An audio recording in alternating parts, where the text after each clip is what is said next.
So hey guys, welcome back to the channel. This is a story about what if Naruto is neglected by his family and releases Wood style. Part 1. If you guys enjoy this what if and want to see part 2, comment down below. And let me know before I start. Please do support for more awesome content. And leave a like and don't forget to subscribe to my channel. And also share this video with your friends. And check out the description. And check out my playlist. So let's start the video. The date is October 10th and it is an autumn evening in the village hidden in the leaves. A figure stands atop the Hokage monument. He is wearing blue shinobi pants, tape on his legs and blue shinobi sandals. He is also wearing a matching top with baggy long sleeves. Over this he is wearing a wide ankle-length, short-sleeved cloak with a red flame motif design along the bottom that is moving in the wind. He has shaggy blonde hair with sideburns that frame his heart-shaped face. He is also wearing a hidden leaf headband which is keeping his bangs back. This is none other than the fourth Hokage, Minato Namikaze. A man known and feared throughout the entire shinobi world as the Yellow Flash. Armed with his flying Raijin, many believed him to be the fastest shinobi who ever lived, with the fourth Raikage being the only person who could rival him in this respect. Minato was reported to have single-handedly faced and killed 10,000 hidden stone shinobi at the Battle of Kanabi Bridge and ended the Third Shinobi World War. Minato is standing on his stone head on the Hokage monument overlooking a scene of absolute chaos. Smoke is rising into the sky and smothering the light of the full moon and the stars. Screams of fear can be heard clearly, even from where he is. A giant creature with red fur, crimson blood, thirsty eyes and 9 swinging tails can be seen below, destroying the hidden leaf with shinobi, desperately trying to stop it and failing. The 9-tailed fox. The most powerful of all the 9-tailed beasts. Legend has it could level mountains and raise tsunamis with a swing of its tails. Right now it is proving its legend to have some truth to it. Minato is thinking about the events that led to this very moment. It all began with the pregnancy. 9 months ago he and Kushina had found out she was pregnant with quadruplets. They were ecstatic. The two were in disbelief over how they were going to be parents. However, there was a slight issue. Kushina's seal. Kushina was of the 9-tailed fox. In a Jinchuriki's life there was one time where the seal holding his or her tailed beast weakened considerably. This was during childbirth. The chakra usually used for maintaining the seal was directed towards the maintenance of the fetus, or in Kushina's case fetuses. Thus when the third found out he demanded the matter be handled with the utmost secrecy. And that was what was done. The pregnancy was kept a secret. When the time came the children were to be delivered in a secret location with a barrier erected and the Anbu Black Ops who were part of the third security detail on guard. The deliveries were a success. Naruto, their firstborn son, had come first. He had tufts of blonde hair atop his head and whisker-like markings on his cheeks. An hour later their first daughter was born. She had been named Into. She had Kushina's red hair. Not long after this their second son came. Menma had tufts of black and red hair atop his head. Just 15 minutes after this Yaoi, their youngest and second daughter were welcomed into the world. She had Minato's blonde hair only a shade lighter. It was only then that it really sunk in. He had really become a father. Just as he was about to rebuild the seal he turned around to see Bawako and the other midwife drop to the ground dead. The cloaked hooded man wearing an orange mask with a tiger stripe-like design with one eye hole and the fully developed 3-tomo Sharingan of the Uchiha visible through it was standing there with a kunai in hand in front of the cradle that held the children. He told him to step away from Kushina or they would die. Minato didn't know what to do and the man attempted to follow through on his promise. Minato saved the children, but he had been forced to use his teleportation and left Kushina in the hands of the enemy, whose plan he realized was to separate them from the beginning. He used the flying Raijin seal that he had incorporated into her seal to get to her, but he was too late. The masked man had ripped the 9 tails out of her body and she informed him of his intention to use it to destroy the village. Minato was devastated. He knew the consequences of a tailed beast being ripped from its Jinchuriki's body like that. Of course the masked man had infiltrated the village and summoned the 9 tails right in the middle of it. That was all that led to the current situation. Minato inhales and exhales deeply. He had already found Tsunade and taken her to Kushina's location. He hoped that, by some miracle, she would be able to save her. I've allowed myself enough selfishness, he says internally. It's time to protect the village. Meanwhile below the 9 tails must have sensed his presence because the fox turned its head and looked straight at the Hokage monument. It opens its mouth revealing its fangs. Small balls of blue and red chakra begin to form and converge on the spot at its mouth until a giant purple ball of chakra has formed. The tailed beast bomb. An attack only a tailed beast is capable of. One that could destroy entire armies and leave a scar upon the very face of the earth in a second. The 9 tails takes aim before releasing the bomb, sending it flying at the Hokage monument. You won't have to find your way here, he definitely declares. He begins weaving through hand signs before shouting flying Raijin. Guiding thunder. A complex sealing formula appears in the air in front of the monument. When the bomb reaches its momentum it stops. It begins to sink into the sealing array until it can't be seen. Minato then holds up a flying Raijin kunai and an explosion is seen in the distance. Minato has no time to examine his handiwork. He whips around, a kunai in hand, in an attempt to behead the masked man who had tried to sneak up on him. His attack goes right through the man as if he isn't there. When his hand comes out on the other side the man grabs his wrist. A swirling distortion formed in the air with the masked man's only visible eye being the epicenter. Minato suddenly sees himself being pulled into the man. Acting fast he activates the flying Raijin. Minato finds himself laying on the ground next to one of his kunai in front of another one of his safe houses, this being the one destroyed earlier. My attack slipped through him as if he wasn't even there, he thought, getting up. The same distortion from before appears and out of it the masked man materializes. So he can use space-time ninjutsu as well, assessed Minato. Minato begins to analyze the situation. Why did you attack the leaf? He questions. The masked man simply stares at Minato. I could say I did it on a whim and I could say I did it for a purpose. I could say I did it for peace and I could say I did it for war. Minato begins to assess the situation. He was able to get past a top secret barrier, kill all the Anbu Black Ops on guard who were assigned to the 3rd security detail, and he knew about the seal weakening during childbirth. He was also able to break it, tame the 9 tails, and get past a hidden leaf's main barrier undetected. Could it be? Are you Madara Uchiha? No, it's impossible. He's dead. I wonder about that. Replied the masked man, taking out what appeared to be a pair of shackles and putting them on. Well, I guess it doesn't matter who he is. He's still not an ordinary shinobi. His space-time ninjutsu surpasses mine and Lord Second's, and he's got a dangerous ideology. I'll have to take him down here and now or he'll cause problems in the future, Minato said internally. The two run at each other. Minato attempts to stab his opponent only for his attack to pass right through him. When he passes through him, Madara uses the chain of his shackles to stop Minato and bind him. Minato quickly disappears and reappears kneeling next to one of his kunai. He's trying to use that chain as an effective method of attack for whenever he materializes, which is the only time he can attack. He can pull objects in, but only when touching them. With the 9 tails summoning time limit on his mind, he'll want to end this as quickly as possible. He gets up and the two run at one another again, Minato with a flying Raijin kunai in hand. Whoever is faster wins this battle. Minato throws his kunai at the masked ninja, and like before it goes through him. A Rasengan suddenly forms in his right hand while the enemy is using his to try to touch Minato's left shoulder and end the battle. It looks as if the masked man has the upper hand. His hand is less than a millisecond away from touching Minato. I win, he internally voices. Minato appears above the enemy, the kunai he threw in hand. He brings his Rasengan down, drilling it into the masked man's back, causing cracks to form in the ground and dirt to be kicked up. Ah! He teleported himself to his kunai. When Minato's Rasengan dissipates, there is a flying Raijin mark on the spot he hit on his back. Ah! The masked man's hand begins to melt and fall off somehow. You really are a flash. I let my guard down for a second and he doesn't get to finish as Minato appears in front of him with his hand on his stomach. The contract seal. The masked man says, seeing a complex sealing formula spread across his body. The 9 tails is no longer yours, Minato declares. He jumps back to the enemy having been defeated. It doesn't matter. You winning this battle is only prolonging the inevitable. I plan to rule the world. There's plenty of ways to go about doing that. He says in a serious tone, disappearing, leaving Minato worried. Meanwhile in the hidden leaf, the battle rages on. Several shinobi are trying to subdue the 9 tails, but are unsuccessful so far. None notice, but the 9 tails' eyes revert from the normal pupil with 3 dots at the very edge of the iris to an eye with just a slit for a pupil. We'll push the 9 tails out of the village. Advance. The third order. The shinobi all comply, running forward to occupy the demon fox. A third meanwhile bites his thumb, weaves through some hand signs before slamming his hand down. A poof of smoke follows, and when the smoke clears, standing next to him is none other than Monkey King Ema. Did the seal fail?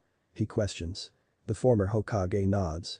We have to push the 9 tails out of the village. There is a poof of smoke, and when it clears, a large black staff stands in his place. Hiruzen grabs it, places it under his arm and yells, adamantine staff. Extend.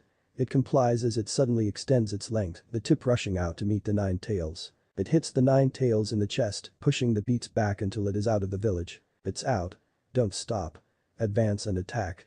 Orders the third. Minato appears atop the Hokage monument once again, this time on the third's head, just in time to see another tailed beast bomb being gathered. He weaves through hand signs. A sealing formula appears in the air above the 9 tails. There is a giant poof, and a giant toad falls on top of the 9 tails. Gamabunta, the chief toady boss summon of all toads. Minato teleports himself atop Gamabunta just as the Nine Tails begins forming another tailed beast bomb. "I'm sorry Kushina," Minato says, gathering chakra. He needs to get this as far away from the village as possible. The third realizes what Minato is gathering chakra for and runs towards him. Lord Third protests the shinobi. Hiruzen jumps onto the Nine Tails, and before anyone can do anything the Nine Tails, Minato and Hiruzen are gone. An explosion is seen in the distance. Over there. Let's hurry. Scene of explosion. The safe house Minato teleported to with the Nine Tails and Hiruzen at the last moment is destroyed. Crying can be clearly heard. "Minato, what's going on?" She looked a bit better. "I'm sorry Kushina. It was the only way. The Nine Tails was going to destroy the village." Hiruzen and Tsunade run up towards them too, Tsunade holding Menma and Mito, while Hiruzen is holding Naruto and Yaoi. The growl is heard by the group. They turn to see the Nine Tails getting up. Kushina claps her hands together. Adamantine sealing chains. Yellow chains are made of a special kind of chakra. The chains drill into the ground before coming up and wrapping around the Nine Tails. "Listen to all of you. I'm going to use what little strength I have left to seal the Nine Tails inside of myself and take it with me into the afterlife." "No Kushina. The man who did this. This wasn't the last the village would see of him," he said, confusing Tsunade and Hiruzen. "The Nine Tails' power will be needed to fight against him when he returns. If I seal half the Nine Tails in myself and the other half in one of Dot. There's no need for either of you to do that." They turn to see Hiruzen with Naruto and Yaoi in his arms. "I will seal the Nine Tails using the Reaper Death Seal in conjunction with the 8 Trigram Seal," he says in a tone of finality. "I don't know what's the cause of the events that have transpired tonight, but I know the fate of the Hidden Leaf and perhaps the world is on the line. And that's all I need to know." Lord Third. "No Minato. My time has come and gone. You, on the other hand, have just become Hokage. You achieving this at such an age is symbolic of the next generation stepping in. And you're a father now. Your children will need you to be there for them. It is time the baton was passed." "Very well," Lord 30 relented. Meanwhile the Nine Tails is thrashing about desperately attempting to free itself, but to no avail. He knows he is strong enough, but his chakra isn't gathering. This feeling. "My chakra won't gather. I feel paralyzed. It's not Kushina's adamantine chains. It's..." He looks ahead and his eyes fall on Naruto, that brat. His chakra. With it he's unconsciously suppressing mine. His chakra feels just like. The Nine Tails thinks of a certain shinobi who lived ages ago. He had the ability to subdue tailed beasts and was a leaf ninja. Could it be that he has the same ability? The group has finished setting up the ritual altar. The Nine Tails is much too large to seal in one child, so I will split it amongst them. Its chakra I will divide into 3 equal parts and seal into 3 of them, while the beast itself I will seal into 1 of them. Minato. He sighs at Naruto, he's the eldest. Hiruzen nods. He weaves through hand signs, and the Reaper is summoned from his realm. The Reaper puts his hand through Hiruzen, making him feel an indescribable cold. "No." The Nine Tails protests, but to avail as its chakra is ripped from it. Then the Nine Tails itself is sealed in Naruto. Hiruzen feels himself beginning to fade. He falls to the ground. The 3 gather around him with Tsunade carrying 2 of the children and Minato the other 2. "Tsunade, I want you to know I'm proud of you and tell Orochimaru and Jiraiya the same," he says, making her tear up. "And Tsunade, I know it's hard, but I want you to open your heart again. I want you to learn to love once more." He turns to Kushina. "Kushina. From that little I welcomed to the leaf years ago you've grown into a splendid, strong woman. Lady Mito would be proud," he says as she struggles to hold back the tears. He finally turns to Minato. "Well done my boy. You've done me proud. I leave the village in your hands," he says, handing him 4 scrolls each holding the key to each seal. Minato nods. "I won't let you down," he says, determined. Hiruzen looks up at the moon. He hasn't had a bad life. He regrets a few things like not being able to be with his wife in the afterlife and letting his best friend slip into darkness. He closes his eyes, breathes his final breath and allows the Reaper to claim his soul, dying with a smile on his face. Days later, Minato is sitting in his office thinking. A lot has happened in the past few days. The council had demanded answers on the Nine Tails breaking loose. Minato had decided against revealing what had happened and branded the seal breaking an accident. If the possibility of a shinobi such as Madara Uchiha being alive became common knowledge, panic would erupt throughout the village and shinobi world. This unfortunately meant the Uchiha were facing suspicion from certain council members. He had had to notify the elders however who were not pleased with the information. He had however gone public with the information of the Nine Tails and its chakra being sealed away. The villagers had praised Mito, Menma and Yaoi as the village heroes who stripped the demon fox of its power. They did seem a bit apprehensive about Naruto, but he is sure it will pass. It is still early days after the attack. Kushina by some miracle was still alive and no permanent damage was done. He had thought it was Tsunade's doing, but she was perplexed by it as well. It was put down to her Uzumaki blood in the end. Right now Minato is waiting for Jiraiya, who he summoned to the village. He hears someone enter through his window. He turns to see his sensei. "Hey brat," Jiraiya greets walking into the office. Minato smiles and immediately activates privacy seals on the room so none outside can hear anything. He proceeds to explain everything to Jiraiya from beginning to end. When he is finished, the Sannin has a frown on his face. "I think this is it, sensei. What you spoke about," Minato says. "The shinobi world will face great danger in the coming days. A child of prophecy will be born. He or she will hold a great power within and will either save the world or bring about its end," Jiraiya had said to Minato and Kushina. "I believe one of our children is the child of prophecy," says Minato. Jiraiya adopts a thinking pose. "I believe so too. It's got to be either Menma, Mito or Yaoi, as they hold a great power, just as the prophecy said. So what will we do? Train them, of course. Prepare them to save the world," he shouts in an overly peppy manner. Minato smiles at this. "Come on then. Take me to my godchildren." They both get up and leave, heading for Minato's home, unaware of the events they've set into motion, events that will lead to the birth of a lion that will either save the world or destroy it, just as the prophecy said. Time skip. 7 years after the Nine Tails attack. Uzumaki Namika's estate. On the southwest end of the Hidden Leaf lies the residence of the 4th Hokage. It is here in the training ground in the backyard of the village leader's home that we find 2 adults watching over 3 children. The first adult is Minato Namikaze himself. The second is Kushina Uzumaki. The first child is the 4th's firstborn daughter. She has red hair that reaches just past her shoulders that she ties up in a ponytail and dark blue or navy eyes. She stands at 4 feet tall. This is Mito. The second is a boy that also stands at 4 feet tall. He has a head of red and black shaggy spiky hair and deep purple eyes. This is the 4th's third child, Menma. The third is a girl who has a head of blonde hair tied in pigtails. She has a round face and has green eyes. She is as tall as her siblings. This is the youngest of the Uzumaki Namika's children, Yaoi. Currently Minato and Kushina are watching over their kids practicing their taijutsu katas.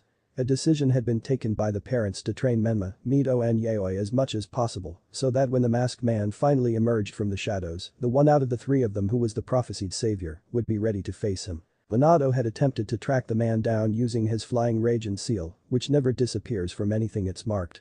All he found was a piece of flesh buried in the ground. It was taken back to the village to see if a positive DNA match with any shinobi could be found for it, but nothing came up. The trouble was conclusive proof of whether it was Madara or not couldn't be found, as the village only started keeping DNA samples from shinobi in the hospital archives under the second's reign. "Alright, that's enough for now," says Minato. "Yaoi, you're very strong, but try to be faster with your attacks. Mito, you move with a lot of grace and control when you attack, but try to exert a bit more force. Menma, you have good speed and strength, but try to have more control and grace when you attack." Minato. They all nod at this. "Let's head in for lunch," Kushina says. "Alright, let's hurry. The sooner we finish, the sooner we can carry on with training and I can get stronger. You'll just get left in my dust," Yaoi challenges. "Both of you are already in my dust," Mito cockily states. The trio begin arguing. Alright, enough.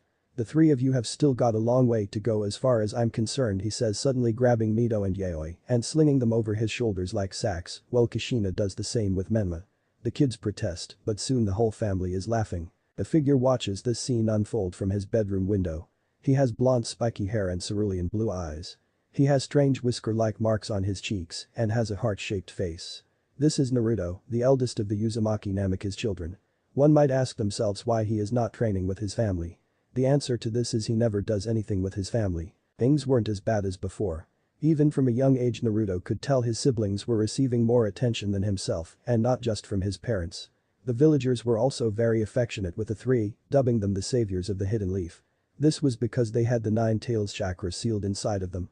It was the opposite with Naruto. The villagers would whisper behind his back and shoot him glares whenever he was around. This was because he had the 9 tails itself sealed inside of him. In any event, things only grew worse when he turned 5 years old. His parents had explained to him then that they would be training Menma, Mito and Yaoi and preparing them to be shinobi, and that he wouldn't be receiving the same training as preparing his siblings to one day control the power they held took priority. Naruto was saddened but understood. Contrary to popular belief, he was quite intelligent. The difference between him and his siblings was he had the foundation of a civilian academy student because of his parents neglecting to teach him. The neglect Naruto faced got worse and worse to a point where whenever his family went out they would leave him behind. How did his siblings feel about this? Menma and Yaoi would constantly make fun of him for being weak when he was older and convince the kids at the academy not to go near him. Mito simply behaved obliviously towards his existence. Naruto is hoping things change soon. The next day, Naruto wakes up and heads downstairs to find the house empty. He clenches his fist angrily.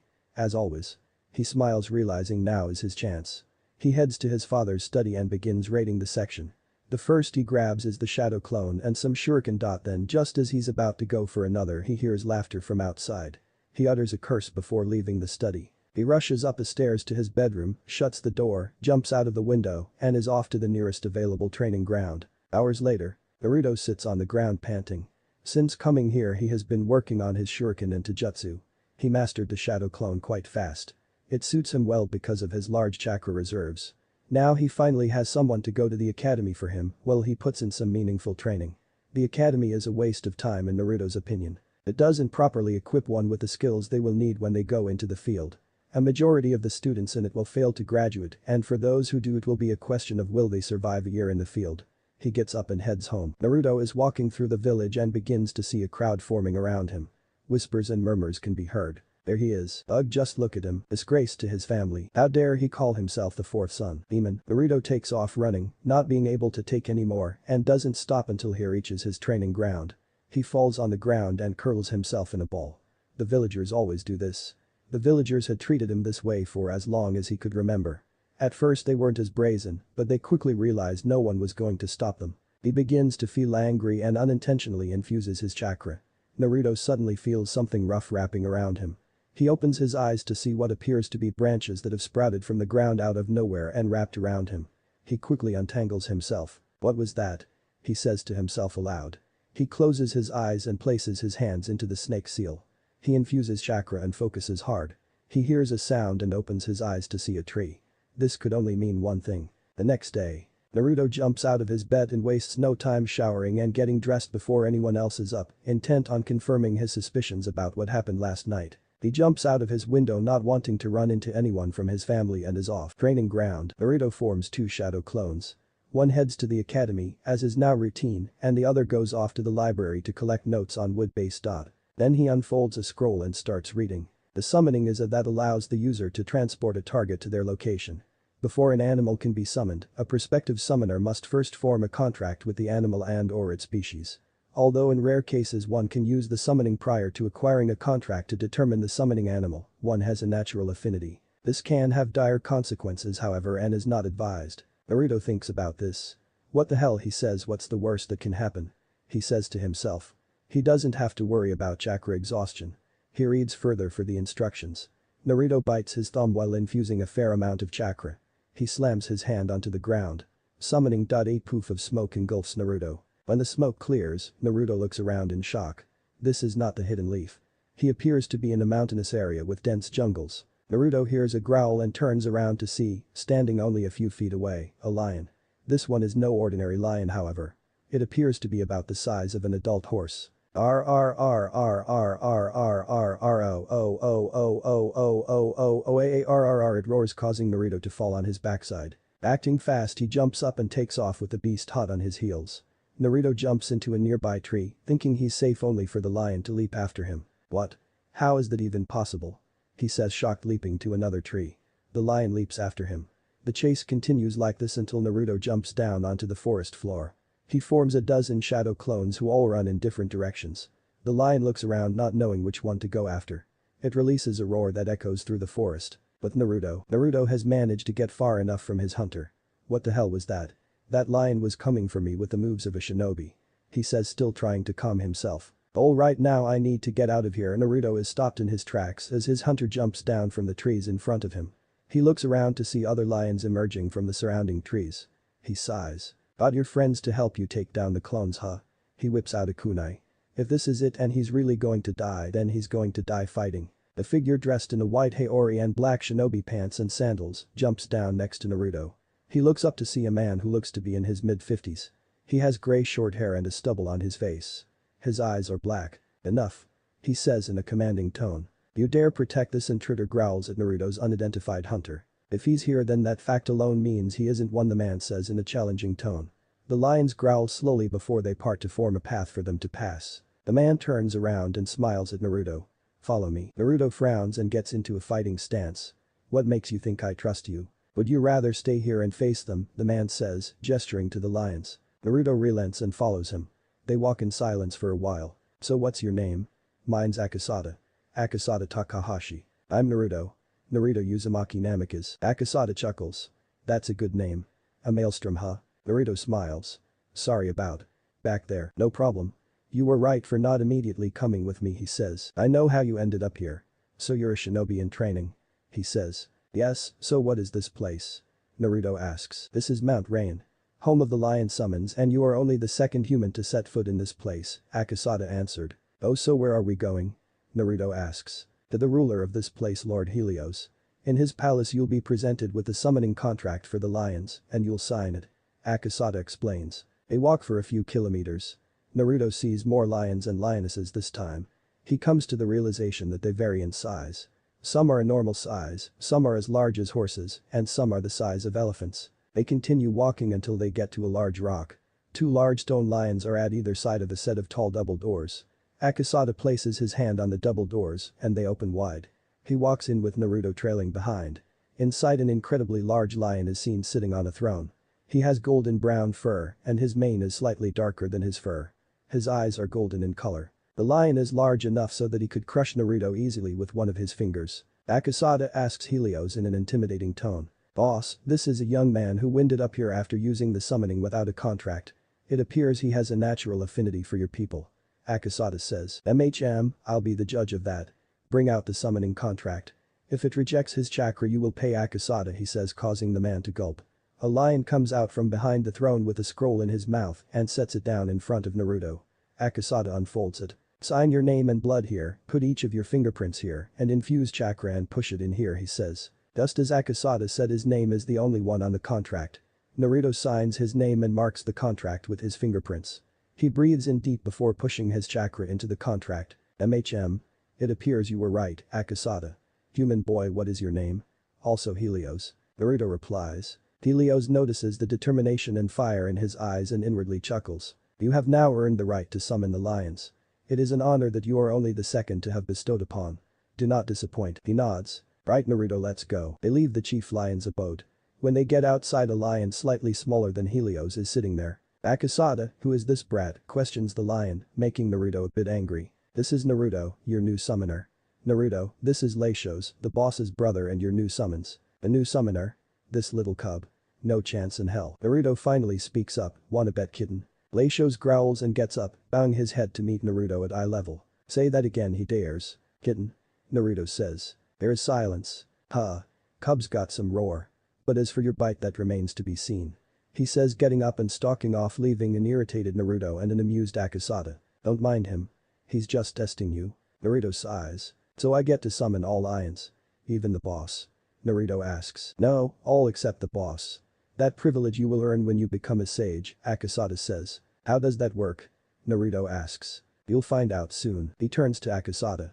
I need you to train me, he says, not beating around the bush. Akasada is taken aback a bit. Don't you have people in your village for that? I'm going nowhere fast with them, he replies plainly. Akasada ponders this a bit. When do you need my help? Every day, Naruto says. He sighs. Alright, may as well smirk at Akasada. Naruto grins from ear to ear. Alright, see you tomorrow, sensei. He turns around and is about to walk off when he remembers something. How do I get home, he asks sheepishly. Akasada sighs. This kid is something else. Akasada shows Naruto the hand signs he will need to weave when summoning a lion. Now weave those backwards and you'll be back home. Naruto nods and weaves the hand signs backwards before slamming his hand on the ground. A poof of smoke is the result. When the smoke clears, he is gone. Past learner, Akasada comments. Hidden leaf. The smoke clears and Naruto finds himself back in the leaf. He is happy. He finally has someone to train him. He looks in front of himself to see a book. Must have gotten tired of waiting, he says. He picks it up. The title is God of Shinobi. He opens the book and starts reading. Ashirama Senju was famed for many things, such as establishing the ninja village system that the shinobi world operates by and being the first Hokage. Many believe him to be the most powerful shinobi who ever lived. He practiced many, but perhaps the most powerful in his extensive arsenal was the wood style. With it he could change entire landscapes in seconds, bring down armies, and even subdue tailed beasts. Naruto's eyes widened at this. He reads on. He could use the wood style by combining an earth style change in chakra nature and a water style change in the chakra nature. Naruto takes out the piece of paper sticking out of the back. Moment of truth. Naruto pushes his chakra into the paper. First it splits in half. Then one half turns into dirt and the other becomes wet. There's no other explanation. Naruto has the wood style of the first Hokage. Time skip. 3 years later, Uzumaki Namika's estate. Menma, Mito and Yaoi are in the family's private training ground. They are balancing kunai on their fingers. A chakra control exercise. "Oh, this is so boring," Menma complains. "When am I gonna get the chance to learn some real like dad's Rasengan?" "Quiet down, Menma. Chakra control is essential. If you don't have it then you won't be able to use a Rasengan," says Mito. Yeah. Menma, bored, blows at Yaoi's kunai. "Hey!" yells Yaoi Menma. "I'm telling mom dad," she says, running to her parents who are sitting on the side watching. "Mom, dad, Menma blew my kunai off. I did no such thing." "Right, Mito, they're both being a nuisance." "Alright, that's enough for today," Kushina says. "Mom, dad," all turn to Yaoi. When can Naruto start training with us?" she asks. In recent years Yaoi's feelings towards Naruto have changed. She's realized how she's been towards him and is trying to change that. Immediately there is silence. Kushina and Minato have sad looks on their faces. They are aware of how for the past few years they've severely neglected Naruto. They want to change that but don't know how to go about it. "Why do you want to train with that loser?" said Menma, visibly growing angry. He despised Naruto. Every time someone mentioned him the mood would grow sour. He was weak. Naruto was dead last at the academy and all he knew how to do was cause trouble. At the mention of his name things would be spoiled. As far as Menma is concerned Naruto doesn't deserve to be called a member of this family. "Menma, don't say that about your brother," Kushina reprimanded. Menma held back a scoff. "Maybe that isn't a bad idea," said Minato, who had been quiet up until this point. "From now on, Naruto will be training with us," Minato says. "Yay. Big brother will be so happy," she exclaims, jumping up. Kushina and Minato chuckle at her. Mito appears indifferent. Menma is frustrated. "Way to go, Yaoi. Mount Rain." Naruto attempts to deliver a claw to Akasada's stomach only for it to be blocked. He jumps back avoiding Akasada's leg sweep. Naruto is forced to put his forearms up as Akasada attempts to deliver a punch right at his face. Naruto reacts by grabbing Akasada's arm and attempts a judo throw, but Akasada lands on his feet and kicks Naruto in the stomach, causing him to skid back. Naruto jumps into the air and attempts a right hook at Akasada, but he catches Naruto's fist. Naruto twists himself in the air and attempts a spinning kick at Akasada which grazes him. "Alright, that's enough. You're at times faster and at times more focused on strength. You need to be more of both at the same time. Remember the Lion Fist is about using an immense amount of speed and strength to grind your opponent down." Naruto nods. The Lion Fist is the taijutsu style that Akasada had taught him. Naruto and Akasada had formed a deep bond with one another and become quite close with each other since Naruto had become his student. Naruto had learned that Akasada was a former shinobi of the hidden cloud known as the Typhoon. For his vast arsenal of wind-style dot, Naruto had done some research and found out that Akasada was quite feared during his heyday and wreaked havoc on the battlefield during the Third Shinobi World War. He was the cloud's equivalent of the Sannin. The history books reflected that during the course of the war, Akasada had mysteriously gone missing and was presumed dead, but the truth was Akasada had lost his entire family during an attack in the war, his parents, his wife and his kids, and had from then on wanted nothing to do with the shinobi world. He had lived on Mount Rain since with the lions welcoming him as he was their one and only summoner at the time. Akasada had learned Naruto was the son of the fourth Hokage Minato Namikaze and his wife the red-hot habanero of the hidden leaf Kushina Uzumaki and the vessel for the chakra strip Nine Tails. He had never faced the Yellow Flash, but an old friend of his had. He was shocked to learn that Naruto possessed the wood style of the first Hokage. Naruto had learned a lot from Akasada. He had taught him quite a bit, but not just in regards to ninjutsu. Before Naruto met Akasada he trained to become stronger so that the world would know his name and to some extent that was still part of what he wanted, but now he looked at things differently. He understood that people like him and Akasada were victimized the way they were because of the way the shinobi world was and he wanted to change that. "Alright, head home. We'll continue tomorrow," says Akasada. Naruto nods, bites his thumb, weaves the summoning jutsu hand signs in reverse and in a poof of smoke is gone. Naruto's training ground. In a puff of smoke Naruto is back in the village. By now it is dark. He gets up and walks towards his home. He has worked by the same routine for the past 3 years. Every morning he wakes up, gets ready for the day and leaves before everyone else. He gets to his training ground or at least what used to be his training ground and forms a shadow clone that goes to the academy. He then performs the reverse summoning jutsu and spends the whole day on Mount Rain training with Akasada. Once the day is up he heads back. Of course he has to make sure he doesn't get careless, lest he risk being found out, so on days where they have practical tasks and sparring sessions at the academy he has to show up. Naruto keeps up the appearance of a dead last hopeless loser at the academy. He believes that he can't afford to trust anyone with the knowledge of his true power, lest he risk vulnerability. As for his wood style, Naruto had learned only a few with it and he hadn't trained extensively with it. Naruto is aware of the fact that if the village were to learn he possesses the firsts, they would make efforts to transform him into a weapon, and his father, as always, would allow them to do as they please. He couldn't have that. He will, for now, only resort to using it in a dire life or death situation. Naruto turns a corner and whips out a kunai as a swirling distortion forms in the air. During his years under Akasada he had awakened a sensory ability. Out of the distortion appears a figure wearing what appears to be traditional Uchiha robes. He has spiky long hair that reaches down his back. His face is hidden by an orange mask with a tiger stripe-like design. His mask has one eye hole, and through it Naruto can see a 3-tomo Sharingan glowing in the dark. The man does a good job at trying to hide it, but his chakra feels vile. He's an Uchiha alright, but he can't be a leaf ninja. His chakra came out of nowhere, observes Naruto. Who are you? He questions. The masked man chuckles. It's no surprise you don't remember me. But I remember you, the man replies, not answering Naruto's question. He steps forward, giving Naruto his cue to attack. The blonde boy jumps at the masked man, a kunai in hand, intent on killing him. Naruto is shocked when he passes through the man as if he isn't there. He attempts to deactivate any, but there is none. He weaves through some hand signs before yelling wind style. Wind orb barrage. Naruto breathes in before blowing out multiple balls of wind chakra, sending them right at the man. The same thing happens. They pass through him like a ghost. The next thing Naruto knows, the masked man is standing in front of him. He knees him in the gut, causing the boy to hunch over.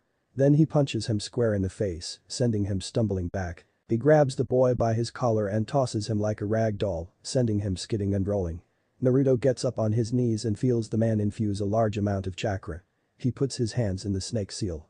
Wood style. Wood barrier jutsu.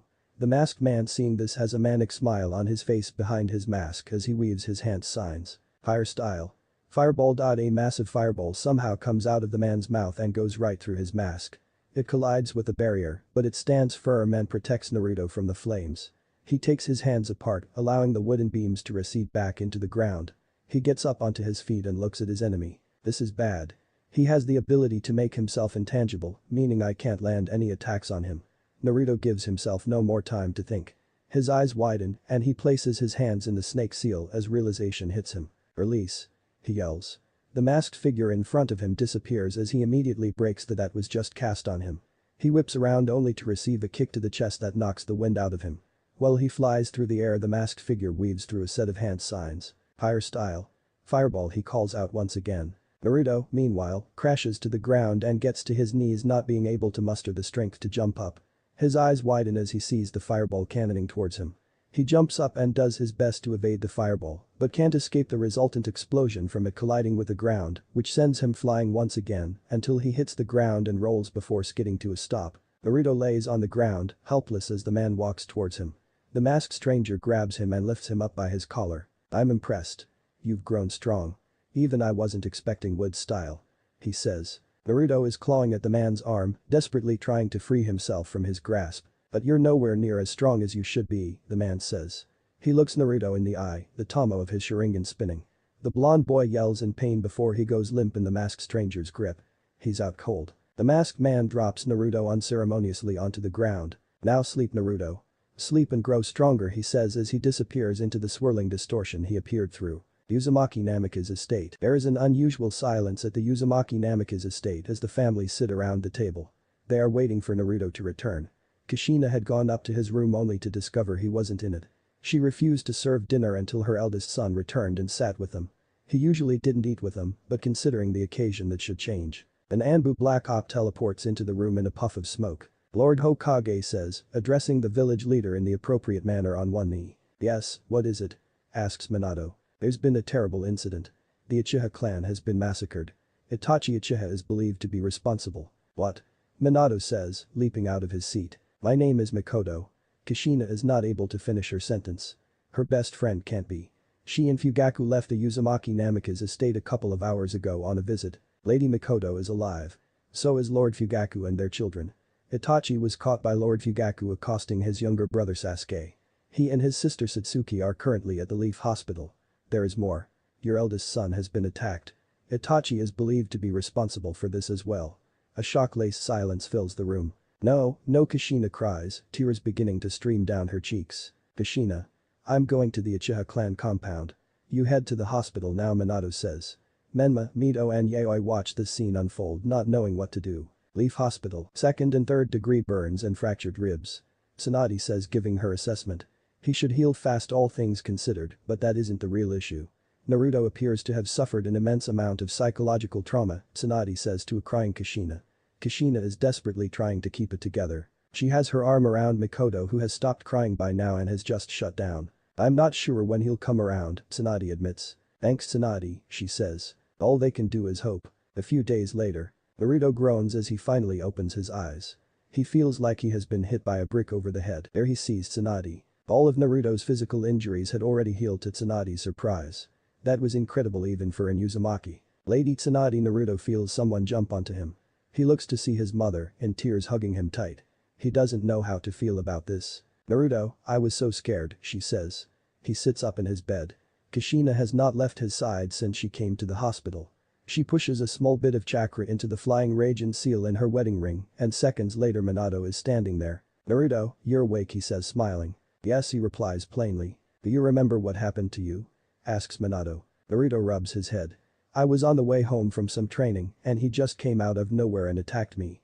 I tried to stop him but he was too strong. Minato asks. Itachi Uchiha. Naruto replies plainly. Minato looks him in the eyes and can tell he isn't lying. I see. Well, all that matters is you're okay. There's something I meant to ask you before all of this. Your mother and I had discussed it. We were wondering if you would like us to train you along with your siblings from now on. Minato asks. Naruto is taken aback by this. Where did that come from? Well, it doesn't matter. No thank you, he says, surprising the couple. But why does Kushina ask? The two of you have made so much progress with Menma, Mito and Yaoi, and if I joined now I would only be holding them back. He says, lying through his teeth. Well, we could train you aside until you catch up, Kushina suggests. I'd rather not. Naruto insists. The conversation ends like this, although the couple take notice of how throughout the conversation, Naruto avoided referring to them as mom and dad. The next day, Naruto is up as usual. Kushina had tried to keep him bedridden, but he quickly reminded her of how he had completely healed. Yaoi had smothered and nearly squashed him to death when she saw him home and well. Mito simply said she was glad he was okay, and things quickly turned awkward afterwards. Menma didn't even speak to him. None of it matters to him. He walks through the village with a million thoughts in his head. Akasada will be wondering why he hasn't shown up for training in days. Speaking of which, the whole ordeal is still very confusing. He didn't know Itachi Uchiha very well. He knew his mother was best friends with Kushina and that he was a once-in-a-generation prodigy who became a chunin at age 10, an Anbu at 11, and captain of his own squad just 2 years later at 13. But that was it. There wasn't much else. Now, regardless of being a person who didn't have much knowledge on Itachi, the near-complete annihilation of his clan didn't make sense. And Itachi choosing to attack Naruto of all people made even less sense to the blonde. What did he ever do to him? Now that he thought carefully about it, the two had never properly exchanged words. The way Itachi spoke when he attacked him was strange. Like he'd been watching him. He shakes his head, finally arriving at his old training ground. He forms a clone that wastes no time in leaving for the academy. He bites his thumb, weaves through the signs he's become so accustomed to and slams his hand on the ground, disappearing in a cloud of smoke. Mount Rain. Naruto arrives at the usual spot he and Akasada use for training to see his sensei isn't there. He decides to go look for him at Helio's palace. He walks past many lions and notices some of them give him looks. Over the past 3 years they have become accustomed to his presence, so this is quite strange. He arrives at the palace, greeted by the usual stone lions at the door. He pushes the double doors open. Lord Helios. Sorry to disturb you. I can't understand what Akasada. Naruto says. Sitting next to Helios is Latios. Naruto steps forward. Helios commands. Naruto does as he is told. The lion comes towards Naruto with a scroll in its mouth. He takes the scroll and opens it up. Dear Naruto, if reading this then I'm gone. As I write this letter I'm sick. The truth is I've been sick since before the day we met. At first I didn't tell you because it was a matter of you not needing to know. But then things changed, Naruto. Over the 3 years we spent together you and I forged an incredible bond. You found a place in my heart and I found one in yours. You made me feel like I had my family back. Like I had back the son I lost. And for you I suppose I was the father you never had. And that's probably why you're mad at me right now. And I'm sorry. I'm so sorry for being a coward and not telling you this face to face. I just couldn't bring myself to do it. I hope you can forgive me. And one more thing, Naruto. I believe it will be you. I believe you will be the one to change this shinobi world. To ensure there never have to be people like you and I. It's no coincidence that you possess the ability of the first Hokage. You are the harbinger of change for this world, Naruto. Go and fulfill your destiny and show the world you are what I've always known you to be. A lion. The world is a jungle laden with dangers, but you are its king. A lion.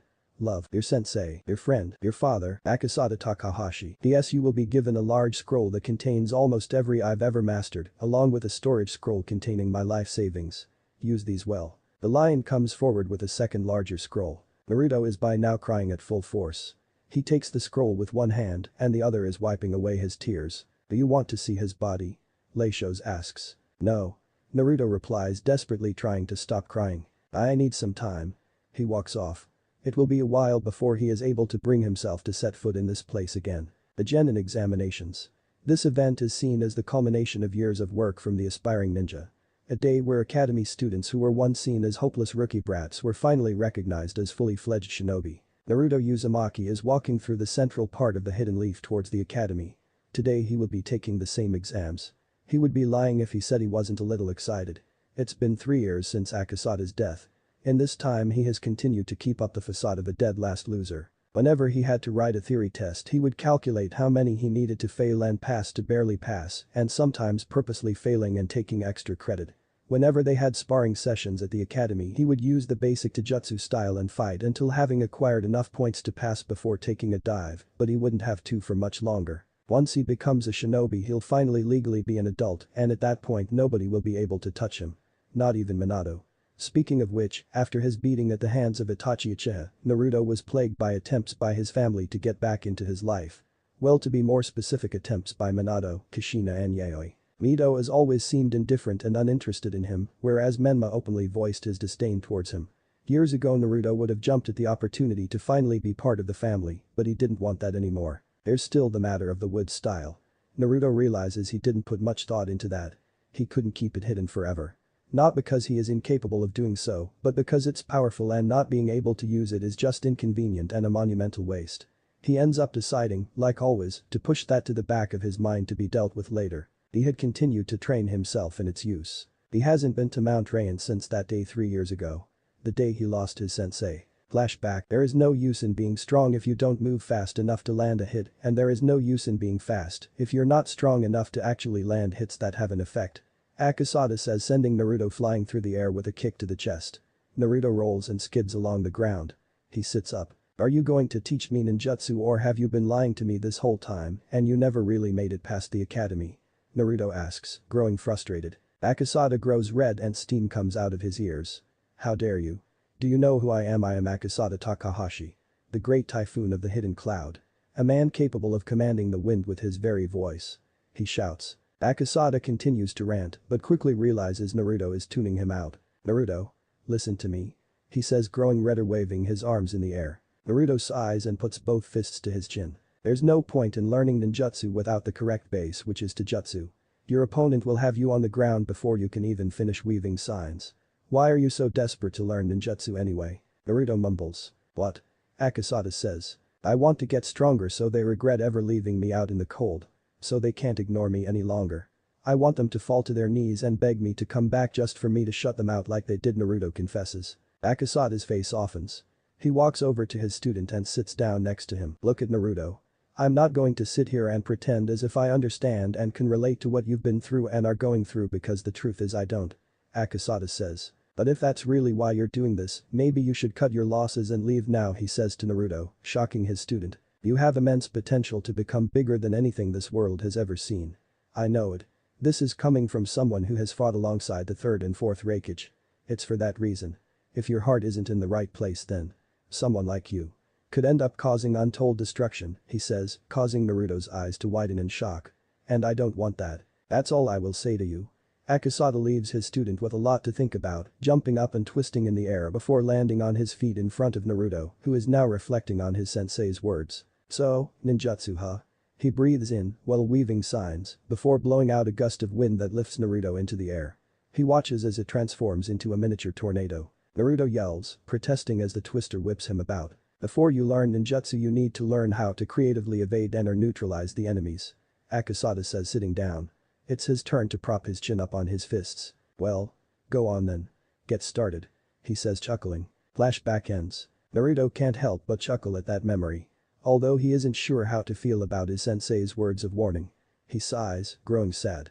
Naruto loved Akasada deeply. His sensei had done something for him nobody else had ever done. But he had also lied to him. He still isn't at peace with that. Naruto doesn't allow himself much thought on this subject because it forces him to come face to face with the reality that he's never been able to trust anyone without being let down. Luckily he doesn't have to for much longer as the academy comes into view. It consists of many buildings joined together, built over time. A tree with a swing can be seen not far from it. Perhaps its boldest feature is the large and bold kanji for fire clearly visible at the front above its doors. Naruto has had a change of outfit to reflect the occasion. He is wearing black Anbu-style pants with bandages wrapped around his legs and black sandals. On his upper body he is wearing a snug-fitting black jersey with sleeves reaching his forearms just below his elbows. On the upper part of the right sleeve one can see the head of a golden lion. Over this he is wearing a sleeveless black hoodie with gold lining with a zip left open. Naruto walks into the academy and heads straight for class. The exams are no doubt going to be extremely easy. This is quite stupid. If that is supposed to be the village's assessment of whether one is prepared for the shinobi world, then dark times were ahead for the village. He opens the door to his class and walks in. He usually shows up earlier than all else so he has time to meditate. The seating is arranged in rows that go up as they go further back. Naruto's eyes scan over the room looking for notable participants in the exams. Sitting in the front row is his younger brother Menma, and next to him are his best friends Kiba Inyazuka, son of the Inyazuka clan head. Next to them are Mito and Yaoi and their friends Hinata Hyuga and Kaori Hirota. In the following row are Ino Yamanaka and Sakura Haruno, who are best friends and rivals for the affections of the two most popular boys in class. Opposite them is one of those boys. Sasuke Uchiha, the second eldest son of the head of the Uchiha clan Fugaku Uchiha, and next to him is his twin sister Satsuki Uchiha. Both have blank looks on their faces. And next to them are Shikamaru Nara, the son of the village's Jonin commander and head of the Nara clan Shikaku Nara, and his best friend Choji Akimichi, son of the Akimichi clan head. In the furthest row a little away from some civilian kids was the most mysterious and quiet member of the class, next to Naruto, an heir to the Aburam clan Shino Aburam. All in all there are a lot of clan heirs and individuals of noble blood in the class, leading many to believe this is the most promising generation of shinobi the village has seen in years. Naruto walks towards his usual spot at the back, acting oblivious to the eyes on him. Menma eyes Naruto with a cocky smirk on his face. Poor fool probably thinks a change of outfit is gonna earn points, Menma voices internally. If one thing hasn't changed in the past few years, it's that Naruto is the same hopeless loser he has always been. He remembered how irate he had been when his parents had wanted to start involving Naruto in their training sessions, but thankfully Naruto, being as stupid as he is, had refused despite being in desperate need of the help. His parents have been trying to give Naruto more attention in the years following his supposed run-in with the rogue Uchiha clan heir, but it will all end soon he is sure. Once he fails to graduate today they are sure to realize, like everyone else, that Naruto isn't worth wasting their time on. Another pair of eyes studying Naruto carefully are the eyes of Sasuke Uchiha. Sasuke, unlike most individuals, has been watching Naruto for quite some time now. Ever since after that night. The raven-haired boy, after recovering from his accosting, had received news that Naruto had suffered a similar attack from the same attacker. He has been watching Naruto carefully at every chance he has gotten ever since. Sasuke has been analyzing Naruto and can tell from the way he fights, his muscle movements, the way he studies his opponent, his eyes, and the very nature of the defeats he suffered, that Naruto is not what he is perceived to be by many. You couldn't tell at first glance, but Naruto is hiding his true strength. Sasuke can attest to that from the few occasions he has spared him. He's strong. Perhaps as strong as himself. The question is why would Naruto hide his power? Sasuke is determined to find out. The reason being it may lead him one step closer to him. Naruto gets to his seat in the corner at the back and sits down. He folds his arms and looks ahead at the exam proctors and those who have been in charge of this class since it entered the academy. The first is Iruka Yamino. He has a tan skin tone and brown hair tied in a ponytail. Perhaps his most distinguishing feature is the scar on his face. He has a scar that runs from one side of his nose, across the bridge of his nose to the other. He is dressed in traditional attire. The second is Mizuki. Naruto does not know his last name. He has shoulder-length white with a slight tint of blue to it. He is also wearing the standard hidden leaf shinobi attire, with his headband tied around his head like a bandana. Iruka seemed apprehensive of him, but that wasn't surprising or new to him. He is assuming that according to his age he lost his parents during the Nine Tails attack. Iruka never made any attempt to sabotage him, not that it would have made any difference. Neither did Mizuki, but he could sense the white-haired ninja didn't like him. Iruka only realizes once Naruto is seated that he is staring at the blonde boy. Naruto has been and still is a mystery to him. The other instructors at the academy told him to ignore Naruto, and some even went as far as advising him to take advantage of his situation and sabotage the brat's performance. Why should the power of a demon brat be a shinobi? Was the sentiment echoed by most. However, over time, contrary to his expectations, he discovered Naruto was not the troublemaking no-good brat many of the villagers made him out to be. He was very quiet and kept to himself. Though Iruka is sure this isn't by choice, seeing as calling Naruto's reputation bad is an understatement. Naruto is, on a daily basis, mocked and ridiculed for being the only weak member of the Uzumaki Namikaze family. His sisters are always top contenders for the right to top Kunoichi, while his brother has been locked in a duel for top of the class with Sasuke Uchiha since their class entered the academy. As for his parents, their achievements need no mention. Whereas Naruto himself is dead last, barely passing each year and on some occasions surviving on extra credit. Iruka at first supported this popular view, the memory of his parents' death as always still fresh and vivid in his mind, but he, after a while, realized there wasn't any real piece of evidence making Naruto suspicious. In the end Iruka resolved to be impartial towards Naruto, choosing not to sabotage him, but also not offering the struggling boy any help. He didn't make it hard seeing as he never asked. Iruka did however remain cautious of Naruto. He is now wondering if the boy is going to pass. Probably not, he says inwardly. Alright. This is it. The day you have all been working towards for years now. Without further ado, let's get into it. He says, silencing the nervous murmuring that has filled the room. The exams will consist of two main components. A theory portion which will consist of a written test. And a practical portion split into two parts. In the first half each of you will engage in a sparring session with Mizuki here, while I mark your performance, and you will perform an accuracy test with some kunai and shuriken. In the other half you will be required to perform the three basics of the academy which the village requires that any shinobi know. These three are the substitution jutsu, the clone jutsu and the transformation jutsu. You will obviously pass or fail to graduate depending on how many points you acquire from the exams altogether. Naruto resists a scoff. Is he serious? That's all there is to becoming a shinobi? No, it can't be. If it is, then a lot of the people in this room are doomed. Naruto suspects something more has got to be up. Minato, as much as it pains him to say, is not a fool. Iruka hands out the tests. Naruto writes it and breezes through it. He intentionally scores just above the pass requirement. He then pretends to fall asleep when in fact he uses this extra time to meditate. After the tests are collected and graded, the class heads outside for the first half of the practical exam. Naruto purposely fails this part of the exams just to keep up appearances.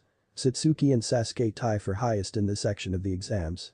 This earns swoons and murmurs from their respective fan clubs. The two do not seem to care. After this the sparring sessions take place.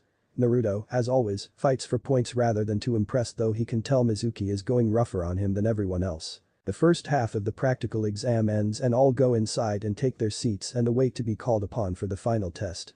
Naruto does as he did before, taking advantage of the opportunity to meditate. He does this for a while and after a while feels a familiar chakra signature outside of the academy. Kushina. Not long after another chakra signature appears, this one more suddenly. Minato. He'll have to try his best to slip past them once he has taken his exam. He doesn't have to wait long. Naruto Uzumaki Namikaze, Iruka calls out. Naruto stands up and heads down, once again, paying the watching eyes no mind. Menma, Mito and Yaoi have all already gone and received their headbands. He steps in front of the two proctors. Right, Naruto, Iruka says with what Naruto can easily recognize to be a fake smile. He knows what this looks like because of the less brave individuals in the village who choose to act like they tolerate him so as not to risk inciting the ire of the fourth. You know what to do. Substitution, clone and transformation in that order. Naruto substitutes with his chair in the corner. Then he uses the normal clone dot, no need to make any revelations just yet. Then he performs the transformation dot. Iruka and Mizuki are shocked to see an identical version of Hashirama Senju standing before them. Not one discrepancy. Congratulations, Naruto. You pass. He says, fake smile and all. Well done, Mizuki says, sporting a fake smile of his own, except he is hiding anger. As opposed to the many smiles and exclamations of joy they got today, Naruto simply bows and says thank you, a blank look on his face. Naruto grabs the only headband with a black strap on the table. Iruka and Mizuki tell him to report to the academy in exactly a week to meet his assigned three-man squad. He nods at this and leaves, putting his headband in his pocket as opposed to wearing it around his head so proudly like most of the other new shinobi had. Naruto walks out of the academy. There's no running away like he had planned because his family is standing right in front of the entrance. Had he teleported away, his father would have sensed him infusing chakra. Oh well. Minato sees Naruto and doesn't know whether to smile or frown. His eldest son. Minato is happy to see his boy. He notices his change in attire. He is looking like more of a man. Minato feels a sharp pang of guilt at how he didn't get to see Naruto grow up and mature into this. He didn't intend for things to turn out like this. Kushina sees Naruto, and a small smile comes onto her face, though her eyes reflect her true feelings. The realization of the amount of damage she has done to her little boy had brought about a deep feeling of self-loath within her. It took a while for her to be able to look at him without thinking about breaking down. On some nights Minato had to comfort her to sleep. But she is determined to right the wrong she has committed. She will rebuild her family. Yaoi is off towards Naruto as soon as he comes into view. She has been desperately trying to connect with her older brother for the past 3 years. When she was younger she used to make fun of him and convinced all the kids at the academy not to play with him. She would even pull pranks and everyone would blame Naruto. She was younger then and foolish. She acknowledges that. She just wants to be his sister again. She realizes he isn't wearing his headband.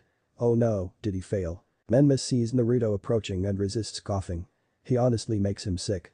Naruto has always been and will always only ever be good for ruining everything. Like the family were planning on going out to celebrate Menma, Mito and Yaoi graduating from the academy with flying colors when their parents had demanded they wait for their big brother. Menma didn't understand it. They had never done that before. Naruto was always left out of everything.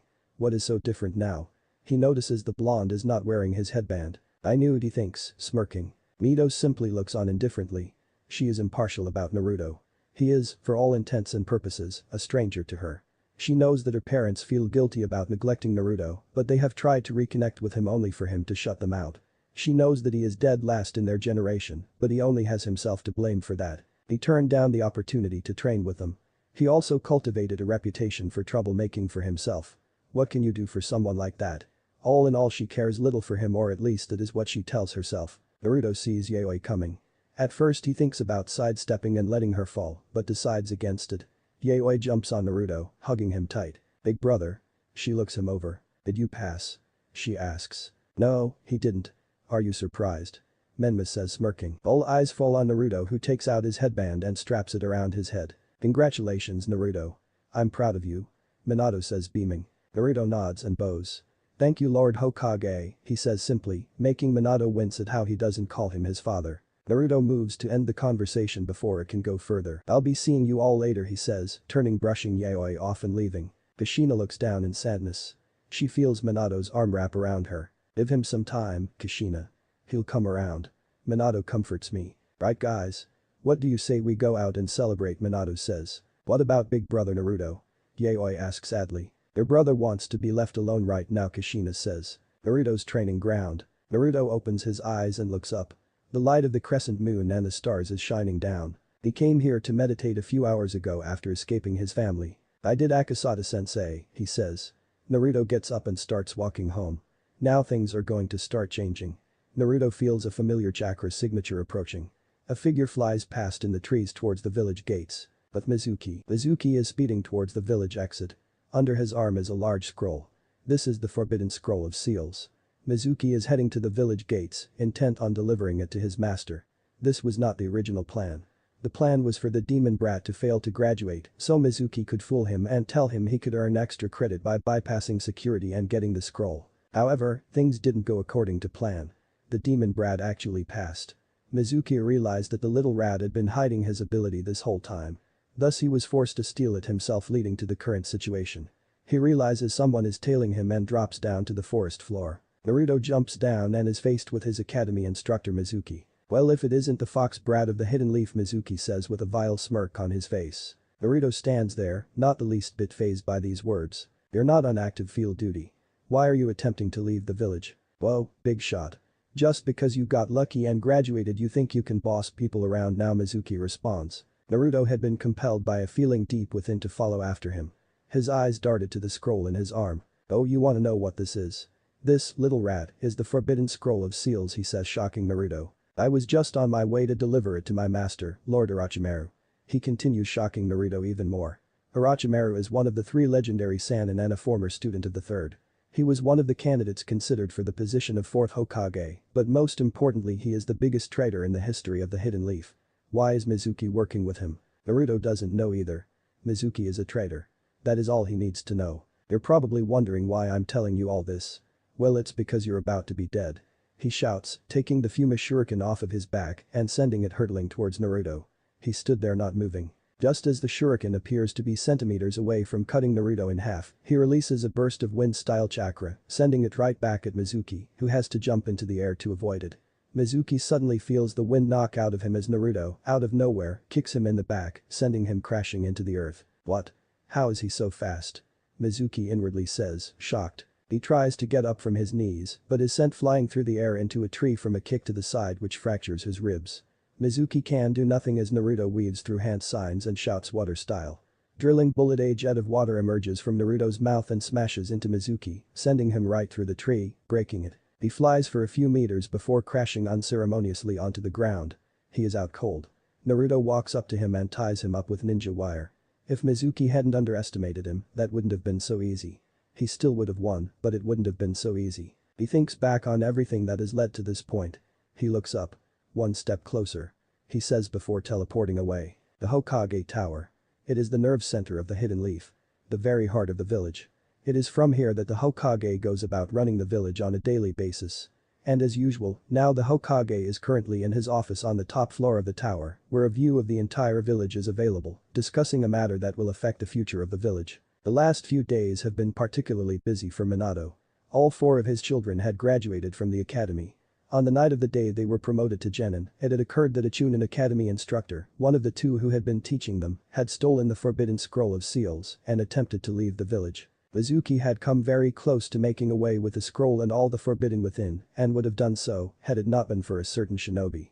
Mizuki had been attacked and stopped by a mystery shinobi and left tied up for the Anbu to apprehend. For the past few days he had been interrogated about why he had stolen the scroll and who took him down before he could leave with it, but to no avail.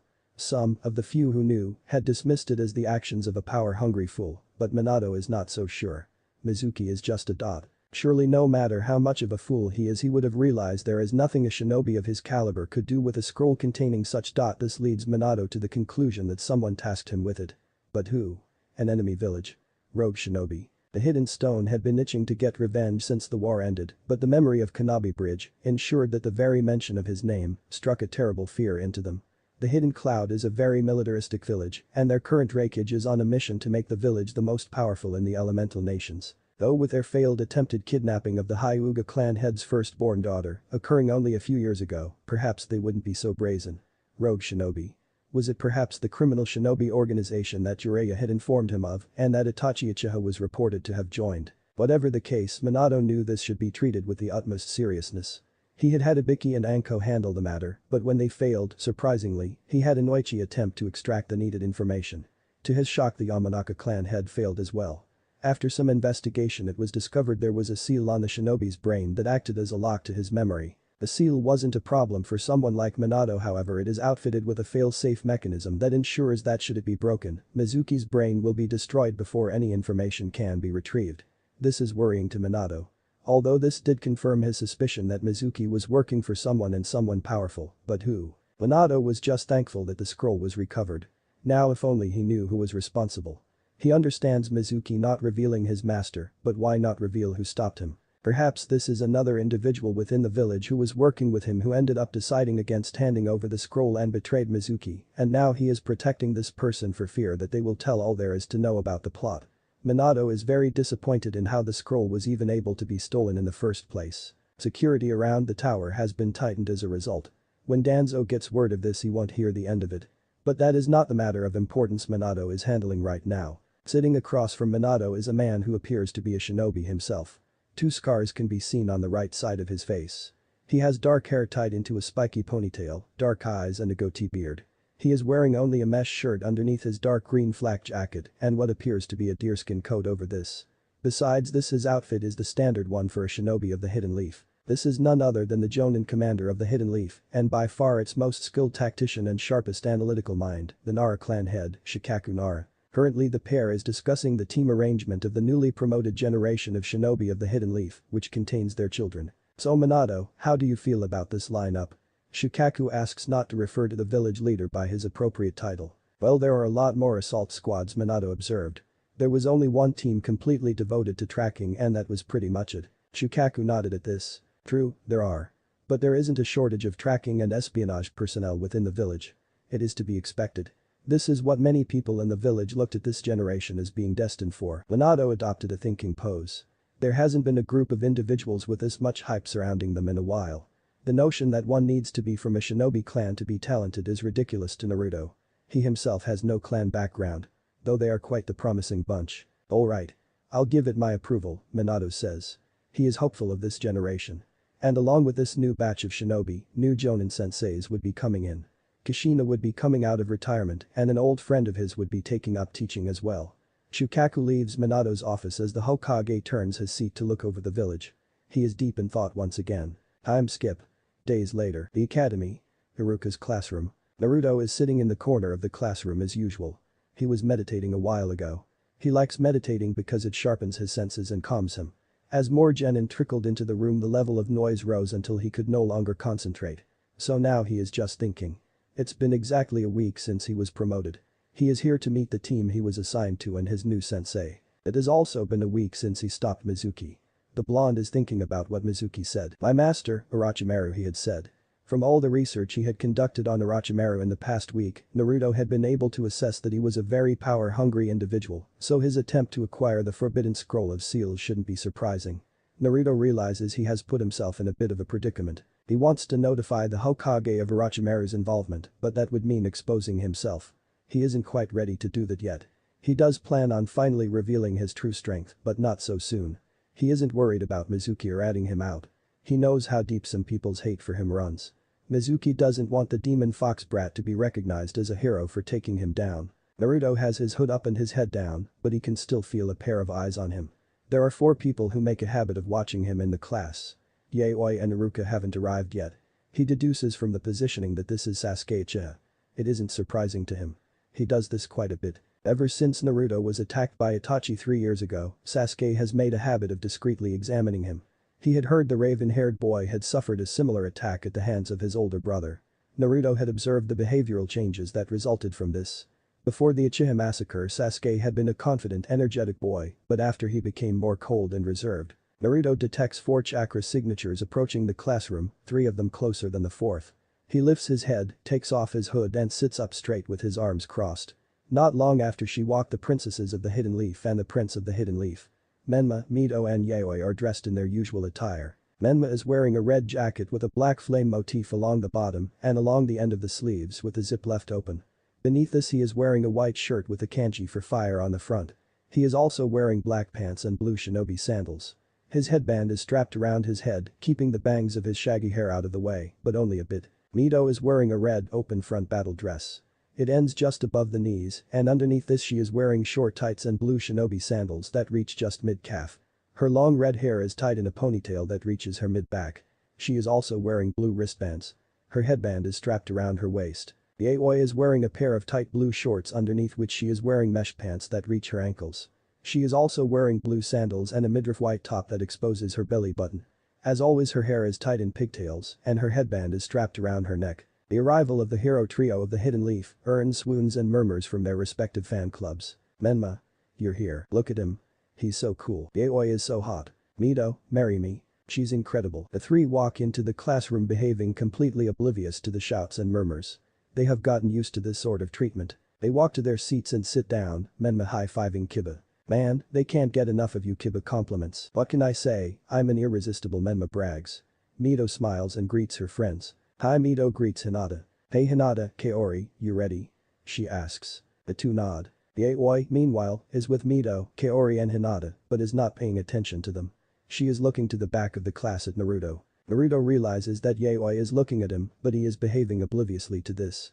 He hadn't lifted his head to see these 3, but rather for Iruka who should be arriving any second now. Hey Yaoi. Yaoi sighs in an exasperated manner. She turns her head to see Kiba standing in front of her. How are you? Kiba asks. It is no secret that Kiba is infatuated with Yaoi. Members of the blonde girl's fan club begin to protest. The Inyazuka dares them to do something. Right. Iruka shouts while walking in. Quiet down. Kiba, sit down. No one listens and it looks as if a fight is about to break out. Iruka sighs before performing his big head dot. Shut up. He yells. There is silence. Kiba finally sits down. Right now, first of all, I would like to congratulate Menma Uzumaki Namikaze and Sasuke Uchiha for tying for Rookie of the Year, causing applause to erupt throughout the room, particularly from the two boys' fangirls. Sasuke displayed his trademark scowl while Menma smirked cockily. And I would also like to congratulate Satsuki Uchiha and Mito Uzumaki Namikaze for tying for top Kunoichi, he says, causing another eruption of applause to occur, this one laced with whistles. Yaoi is clapping happily. She would have tied with Mito and Satsuki, but they had bested her on accuracy and theory. Menma had bested both her and Mito on physicality. Mito is looking at Satsuki out of the corner of her eye. I will. Satsuki glances at Mito, who is looking at her, and simply looks back at Iruka, causing Mito to clench her fist and grit her teeth. So with that out of the way, it's time for all of you to find out your team placements, but before that, Naruto tunes Iruka out, knowing he is giving another of his long-winded speeches. He wonders who is going to be teamed with. He would prefer anyone to his siblings. The advantage of being perceived as the dead last is that he would likely be teamed with at least one strong person. He continues to ignore Iruka. Years of tuning out Akasada when he was rambling or bragging had allowed him to develop this skill. He continues to ignore Iruka until he sees him look down to the clipboard in his hands. Right. The following are the squads you are all assigned to. Naruto listens but isn't really interested until the notable genin begin being named. Team 7 will consist of Menma, Mito and Yaoi Uzumaki Namikaze, the three grown at their luck. Even on duty they can't get away from each other. I'm going to give Dad a piece of my mind. They all inwardly say at the same time. Your sensei will be Kushina Uzumaki Namikaze. Iruka continues with a surprised look on his face. The three siblings are shocked. They were not expecting their mother to be their sensei. Murmurs of protest fill the room. Many are about how three of the strongest kids are on the same team family, and how it is unfair, while many are also the cries of members of the three's respective fan clubs. Ino has tears streaming down her face, and Sakura is smirking. There Ino. You never really had a chance in the first place. I mean, only true love can prevail. Teammate will consist of Kiba Inuzuka, Hinata Hyuga and Shino Aburam.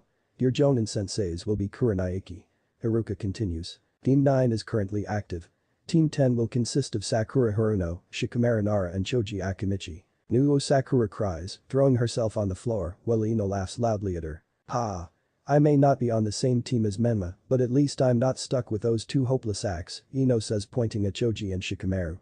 Choji raises an eyebrow while Shikamaru looks on with his trademark bored expression. What a drag, he says. Iruka's sweat drops at this behavior. Ino continues laughing at her best friend, who is still laying on the floor and hasn't recovered from her shock. Shut up. Iruka shouts for the second time. Sorry Iruka-sensei, Ino says, blushing embarrassedly. Iruka shakes his head irritably. Team 11 will consist of Sasuke Uchiha, Kaori Hirota and Hisateru Hajiwara. Your Jonin sensei is Kakashi Haddock. And finally Team 12 will consist of Naruto Uzumaki Namikaze, Satsuki Uchiha and Ino Yamanaka. Your Jonin sensei will be Fugaku Uchiha. This causes the eyes of the only two Uchiha in the classroom to widen in shock. You will wait here for your Jonin senseis to arrive, Iruka says. Not long after this, Kuranaiki arrives and picks up Team 8. Naruto is not surprised by the team lineups. Of course Menma, Mito and Yaoi are on the same team. Training the village heroes was of the utmost importance after all. He is a bit surprised by the decision not to rebuild the Inoshikachu formation. The placement of the Uchiha makes sense. They've both been assigned to teams on which they have senses who will be able to train them in the use of the Sharingan. As for him and the team he had been assigned to, well.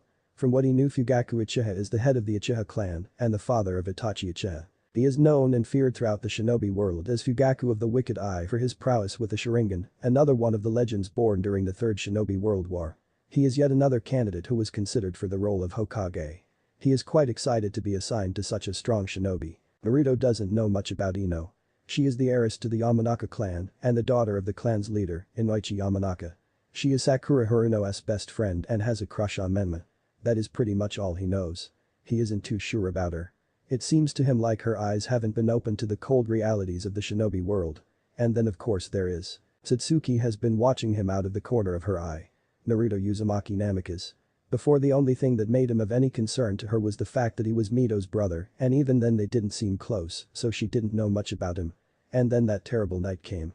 The night that robbed her of the one person she adored, admired and trusted most besides her mother. The night that took her twin from her. She remembers waking up, hoping and praying it was all a nightmare. It wasn't. She remembers finding out he had been through something similar. She thought about reaching out to him, but she didn't even know him. And besides, she could never reach out to anyone again after that. Now she is on the same team as him. Well, it doesn't matter. She just has to focus on getting stronger. Ino sighs exasperatedly. She isn't on Menma's team. Well, at least Sakura can't rub it in her face because she isn't on Sasuke's team. She knows Satsuki a bit, or at least she thinks she does. She used to be friendly and got along with everyone. Then she changed. This was the same time Sasuke changed. It was after their brother supposedly massacred their clan. Naruto, on the other hand, is a complete mystery to her. He is quiet and doesn't talk to anyone. She remembers even from a young age he was treated differently from his siblings. The people of the village didn't look at him the same because of what he held within him. He would get made fun of by all the other kids, and Yaoi and Menma would encourage the other kids to stay away from him. Many of her friends would encourage her to stay away from him. Some of her elder fellow clansmen would say the same, and her father would then say that he is a normal boy and that Ino should befriend him. Arguments between them were the result of this. This led Ino to follow the common belief that Naruto was a troublemaker and to stay away from him or sometimes even ridicule him. Now she is on the same team as him. This should be interesting. A man enters the classroom. He has brown hair that reaches his shoulders and onyx-colored eyes with visible creases below them. He is wearing the standard Jonin flak jacket along with a black shirt with the symbol of the Uchiha clan on the shoulders, shin guards, and a black open front apron with a white diamond design along the bottom. Team 12, follow me. The man revealed to be Fugaku Uchiha says in a stern tone before turning and leaving. Naruto gets up and heads down the stairs, behaving obliviously to the watching eyes. He walks past Menma, Mito, and Yaoi's desk. Yaoi is looking at him with a sad look on her face. Mito, as always, pays him no mind, and Menma is glaring daggers at him. He walks out of the classroom for the last time and turns to see a woman approaching. Kushina. She is wearing the standard hidden leaf Jonin attire. Her headband is strapped around her head and her red hair is tied in a ponytail. Naruto says with a smile on her face. Lady Kushina responds by bowing with a blank look on his face and walking off, leaving behind a very sad-looking Kushina. Naruto takes some time to study with his teammates. Satsuki is dressed in a skirt that is above the knees. The skirt has a slit that goes down the right thigh which is wrapped in bandages, which allows her to draw her kunai from its holster. She is also wearing black knee-high shinobi sandals. On her upper body she is wearing a dark blue long-sleeve midriff top that exposes the shoulders and bears the crest of the Uchiha clan on the back. Her jet black hair is cut above the shoulders and kept out of the way of her heart-shaped face. Ino has fair skin, blue eyes and platinum blonde hair that she wears in a ponytail that extends to her waist, with bangs that frame the right side of her face. Ino is wearing a purple outfit consisting of a high-collar blouse and a matching apron. She has bandages on her abdomen and legs. She is wearing wide arm warmers with a purple trim and her headband is worn as a belt. Training ground 12. Naruto, Satsuki and Ino are all sitting in front of Fugaku, who is sitting atop one of 3 wooden stumps. The group introduced each other to one another and told of their likes, dislikes, hobbies, etc. Naruto ensured he gave away as little as possible. Naruto doesn't consider himself to be dense. Fugaku grew up alongside Minato. The two are close friends. He knows that one of the main reasons he is on Fugaku's team is because the Hokage trusts him and has most likely assigned him to a long-term mission to observe him and analyze him. Alright then, now it's time for you to take your graduation test. What do you mean? Ino asks. We've already been promoted. Not really, Fugaku replies. That was only a means of weeding out those truly capable of being shinobi. And this is a means of acquiring the best out of those capable. Naruto isn't surprised. Just as he suspected. So let's not waste any time. Fugaku says, taking 2 items out of his pocket. One is a stopwatch. The other is a pair of bells joined by a red string. The test is you each have to get one of these bells from me in order to pass. As you've observed, there are only 2 bells. So the 2 out of the 3 of you who get a bell will pass and be declared genin, and the odd one out will be sent back to the academy to repeat a year. There will be a time limit of 1 hour. Failure to acquire a bell within that time will also constitute failure. Fugaku says, setting the stopwatch. He hooks the bells to his belt. Any questions? No good. Your time starts. Now. Immediately Satsuki and Ino jump away from the clearing. Naruto simply stands there staring at Fugaku. You're not going into hiding like the others. I'm not surprised. Your file did indicate you weren't the sharpest knife in the proverbial toolbox, Fugaku challenges. Naruto crosses his arms, not taking the bait. There's no point to it. A shinobi of your caliber would be able to determine my location easily, no matter where I hid, he replies. He's actually lying.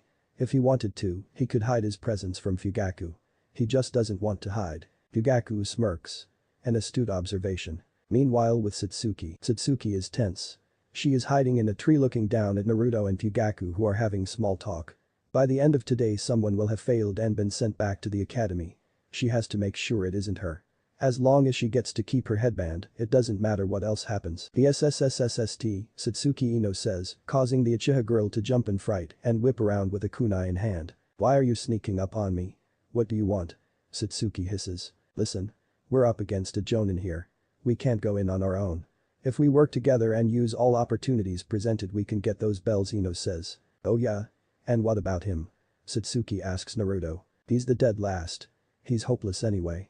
Let's just focus on the bells, Ino says. Satsuki nods in agreement. So how do we go about it? Ino asks. Well, he's distracted by Naruto right now. We can capitalize on that. Ino nods. You go in and cover me. Once I give the signal, get out of the way. I'm going to use my clan to gain control of his body. Then the bells will be ours, Ino says. Satsuki nods and they prepare to put their plan into action. But Fugaku and Naruto. There is complete silence. Naruto is still standing there just staring at Fugaku. Why isn't he attacking? Fugaku asks inwardly. He's stalling. Well, if he won't take the initiative I will, Fugaku decide. However, he cannot as he whips around to block a punch from his daughter. Past, he observes. Satsuki aims a kick at Fugaku's midsection. He blocks and pushes her back. Satsuki doesn't relent and goes on the offensive once again, aiming a right hook at his face, but he parries it away.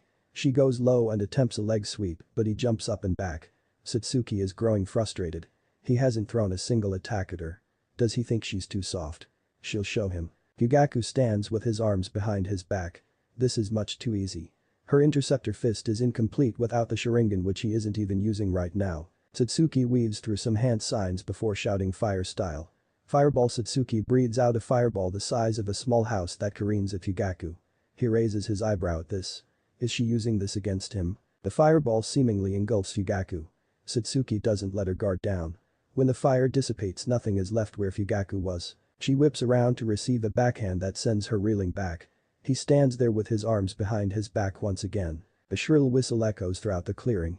Satsuki dives to one side, allowing Fugaku a clear view of Ino who has her hands in a triangle formation. Mind transfer, she shouts.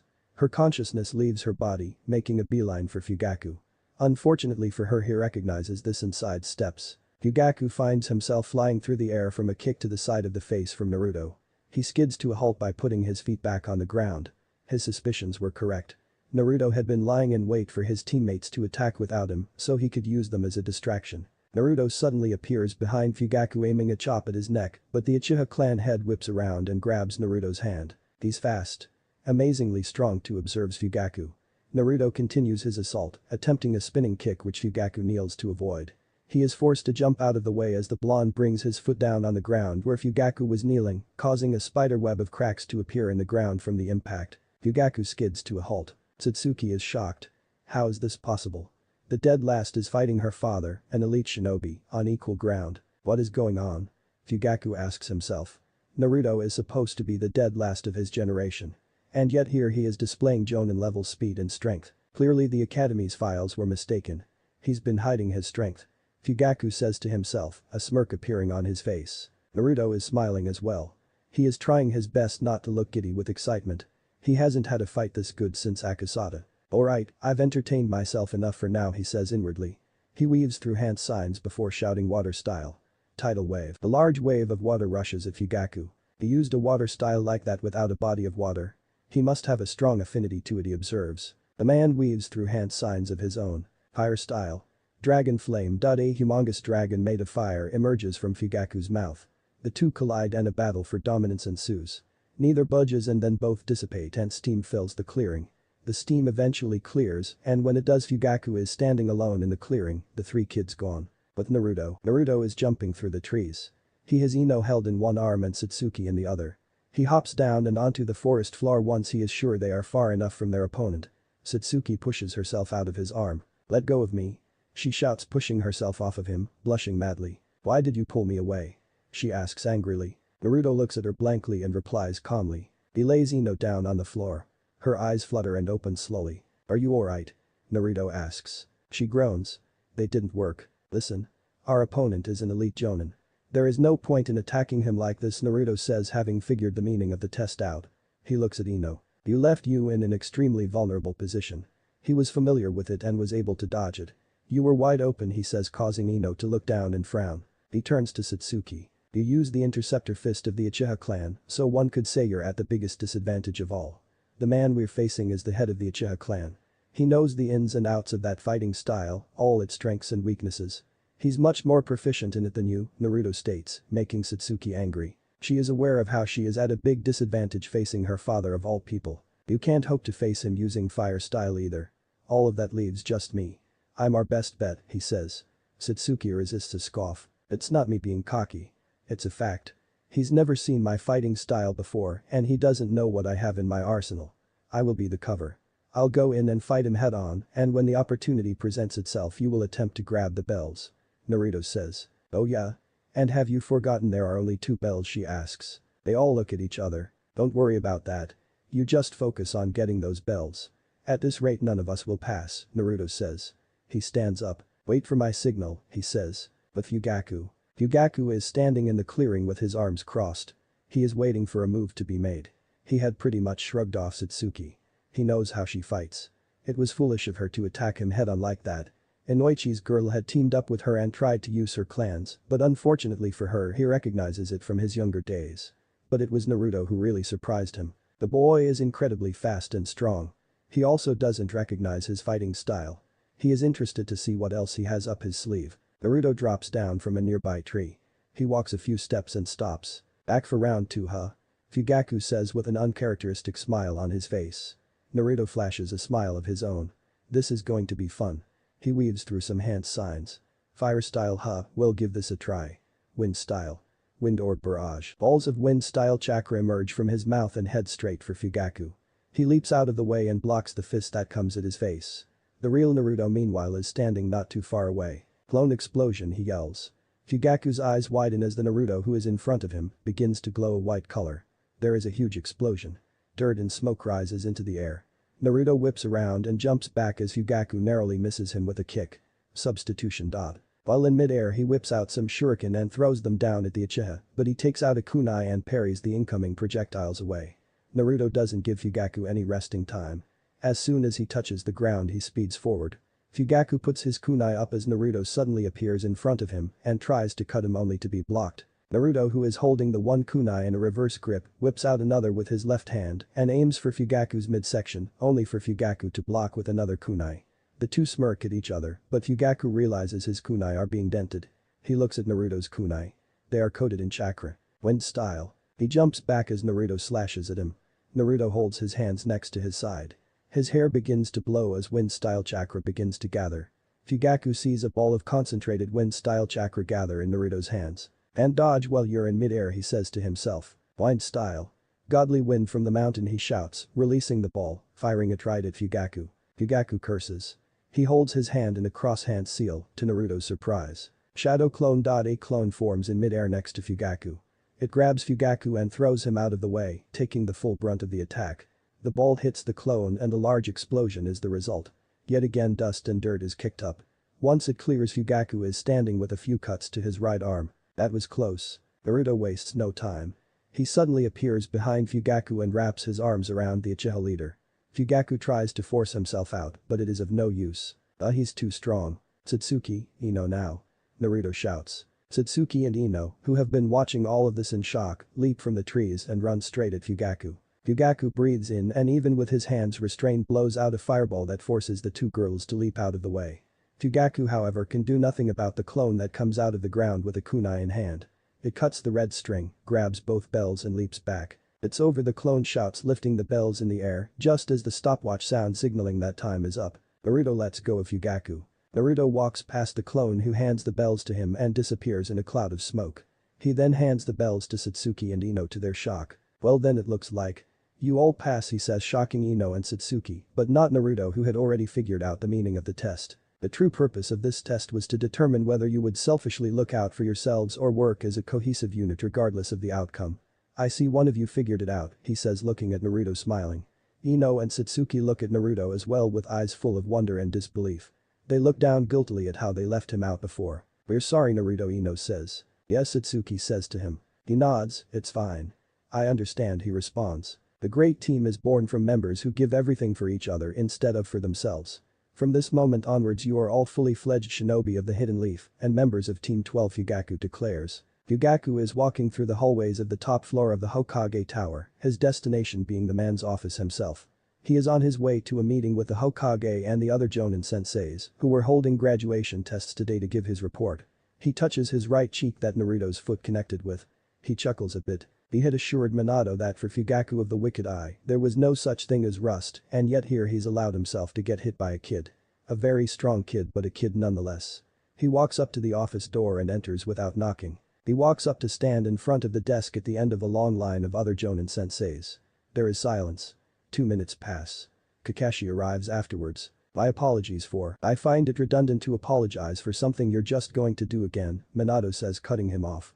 Now that we're all here, let's get started. Going in numerical order, please make your reports on how your teams did. Minato says.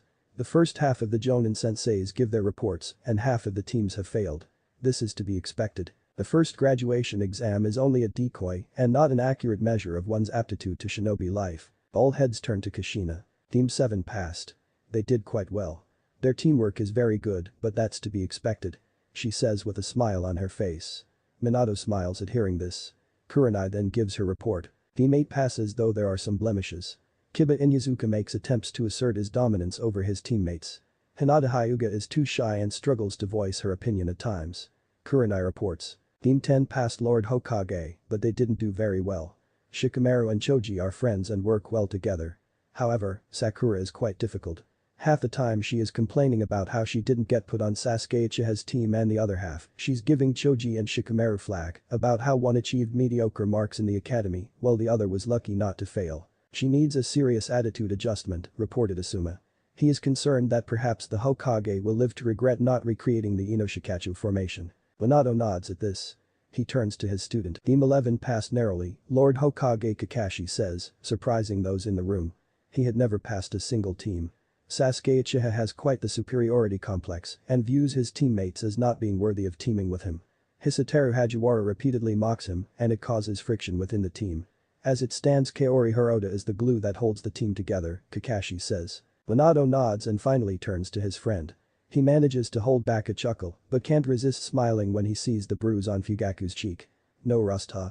Fugaku sees the look on his face and narrows his eyes a bit. Team 12 passed. Satsuki Uchiha is impressive, but she seems a bit arrogant in her approach. Wonder where she gets it from, Minato says inwardly in a sarcastic manner. Ino Yamanaka is very distracted. She seems obsessed with Team 7's Menma. He says. This time Minato cannot hold back the chuckle. He is aware of how Inoichi's daughter is infatuated with his son. The real shock, however, Naruto Uzumaki Namikaze Fugaku continues earning the attention of all in the room. Naruto is no doubt the strongest member of his team, Fugaku says, shocking all in the room. During the test he displayed what was no doubt Jonin level speed and strength, using a taijutsu style I've never seen before. He is the reason I have this bruise, Fugaku says, pointing at his cheek. He used quite a few impressive elemental jutsu and even the shadow clone jutsu to perform a clone explosion jutsu.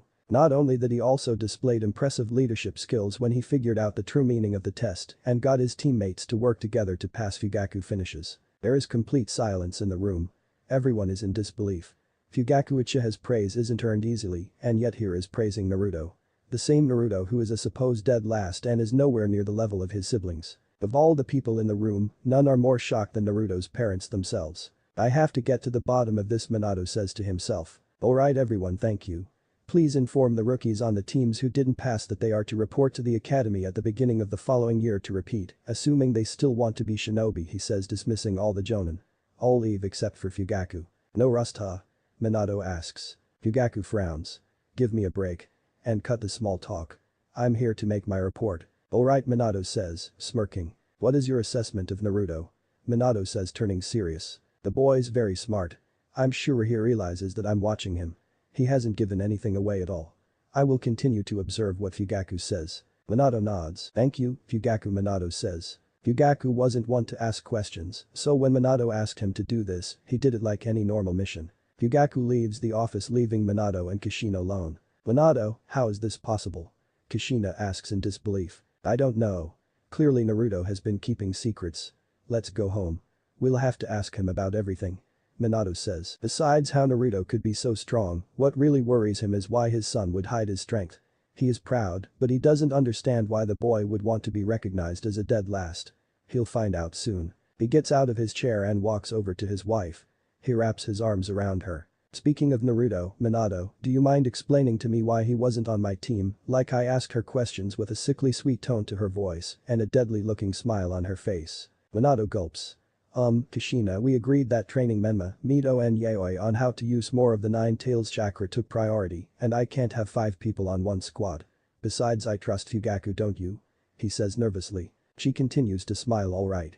But you're definitely not getting any sex for a while, Kushina says, causing Minato's eyes to widen. Now let's go home and celebrate. Uzumaki Namika's estate. Yaoi is hysterical. She has tears streaming down her face. Mito has a blank look on her face. Menma is glaring daggers. Naruto is sitting on one of the couches in the household's living room. Minato and Kushina walk in. Hi everyone, we're. What's going on? Kushina asks, realizing Yaoi is in tears. Menma says nothing. Mito remains silent. Mom. Dad. Big brother is moving out, she manages to say, hearing a voice trembling. Minato and Kushina see the suitcase and backpack Naruto set down next to him. Minato reels back with shock. Yaoi's words don't quite register at first, but when he sees Naruto's luggage, he realizes the severity of the situation. Kushina is in complete shock and disbelief. She can't believe this is happening. Her son is leaving. Why? It's obviously because of her. She did this. Minato's face turns stern. Naruto, why are you moving out? This is your home. We're your family. Where are you going to go? When were you going to tell us any of this? You can't just leave, Minato says authoritatively. Naruto, who has been sitting on the couch looking calm, stands up. I was going to tell you as soon as you got home. You need not concern yourselves with details. And actually, Lord Hokage, I can.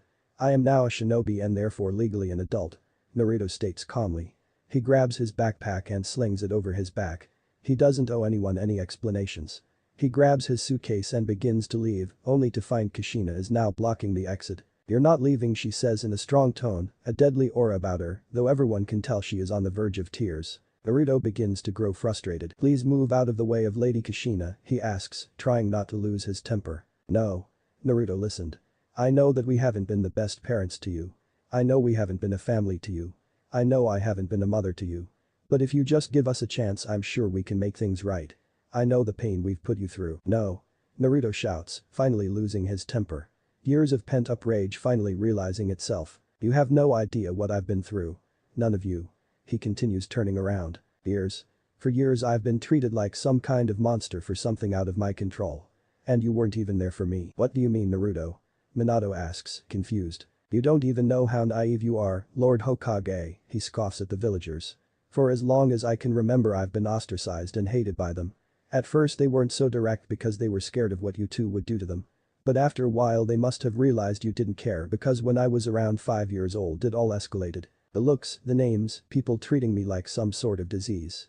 Now given time I could have gotten over that, but what I really struggle to look past is that the people who are supposed to be my family, the people who should have my back when nobody else does, left me out to rot in the cold. Minato is shocked. The villagers did that. But. When? How? Kushina is in tears now. So is Yaoi. Menma and Mito are shocked as well. Well, now I'm done. You've never been anything to me. The best you could do for me is let me go to live my life. Naruto says with finality. He looks to the exit which Kushina is still blocking. He infuses chakra and in a poof of smoke is gone.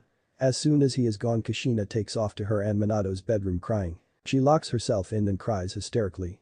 Her baby boy suffered so much and she wasn't there for him. She just made things worse. Yaoi falls apart having only Mito for support who is comforting her. How could she have done this? How could she have locked her own brother out and even tormented him with the amount of pain he was going through? Menma looks on at this scene, seeing everything in complete disarray. He looks to one of his sisters who is falling apart in the other's arms. She leads her away to her bedroom. He looks to the hallway where his mother ran and where his father followed her. He looks down and then clenches his fists and grits his teeth. He punches the wall causing a spiderweb of cracks to appear. Curse you, Naruto. I will make you pay for ruining this family, he silently vows. He looks up to reveal his usually purple eyes have turned crimson red and his round pupils are now slits. But Naruto is now laying on his bed in his new home. An apartment on the top floor of a building on the north end of the village. He had put a few shadow clones to work to furnish and clean it and it was all done. He could afford to buy it and many other things because Akasada's life savings was worth millions, but he doesn't want to attract any unwanted attention for now. He stares at the ceiling deep in thought. It's only begun. A few weeks later. It's been weeks since Naruto moved out of the Uzumaki Namika's estate. He is very thankful for his sensory ability as it has stopped him from running into the family on multiple occasions. News spreads fast. Naruto has noticed in recent weeks that the villagers are being more cold towards him, but it's not as if any of it is new to him. His teammates have clearly heard as well. The two females have been giving him strange looks, particularly Ino. Fugaku, thankfully, didn't even show he knew despite the fact that he obviously did. Things are going well with his new team. They have been working more cohesively than Fugaku had anticipated. Therefore on some occasions, when not on missions, they worked on team exercises based on a broad range of field simulations based on tracking, assault, espionage etc. But on other occasions, Fugaku worked with them on a rotational individual schedule. He would spend a day focused on one of them, whilst the other two were given a set of exercises to complete in one half of the day, and then they were to face each other in no-holds-barred combat for the other half of the other day.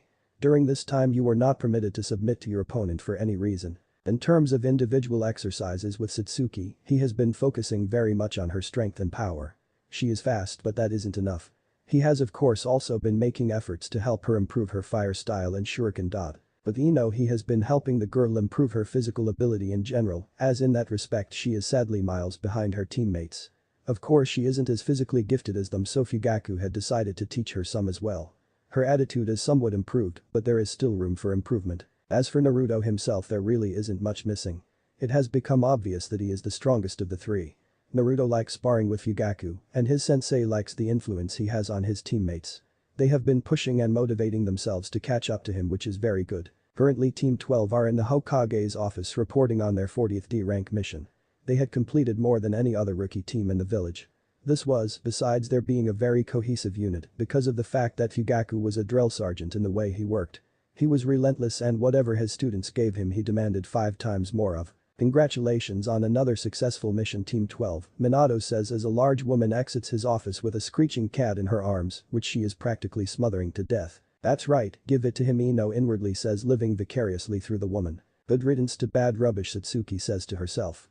Although she can understand why the little beast keeps running away. Naruto looks on, trying not to smile. He almost feels bad for the cat, whose name is Tora. The animal reminds him of himself. Back when Akasada was still alive, he would test Naruto's speed by gathering the fastest lions on Mount Rayan and having them chase after him for the whole day. Team 12 have crossed paths with Tora many times before. Naruto could have ended things fast on each occasion but chose not to, thinking it would do his teammates some good. They are very infuriated by this and have promised him great pain in the future for it. Perhaps not pain on par with what Tora was subjected to, but pain nonetheless. I assume you're here for another mission, Minato says. There is a tense silence. The 3 genin in the room look to their sensei with their eyes narrowed. Fugaku raises his eyebrow and smirks at this. Yes, Lord Hokage. I believe the Team 12 are ready for their first C-rank mission. The minimum requirement has been met and I do believe they're ready. Fugaku says. You're right. Your team does qualify for such a mission, Fugaku. I have seen firsthand that they're very capable. They've performed more than any other rookie team within the village so far. Minato says, handing the Uchiha male the scroll outlining the details of the mission. It's a simple escort mission. It shouldn't be much trouble for you, he says. He uses the telephone on his desk to order his secretary to send the client up. Not long after, an elderly man, who smells of sake, wearing spectacles and a large hat, comes in. He looks at Team 12, studying them carefully before finally speaking. This is it. I didn't pay my money for 3 rabbits, he says, wiping the alcohol from his chin. Ino and Satsuki seem insulted, while Naruto simply raises an eyebrow. Who gets drunk at this time of day? Fugaku pays the man's words no mind. We'll meet up tomorrow at the village gates at the time we usually meet up at the training grounds. From there we will head out to the land of waves. We'll be escorting and guarding Tazuna while he completes a bridge project for the nation. Pack enough supplies for at least a month. His students nod at this. Throughout all of this, Minato has been watching Naruto discreetly. Things have changed since Naruto moved out. Yaoi hasn't been her usual bubbly self. Kushina is obviously suffering but is trying to pull herself together so the performance of her team doesn't suffer. Menma has been more irritable too. He admits he himself has been finding it hard to concentrate on work. He is angry at the villagers for letting him down. He is angry at Yaoi and Menma for damaging Naruto's reputation, the former having expressed her regret while the latter didn't seem to care, but most of all he is angry at himself. Angry for allowing any of this to happen. How could he cause his son to go through such pain? He wants to make things right but doesn't know how to go about it. Naruto realizes that he is being watched by the Hokage and before the man can say a word he leaves the office using a teleportation unlike his teammates who used the door. Minato sighs at this. The next day. Naruto is standing in front of the village gates with a backpack slung over his shoulders. Ino and Satsuki are with him. The two seem quite excited and he would be lying if he said he wasn't either. "I look at him," says Kotetsu Hagane, one half of the eternal gate guards of the Hidden Leaf. "What I would give to trade places with them," he continues. "Stop daydreaming, Kotetsu, and focus on the mission at hand," his friend and the other half of the eternal gate guards, Izumo Kamizuki, reprimands. "You call this a mission?" "Yeah right," he scoffs. He remembers when they had initially been approached about being gate guards. Regulating who comes in and out of the village is serious business. It's a big responsibility, they had been told. He still can't believe how easily they had been hoodwinked into this. Izumo watches the genin, and though he won't admit it, switching places is a tempting prospect right now. Fugaku arrives alongside Tazuna. "Alright, let's not waste any time. Let's head out," Fugaku orders. All the genin nod at this and the group leave, setting out for the land of waves. They walk in relative silence. After a while Naruto sees a puddle up ahead. Even if it weren't for his sensory ability, this trick wouldn't have been able to fool him. It hasn't rained in weeks. The group continued to walk. Fugaku steps on the puddle and as soon as he does, chains spring out and wrap around him. The chains pull in opposite directions, ripping him to pieces. The chains retract as two cloaked figures wearing claw-like metal gauntlets emerge. "One down," says one of the two. They're on it, the rest of the group poised to attack. Satsuki doesn't let this shock her. She knows her dad and she knows he's strong. Way too strong to get taken down that easily. She jumps in front of one of the cloaked figures. Ino sees her sensei get ripped to bits and is horrified. He was a jonin. An elite shinobi. If he got taken down, what good would she be? She swallows her fear and resolves to fight, even if certain death awaits. She sees one of the two attackers charge for Satsuki. She weaves through hand signs and casts a dojin jutsu. Descending hell. Gozu looks up to see a giant fireball coming down from the sky. He quickly breaks out of it, scoffing at how weak it is, only to be greeted with a kick to his midsection that sends him back. Satsuki doesn't relent, following up with a kick square in the face before jumping out of the way. Ino finishes off the enemy with an uppercut that knocks him out. Meanwhile Umezu goes straight for the target, intent on mowing straight through the blonde brat standing in front of him, who hasn't even drawn a weapon or gotten into battle stance. This is going to be too easy. All of a sudden the kid disappears, giving him a clear shot at Tazuna. He's running away. He laughs loudly as he closes in on the old man, who closes his eyes, preparing himself for his death. Just as Mizu's gauntlet is millimeters away from Tazuna, something suddenly stops him. Naruto appears behind his opponent, grabbing his cloak at his neck. He yanks on it, tossing the cloaked attacker like a rag doll away from Tazuna with one hand.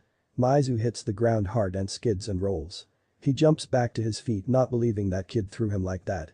He suddenly hunches over, coughing as Naruto appears in front of him, kneeing him in the gut. Naruto then raises his hand and chops his opponent on the back of the neck, allowing him to fall to the ground unconscious. Satsuki and Ino finish with their opponent just in time to see Naruto tie him up. They watch in awe as he ties his opponent up with ninja wire. "He's so strong," Satsuki inwardly says, clenching her fist. Ino watches with much the same look. "To think this is the same loser from the academy," she says to herself. Fugaku jumps down from the tree he has been watching this scene unfold from. His team handled themselves well, particularly Naruto. "Sensei." Ino shouts happily, seeing that their sensei is alive and well. She looks across at her teammates and realizes that they already knew. Azuna looks on in shock. "But I saw. He looked like he was wearing it." He saw Fugaku get ripped to pieces only to see pieces of wood on the ground. Substitution. Sensei replaced himself with an inanimate object and made it appear as if he died, Naruto explains to the confused man. "But why would you do that?" he asks angrily. "It was for two reasons," he says calmly. "The first was to assess how my team would react in an actual battle situation. You three did well. I'm proud of you," he says, earning smiles from the three. He turns back to Tazuna. "And the second was to determine which one of us they were after," he says, narrowing his eyes, causing Tazuna to gulp. "When Naruto jumped out of the way of the enemy's attack to determine that, my suspicions were confirmed. Tazuna, these two are the demon brothers of the Hidden Mist, Chunin level rogue ninja. Their ambushing us means this is no longer a C-rank mission." "Explain yourself," Fugaku demands in a serious tone, causing Tazuna to gulp once more. Tazuna looks to the genin, desperate for help, but he'll receive no such help from them. He sighs. "Are you familiar with Gato of Gato Industries?" Fugaku recognizes the name. Gato is one of the wealthiest men in the world. He also happens to be one of its biggest criminals, having a criminal empire that spans many nations. Years ago he came into my country posing as a legitimate businessman who wanted a share in the potential rich economy. But he would soon reveal his true colors. Tazuna proceeds to explain how Gato had conducted a hostile takeover of the nation and how his bridge project was a threat to the crime boss. I only lied to you because the allotted funds of my people could only pay for a C-rank mission, he says, falling to his knees. I'm sorry. Please help me. I just want to save my country, he pleads. Fugaku's face softens as he hears the man's story. He adopts a thinking pose. Strictly speaking, he should be on his way back to the village with his team to report this matter to the Hokage, but he can't just hang him out to dry. He turns to his team to make a decision. We're heading back to the village, Fugaku says, causing shouts of protest to arise, but he quickly silences them. This mission is no longer ours to complete. I'm not asking. Let's go, he orders. No. All heads turn to Naruto. What? Fugaku questions. I said no, sensei. I won't abandon this manor his people while they're in need. Naruto states, crossing his arms. A standoff ensues between the two. There is complete silence. Fugaku sighs. Alright. Fine. Tazuna, you're in luck, Fugaku relents. The genin smiles while Fugaku bows, tears streaming down his cheeks. And so they continue walking until they reach it. It's Naruto's first time seeing the ocean like it is his teammates. He tries to hide his awe, but it's a bit hard. It's foreign to him, and yet at the same time it does feel familiar. They get into a boat lent to them by a friend of the bridge builder and make the journey to the land of waves. They finally arrive at Tazuna's homeland. We're about an hour and a half away from my home, Tazuna informs. The group continues moving. Naruto's eyes narrow. Sensei says so no one else hears him. I know, Fugaku replies. Fugaku knows about Naruto's sensory ability. He, like the boy, knows that someone is following them. How many? He asks. There's 2 of them. One is further away while the other is following more closely. Naruto reports. Fugaku nods at this. Staying on guard, he orders his other 2 students to nod. The group continues for a little while. We should be there soon, Tazuna says to Fugaku. Uchiha nods at this before his eyes narrow. Everyone get down. Yell Fugaku and Naruto at the same time.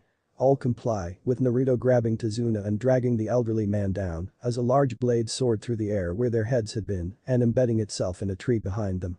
A man appears, standing on the handle of the sword.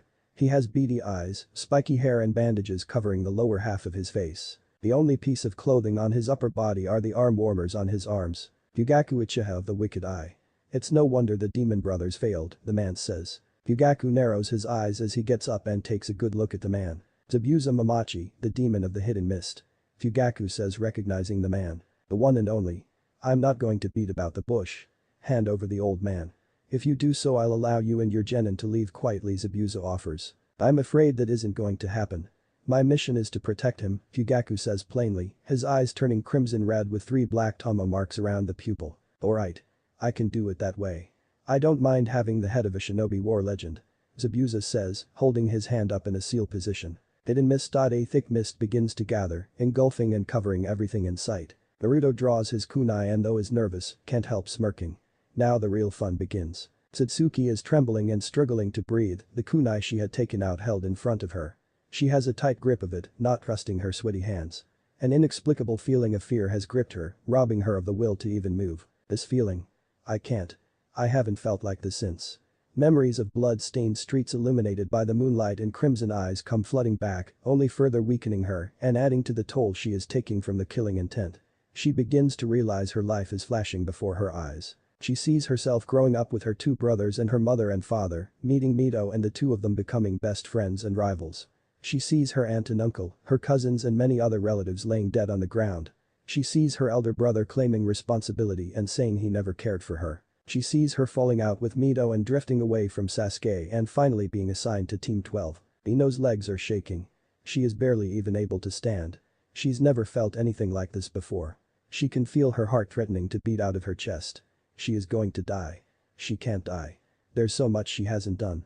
She can't. Images flash before her in her mind. She saw herself with her parents when she was younger. She sees herself laying eyes on Menma for the first time and meeting Sakura and defending her. She sees herself being assigned to Team 12 and all other events that led to this moment. Naruto has a kunai held out in front of him and is standing in formation with his teammates. He is faring much better than them as his late sensei gave off much stronger killing intent. That doesn't mean he isn't a little nervous. This is the first time he's faced an enemy this strong in an actual battle situation. Zabuza, to his knowledge, is a former member of the 7 ninja swordsmen of the Hidden Mist and thus a wielder of one of the 7 swords, in his case the Executioner's Blade. Zabuza is famed for his silent killing. It was said he is so proficient in this art that one would not even know they have been killed by Zabuza until they're already dead. Naruto's heart is beating fast. Nerves coupled with excitement. Naruto doesn't know why, but he enjoys battle. The feel of the perspiration running down his body, the sound of his heartbeat ringing in his ears as he stands across from an opponent of a high caliber. It just does something to him. He isn't a fan of violence, but he really appreciates a challenge. Satsuki, Naruto. Don't be afraid. I won't let my comrades die.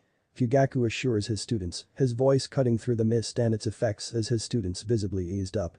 Ino stands up straight and Satsuki breathes in deep, pulling herself together. Zabuza's voice rings through the mist as well in the form of a laugh. Then he suddenly appears in the middle of the group in front of Tazuna, with his executioner's blade raised in the air and poised to cleave the old man in half.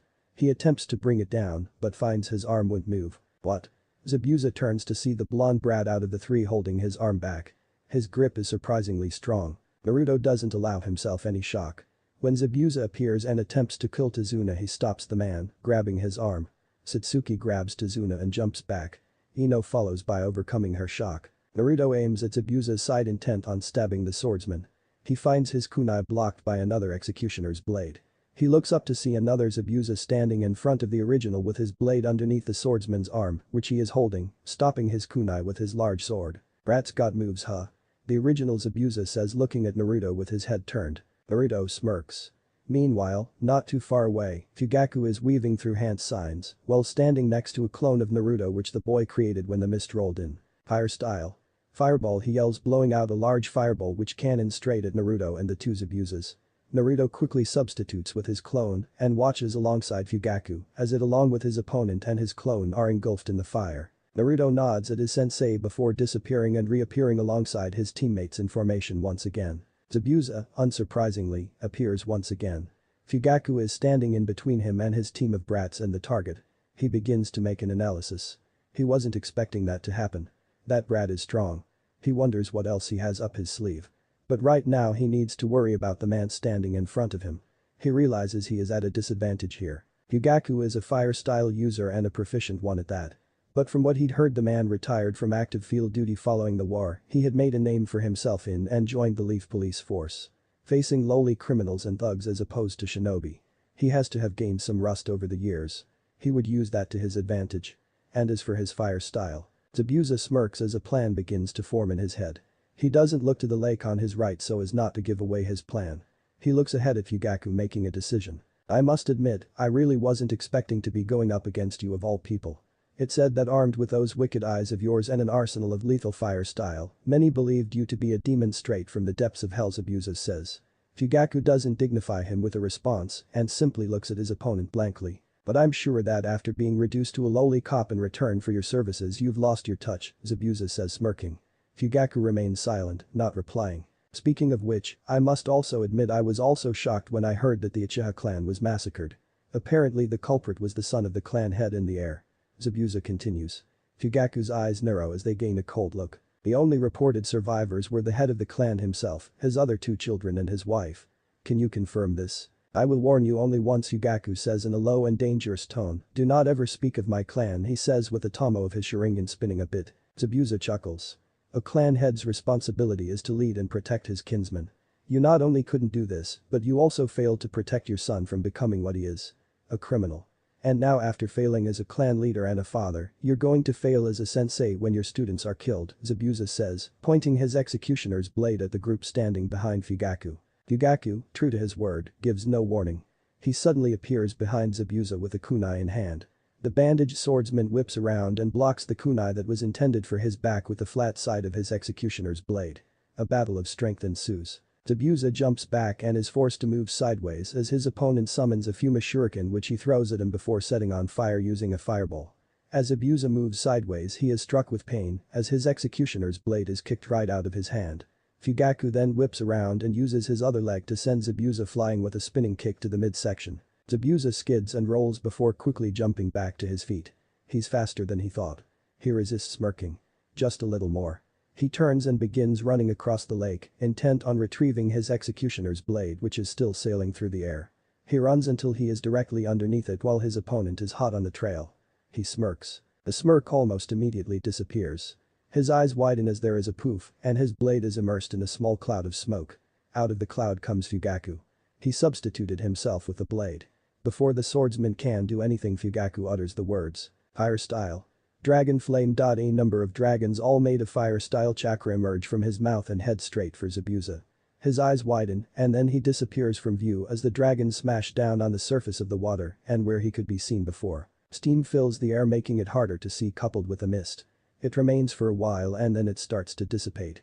When it does, Fugaku can be seen walking across the surface of the lake towards a downed Zabuza, who is lying face down in the water and appears to have suffered a few burns. Fugaku stands over Zabuza, staring at him for a few seconds. He then grabs the swordsman by the neck, lifting him into the air. He stares him dead in the eye, his Sharingan still active and the cold look from earlier still present. "You dare to sully my clan's name with your mouth?" he asks in a venomous tone. Zabuza's only verbal reply is a low groan. "That is the last mistake you will ever make," Fugaku continues. Zabuza smiles and a splash is heard. A pair of hands emerge from beneath the water, grabbing onto both Fugaku's ankles to his shock. The hands pull him down, causing him to release his grip on Zabuza as he goes underwater. The Uchiha whips out a kunai and stabs the water clone that pulled him in, causing it to disappear, reverting back to water. He pulls himself back up to the surface and breaks it just in time to see Zabuza finish a set of hand signs. "Water style. Water prison. You fell for that hook, line and sinker," he says with a wry smile on his face as he encases Fugaku in a sphere of water. "How easy can you be?" Zabuza asks, smiling. Fugaku curses as he becomes trapped in a sphere of water. He can't believe he fell for that. It was set up from the very beginning. Zabuza had been planning to lead him into the lake where he was strongest, and he had allowed his anger to take over and let that happen. And now his team and Tazuna are in danger. "You've underestimated me, and that is the last mistake you will ever make." Zabuza smiles at Fugaku, who scowls. Naruto, Satsuki, Ino and Tazuna watch this scene unfold. The three genins' faith in their sensei doesn't waver initially. They watch as he maintains a calm demeanor in the face of the enemy. This soon disappears as Zabuza provokes him using the Uchiha clan massacre. Fugaku attacks Zabuza, ruthlessly grinding down on the swordsman. Zabuza attempts to retrieve his blade, and to all it appears as if the Uchiha has his opponent on the back foot. All except Naruto. His eyes widened in realization. Zabuza uses water style primarily. That much was evident from this mist and the water clone he created earlier. And now he's drawn Fugaku into the lake. He attempts to yell a warning to his sensei, but it is drowned out by the sound of the fire dragons impacting the water. He hopes that Zabuza's strategy backfired. No such luck. Zabuza traps Fugaku in a sphere of water. The water clone of Zabuza appears in front of the group. They raise their kunai in response, not allowing themselves any shock this time. The clone swordsman laughs. "Well, don't you look serious?" he chuckles. "Do any of you even for a second believe you're capable of stopping me?" he questions. The genin remain silent, not dignifying their opponent with a response, but rather preparing for him to make a move. "Do any of you even for a second think you're a real shinobi? You're nothing more than kids playing pretend. Do you want to know how I became a shinobi?" The Blood Mist, years ago, was somewhat like other villages, but it differed in some respects, particularly one. It's an academy graduation exam. The final test to become a fully fledged shinobi in the mist was an all-out death match. Zabuza says. In order to become a ninja, one had to slaughter all their peers. The friends they had grown up with, eaten with and played with. Ino and Satsuki's eyes widen in shock, while Naruto's narrows. Ino shuddered at the thought of having to kill Sakura. Satsuki shudders at hearing Zabuza's words. Imagine if she had had to kill. She stops herself, realizing what she was thinking. There is one thing that was particularly unique about my graduation. I wasn't even a registered participant. He proudly says, shocking the genin. And yet little brats like you still think you're shinobi. Pathetic. Now. Zabuza leaps forward, his executioner's blade raised. Die. He shouts. Ino, Satsuki and Tazuna close their eyes, waiting for the blade to cleave through them and claim their lives. It never comes. Instead, the sound of metal clanging is heard. They open their eyes and they widen in shock. Naruto stops Zabuza's blade with his kunai. Zabuza is a bit surprised. This brat had displayed strength that was admittedly impressive earlier, but he wasn't really trying as much back then. A battle of strength ensues. Zabuza eventually jumps back. Think you got the stones, kid? Zabuza challenges, smiling. Naruto smirks. Without turning around, he speaks to his teammates. I'll take him on, you two stay here and guard Tazuna, he says. Are you insane? You can't fight him. Ino shouts. It's suicide. If you're fighting, then I'll fight with you, Satsuki says, stepping forward. No, Naruto says, turning his head. You need to protect Tazuna. He didn't come alone. He has an accomplice. That person could strike at any moment. Naruto warns. He turns his attention back to Zabuza, who is a bit surprised. The kid knew about Haku. Isn't he full of surprises? He takes out two kunai and gets into his lion fist stance. Naruto closes his eyes and opens them, infusing his chakra, releasing it in a burst. A wide aura becomes clearly visible around him, causing his jacket to flap about and his hair to blow. Satsuki steps back in shock. Naruto. It's unbelievable. His presence. It worse that of Zabuza, who she was quaking in fear in front of a matter of seconds ago. This can't be the dead last, she thinks. Even though he is on her side, it was still very intimidating. The doubt from before seems to begin to disappear. Ino watches in shock as Naruto infuses his chakra. It changes the very feeling in the air. The killing intent, though not directed at her, causes her to shake. The mere presence he exudes is so insurmountable. Is this really Naruto? Azuna falls to his knees. His heart is beating faster than it ever has. This boy. He had seen firsthand from earlier with the demon brothers that he was strong, but this was just unbelievable. This feeling. It by far outweighed what he had been feeling before from Zabuza. He is thankful Naruto is on his side and can't help but have faith in the boy. The clone Zabuza takes a step back, not looking as cocky as before. This brat. His killing intent, it actually made him worried. His chakra was no doubt low cage level, but how? It feels incredibly potent and strong, unlike anything he's ever felt. The look in his eyes has changed. Before it was blank, revealing little, but now his eyes are filled with determination and strength. The original Zabuza watches on, his executioner's blade with him once again, waiting to see his clone complete the mission and kill the genin and Azuna. Instead he sees the blonde brat stop him and then release what is no doubt low cage level chakra. The killing intent aside, the mere presence of the blonde changes the atmosphere. Fugaku watches on in shock.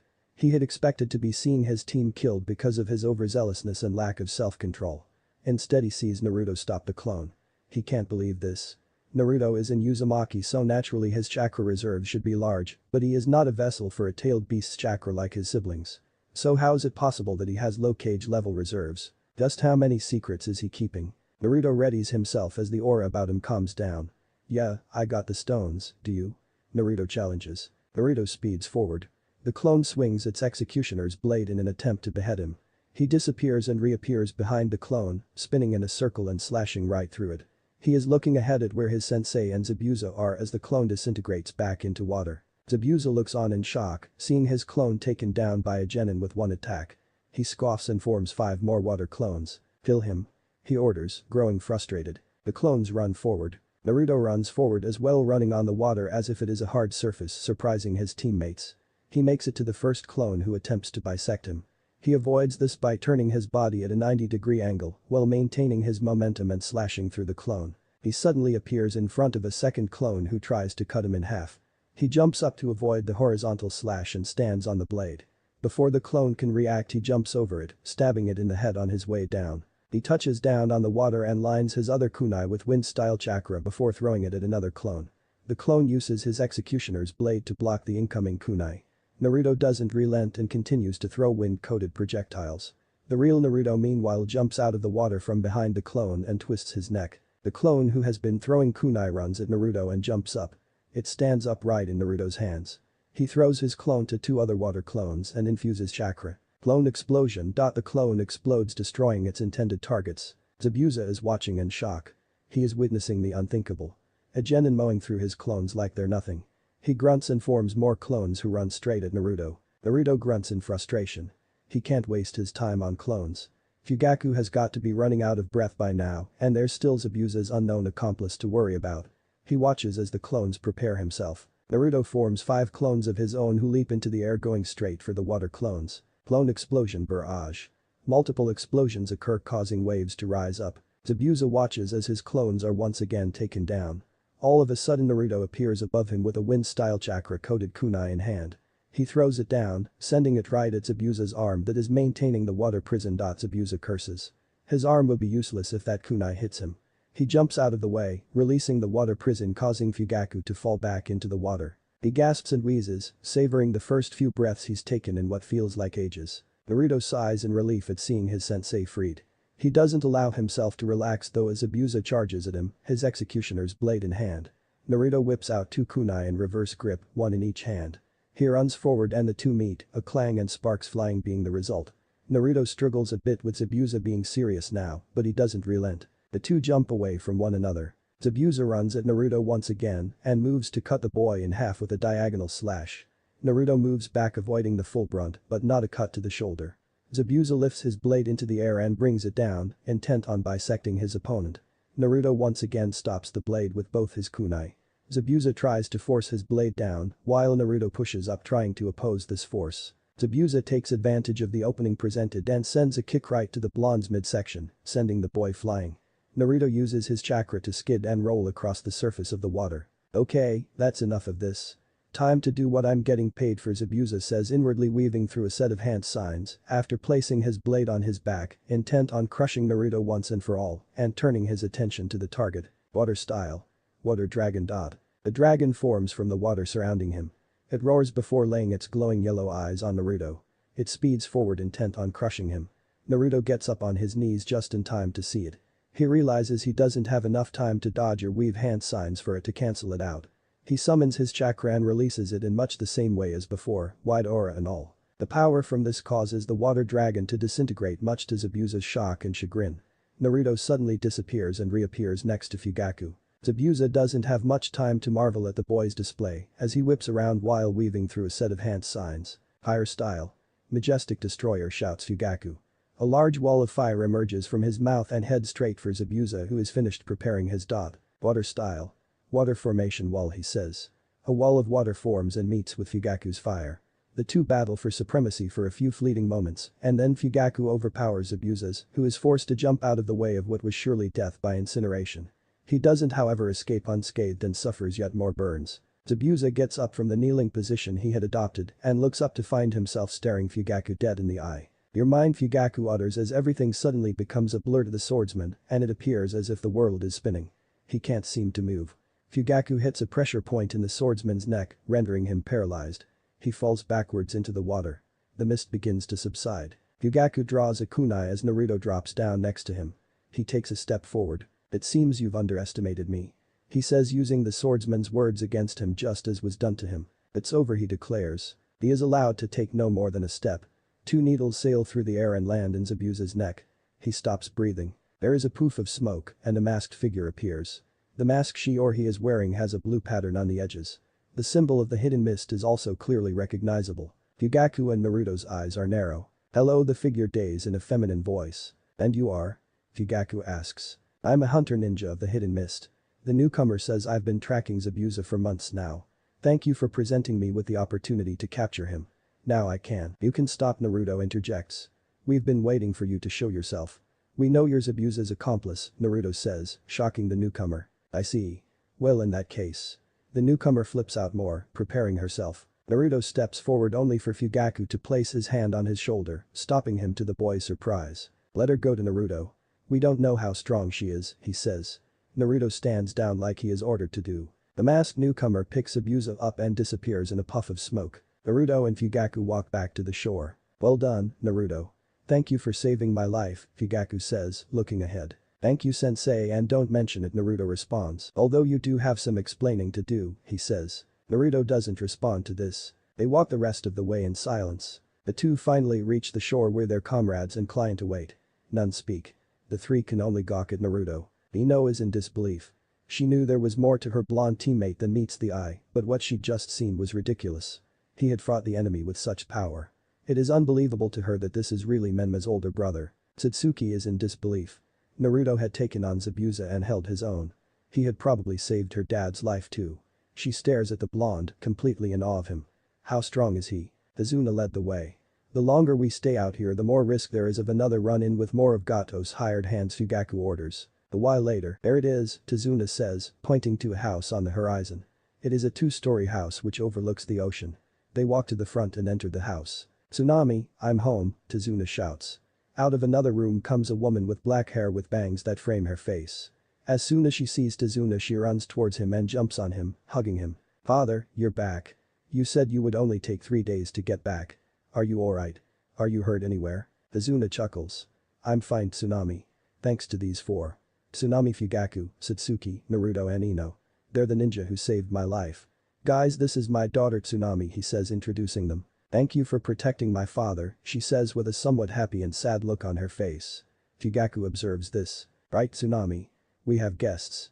Let's make them feel at home and let them settle in," Tazuna says before his daughter has the chance to immerse herself in thoughts of the sad past. "Oh, forgive me everyone. This is our home. It's not the largest, but it's home, she says to them, smiling. Inari. She calls out. Out of another room comes a little boy. This is my son Inari. Inari, your grandfather is back. These ninjas protected him on his way back. Come say hi, she says to him, smiling adoringly. The boy simply looks at the group with a dark look on his face before heading up the steps. Tsunami sighs at this before turning around and flashing a smaller smile at the group. Alright, let me show you where each of you will be sleeping, she says. Unknown location. Zabuza can be seen laying down. He has bandages tied around parts of his body where he was burned. His headband has been taken off and put aside. A groan comes from the swordsman as his eyes flutter and open. Don't bother trying to move, says the swordsman's accomplice.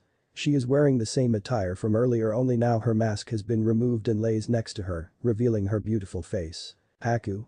He groans out, darting his eyes, finding he can't turn his head. Yes, Master Zabuza. It's me.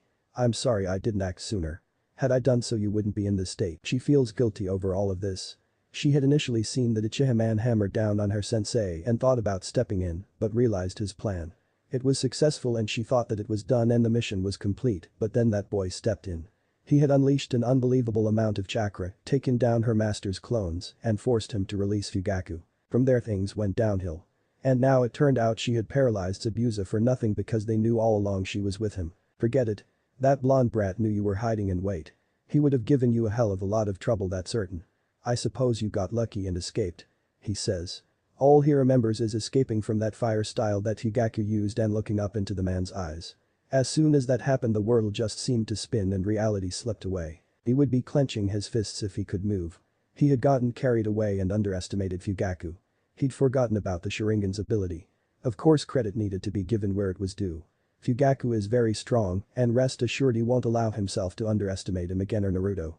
That boy was something else. He would have been an absolute monster in the future if it weren't for the fact that his fate is sealed. Anyway, the next time we cross paths with them, Haku, I'm leaving those two girls in your hands. They shouldn't be any trouble for you, but as for Fugaku and that Naruto boy, both of their heads are mine. Naruto can be seen laying against a tree. He has been out here since last night. He came here to train and ended up falling asleep. Flashback. After Team 12 arrives and settles into what would be their home for the next few weeks, Fugaku speaks to his team, telling them Zabuza would probably need at least a week to recover and they would need to be prepared because the next time they meet he won't be alone. I'd also like to apologize to all of you for what I did. I allowed my emotions to cloud my judgment, putting you all in danger. I promised you I wouldn't let you die, but the truth is had it not been for Naruto you would have all been killed, Fugaku says in a solemn tone. The Uchiha students quickly forgive him, understanding his position. The mention of Naruto causes his three comrades to turn their heads to him. He knows what's coming. They attempt to interrogate him concerning the power he displayed during the encounter with Zabuza. Training, he simply responds. They know there is more to it than this of course, and continue to interrogate him, but Fugaku and Satsuki quickly realize he isn't going to give anything away. Oh come on Naruto. Ino pleads, begging her blonde-haired teammate. She desperately wants to know how Naruto had done what he'd done. Naruto doesn't dignify her with a response. Ino was notorious for being a gossip monger back in the academy, hence her refusal to relent and let the matter go like the two Uchiha on the team. He's hoping she realizes sooner rather than later that he isn't going to tell her anything. Let it go Ino. He isn't going to tell you anything, Fugaku says. He, despite his attempting to talk down Ino from questioning Naruto on his ability, had been intent on doing much the same thing, but quickly realized his student had no intention of revealing anything to his teammates. He glances at his daughter to see her staring at the aforementioned Naruto. Satsuki shakes her head at her female teammate. Naruto isn't going to say anything else besides what he'd already said. That much is clear. She turns and looks to her other blonde teammate trying not to stare. She is still in a state of shock over what had happened. It seems each time she begins to think she has an accurate measure of his strength he proves her wrong. How strong is he? Team 12 for the few days that follow this particular meeting go about guarding Tazuna. They work on a rotational schedule of 2 guarding for half the day while staying behind and training before switching. The days pass by uneventfully until one night. There's no point you know. You're all going to die, a voice says in a matter-of-fact tone. There is complete silence. The sound of eating mixed with chatter that once filled the room is now completely gone. All heads of those sitting at the dinner table turn to see Inari standing there, eyes burning with loath. Team 12 had already been briefed on how Gato's oppressive rule had meant all who dared to stand against him or even be found to secretly be opposed to his rule were killed. As it turned out, Inari's father, Kaiza, who was considered a hero in the village, had tried to stand up against the crime lord. He had been publicly tortured and executed for this. Edo had made an example out of him, warning all that much the same fate awaited them should they show any signs of resistance. The ordeal had heavily traumatized Inari and had made him the way he is now. Pessimistic and hateful. Fugaku displays no outward reaction. Satsuki stares at the boy. Ino's eyes darted around the room, nervously seeing the mood turn tense. Tazuna and Tsunami become sad. Naruto raises his eyebrow before seemingly turning his attention back to his meal, speaking after swallowing a mouthful of food. "I'm sorry. I didn't hear you." "Say that again," he says nonchalantly, not even looking at Inari, but rather focused on his plate. "I said you're all going to die, you idiot. It doesn't matter how hard you train, how much you fight. It's hopeless. You're no match for Gato and his men," Inari says, glaring at the blonde-haired idiot who has the nerve to mock him. "And I suppose you are?" Naruto asks, his tone laced with sarcasm as he finally looks at Inari with his eyebrow raised. "Well, why don't you tell me about that, because from what I've seen, nothing's been done for this land since Kaiza died," he continues. Inari loses it. As if it isn't enough that these ninja fools show up here and dare to think they could challenge Gato, one of them has the nerve to mention Kaiza. "Don't you dare talk about Kaiza." The boy yells angrily. "Who do you think you are anyway? Kaiza was my hero and he was ripped away from me. You have no idea what that's like. Living in that ninja village of yours all your life. You know nothing about suffering," Inari continues shouting. A dark look comes onto Naruto's face. He places his chopsticks down before standing up. He looks straight at Inari, causing the boy to step back nervously. "And don't you dare stand there and speak as if you know I am and that you've had it worse than anyone else. Look around you. You have a home, a mother and grandfather who care about you and the memory of your father to look back on. There are kids just like you out there who have nothing and have lived their whole lives with nothing," Naruto says, yelling the last part, causing Inari to begin to tear up. He turns around and begins to walk away. He walks until he is standing right in front of the door. "You should be glad your father isn't alive," he says without turning, causing the eyes of all those in the room to widen in shock. "Because that means he was a hero. Better to die a hero than to live as a coward. If you're not happy about the way things are, then stop crying, become a hero and change them," he says. He opens the door and steps out, closing it behind him. Inari stands there staring at the door which Naruto had left through, like all in the room, mulling over the blonde ninja's words. There is silence for a while. It is eventually broken by Ino. "Fugaku-sensei. Who is Naruto?" She asks, not to find any better way to voice what is on her mind. Her sensei, this time, doesn't shake his head at her attempt to gather information on her teammate. "I'd be lying if I said I knew the answer to that, Ino," he responds, still looking at the door. He seemed deeply insulted and angered by Inari, saying he didn't know what it means to lose a loved one. "But from the intel I have, he hasn't ever been particularly close to anyone in the village. Could it be that Minato was wrong?" He analyzes inwardly, wondering if Minato knew even less about his son than he thinks. Flashback end. That was the reason Naruto had ended up here. He wasn't really thinking at the moment. He'd just gotten frustrated and angry at hearing Inari's words. "He was ripped away from me. You have no idea what that feels like." He sighs. He looks up at the early morning sky and begins to think. Something he hasn't had the chance to do since leaving the village. Blowing up like that probably gave his observer a lead. He's decided he'll open up more to his teammates.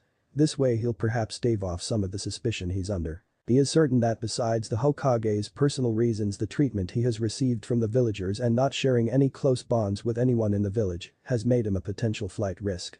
He is given no more time to think, unfortunately. He opens his eyes as he senses a chakra signature which he recognizes. Aku walks into a clearing, humming to herself. Her raven hair is let down and is out of the way of her beautiful face. In her hand is a basket which she is using to collect herbs which she will use to make a strong enough painkiller for Zabuza. She was more than happy to be out of the hideout for a bit. Her master has been very cranky recently, but it's to be expected. He isn't used to being in such a position. She spots the silhouette of someone sitting against a tree. She approaches, wanting to get a closer look. She freezes as she realizes it's him. The blonde boy from a few days earlier who had fought against her master. She begins to think. If she were to kill him now, a lot of trouble would be avoided. There is no doubt in her mind that she can handle the two Kunoichi he was with without trouble. He is another matter altogether though. The fact he was able to take her master on was proof of that. And then there is his sensei. That man is dangerous. As much as it pains her to admit, he may be stronger than Zabuza. She approaches him, reaching out for his neck. She nearly jumps in surprise when he grabs her wrist with his eyes still closed. His eyelids open, revealing his ocean blue eyes. Haku is captivated by them. She finds herself unable to move. She is broken out of this trance when he speaks. "Can I help you?" Naruto asks with his eyebrow raised in pretense. Was she going to try and finish me off before our next meeting? He assesses. Oh, she stumbles, still in awe. I apologize. I saw you sleeping and wanted to wake you up. You'll catch your death sleeping out here in the cold, she lies while smiling at him. A good liar, he observes. He glances at the basket in her hand. He recognizes the herbs as the ingredients to a painkiller. This is obviously for Zabuza. I see. My apologies. Please forgive me, he says, standing up and bowing respectfully. It's fine, she stutters embarrassedly. I'm Haku, what's your name? She asks politely. Naruto responds. What are you doing out all alone? He asks. A friend of mine is in pain and in need of medical attention. There are some medicinal herbs in this area that can help, she asks. Naruto offers to help her pick the herbs. She attempts to reject his offer, but he insists, so she shows him the herbs she needs. They get to work, going about the task in silence. Haku begins to have an internal debate with herself on whether she should converse with the blonde or not. Normally she wouldn't be doing this, but she just can't help but feel enchanted by him and the presence he exudes. She looks over at him and sees his blonde hair move in the breeze, those faint whisker marks on his cheeks, and Naruto is on one knee picking the medicinal herbs. He can feel Haku's eyes on him. The girl is trying to hide the fact that she is staring at him, but even if it weren't for the fact that Naruto can feel when someone's eyes are on him, he would still be able to tell. Is she ruminating on whether to kill him? Perhaps. He stands up, turning his head and looking at her. His cerulean blue eyes meet with hers. His eyes are mysterious. They appear emotionless and blank, masking all within. But Haku can perceive some of what he is trying to hide behind those eyes. They are laced with much the same determination and conviction she had seen on display against her master. His eyes also clearly have a dark look. They look as though they belong to one who has felt great pain. One who has no semblance of trust in anything but himself. Perhaps this is why he masks himself, not revealing what is within himself. When his eyes meet with hers, they bore into the depths of her very being, as if they know all. She quickly realizes she is blushing and tries to force it down, but the realization of her reaction to the handsome blonde only causes cheeks to grow redder than before. Naruto walks towards her, the herbs cupped in both hands. He resists raising an eyebrow at her sudden change in skin color. Perhaps Zabuza isn't the only one not in peak condition. He places the herbs in the basket which she holds out while sitting down. He places himself down next. So, you're a shinobi? She asks, trying to make small talk and not look suspicious. Naruto simply nods in response. You must be quite strong, she continued. Naruto shrugs. That depends on one's definition or measure of strength. In my opinion, I am somewhat strong, but there are many who are far ahead of me. He responds to her. She stares a bit at him again in thought. So why do you fight? She asks. He turns his head, looking at her, surprised by the question. Why do you have to be strong? It is my belief that one can only be strong if they have something or someone precious to protect, she continues. He looks ahead and speaks. I have someone who is quite special to me, who taught me many things. I wish to one day be his equal and eventually surpass him. To be an even greater hero than he was, he says with his voice filled with determination and a smile on his face. He was a bit taken aback by such a question being asked by the female, especially with all things considered. Haku listens and stares in awe as Naruto speaks. The blonde boy speaks with conviction, and as he does this, the wind blows his blonde hair. A smile appears on his handsome heart-shaped face, making him seem all the more such. Haku blushes as she listens to him. And besides this, he says as his face adopts a contemplative look to it. He watches as Haku grows beet red once again. He considers questioning her about her health, but realizes he has no time to. Haku resists raising her eyebrow a bit as she hears Naruto's second reason. It sparks her curiosity and she begins to try to ask him, but he doesn't give her the chance. Well, it's been nice meeting you, he says. Should be getting back to my team. Haku nods. It's been a pleasure meeting you too, Naruto. Hopefully our paths will cross again soon, she says. She feels sad that the next time she crosses paths with a blonde, it will be in battle. Oh, they will. Send Zabuza my best regards and tell him I will be looking forward to our next meeting. Haku nearly drops her basket in shock at these words. She jumps back, arming herself with needles. You knew. But then. How? Why did you help me? She manages to stutter out, overcoming her shock. You could have attempted to kill me earlier, but you didn't. You're not like Zabuza, he responds to her shock at how he reads her so easily. And? We're somewhat similar to you and we both have people who are precious to us. Another word. Naruto turns around and walks off without another word, leaving Haku to recover from her shock. 6 days later, the week had passed uneventfully. Naruto had returned to Tezuna's home the morning after his outburst and apologized to Fugaku for his outburst and abrupt departure. Fugaku had accepted the boy's apology. He didn't bother questioning the boy as he knows he won't give him an answer worth hearing. In the days that have passed, Team 12 have continued to guard Tezuna whilst he completes the bridge project, while also training in preparation for Zabuza and his accomplice's return. Fugaku has been observing his students and the behavior they exhibited over the past few days. They seem to be growing more friendly with each other. Ino has been pushing herself harder. She is determined to close the gap between her and her teammates. She has been training in chakra control exercises, taijutsu and even some ninjutsu. She possesses an affinity to water and earth nature chakra. Satsuki has been honing her fire style and chakra control as well. Not being part of the last battle against Zabuza has clearly bruised her ego, and she is determined to showcase her skills this time around. Naruto has been honing his taijutsu skill mostly.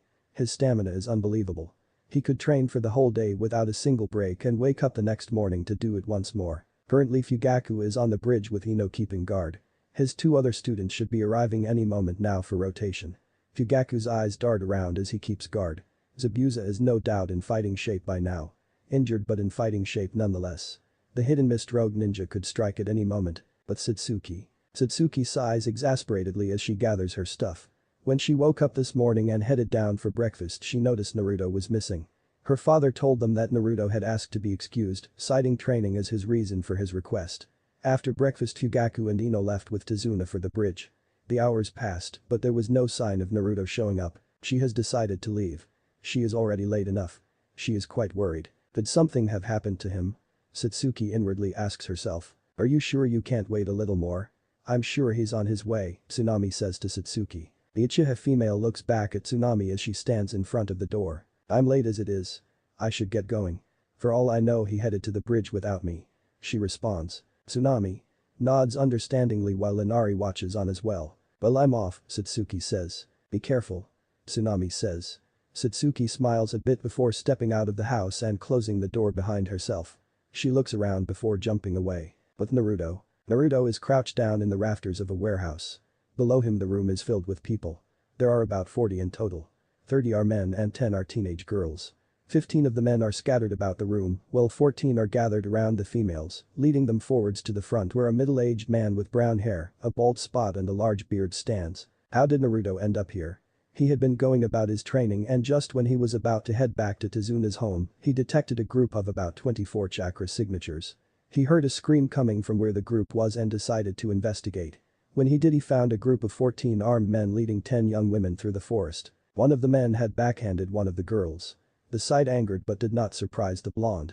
With the land of waves becoming Gato's playground and the heart of his criminal empire, human trafficking has become a normality in the nation. Naruto could have taken the thugs down then and there, but chose not to, opting to let them lead him to their base, so he could rescue any other captives which lead to the current situation. The group of men and women are now all standing in front of the middle-aged man. We got the order, boss, speaks up one of the men as he steps forward. He is wearing 10, pick of the litter, fresh ones, he says smirking. The man doesn't respond verbally. He looks the girls over, taking the time to walk around so as to study each of them. He walks slowly, enjoying the girl's visible fear. He nods before taking out a key and tossing it to the man who spoke. Alright, put him with the others, he says, finally speaking. The black-haired man nods, and the girls are led to a door on the left side of the front of the room. It is opened and the girls are forced inside before the door is locked behind them. Alright, gather round, the apparent leader shouts. The men in the room comply, gathering in front of him. There is a bit of chatter, but he silences with a raise of his hand. Right, Gato's order is ready. Naruto narrows his eyes as his suspicions are confirmed.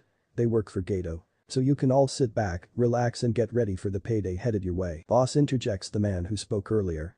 If I may, I have a proposition, he says. The leader frowns at being interrupted. What have I told you about opening your mouth while I'm talking? And what the hell are you on about? He questions angrily. Sorry. Gato gave us a task and we've completed it. We will be getting paid, but why should we relax now when we can go the extra mile?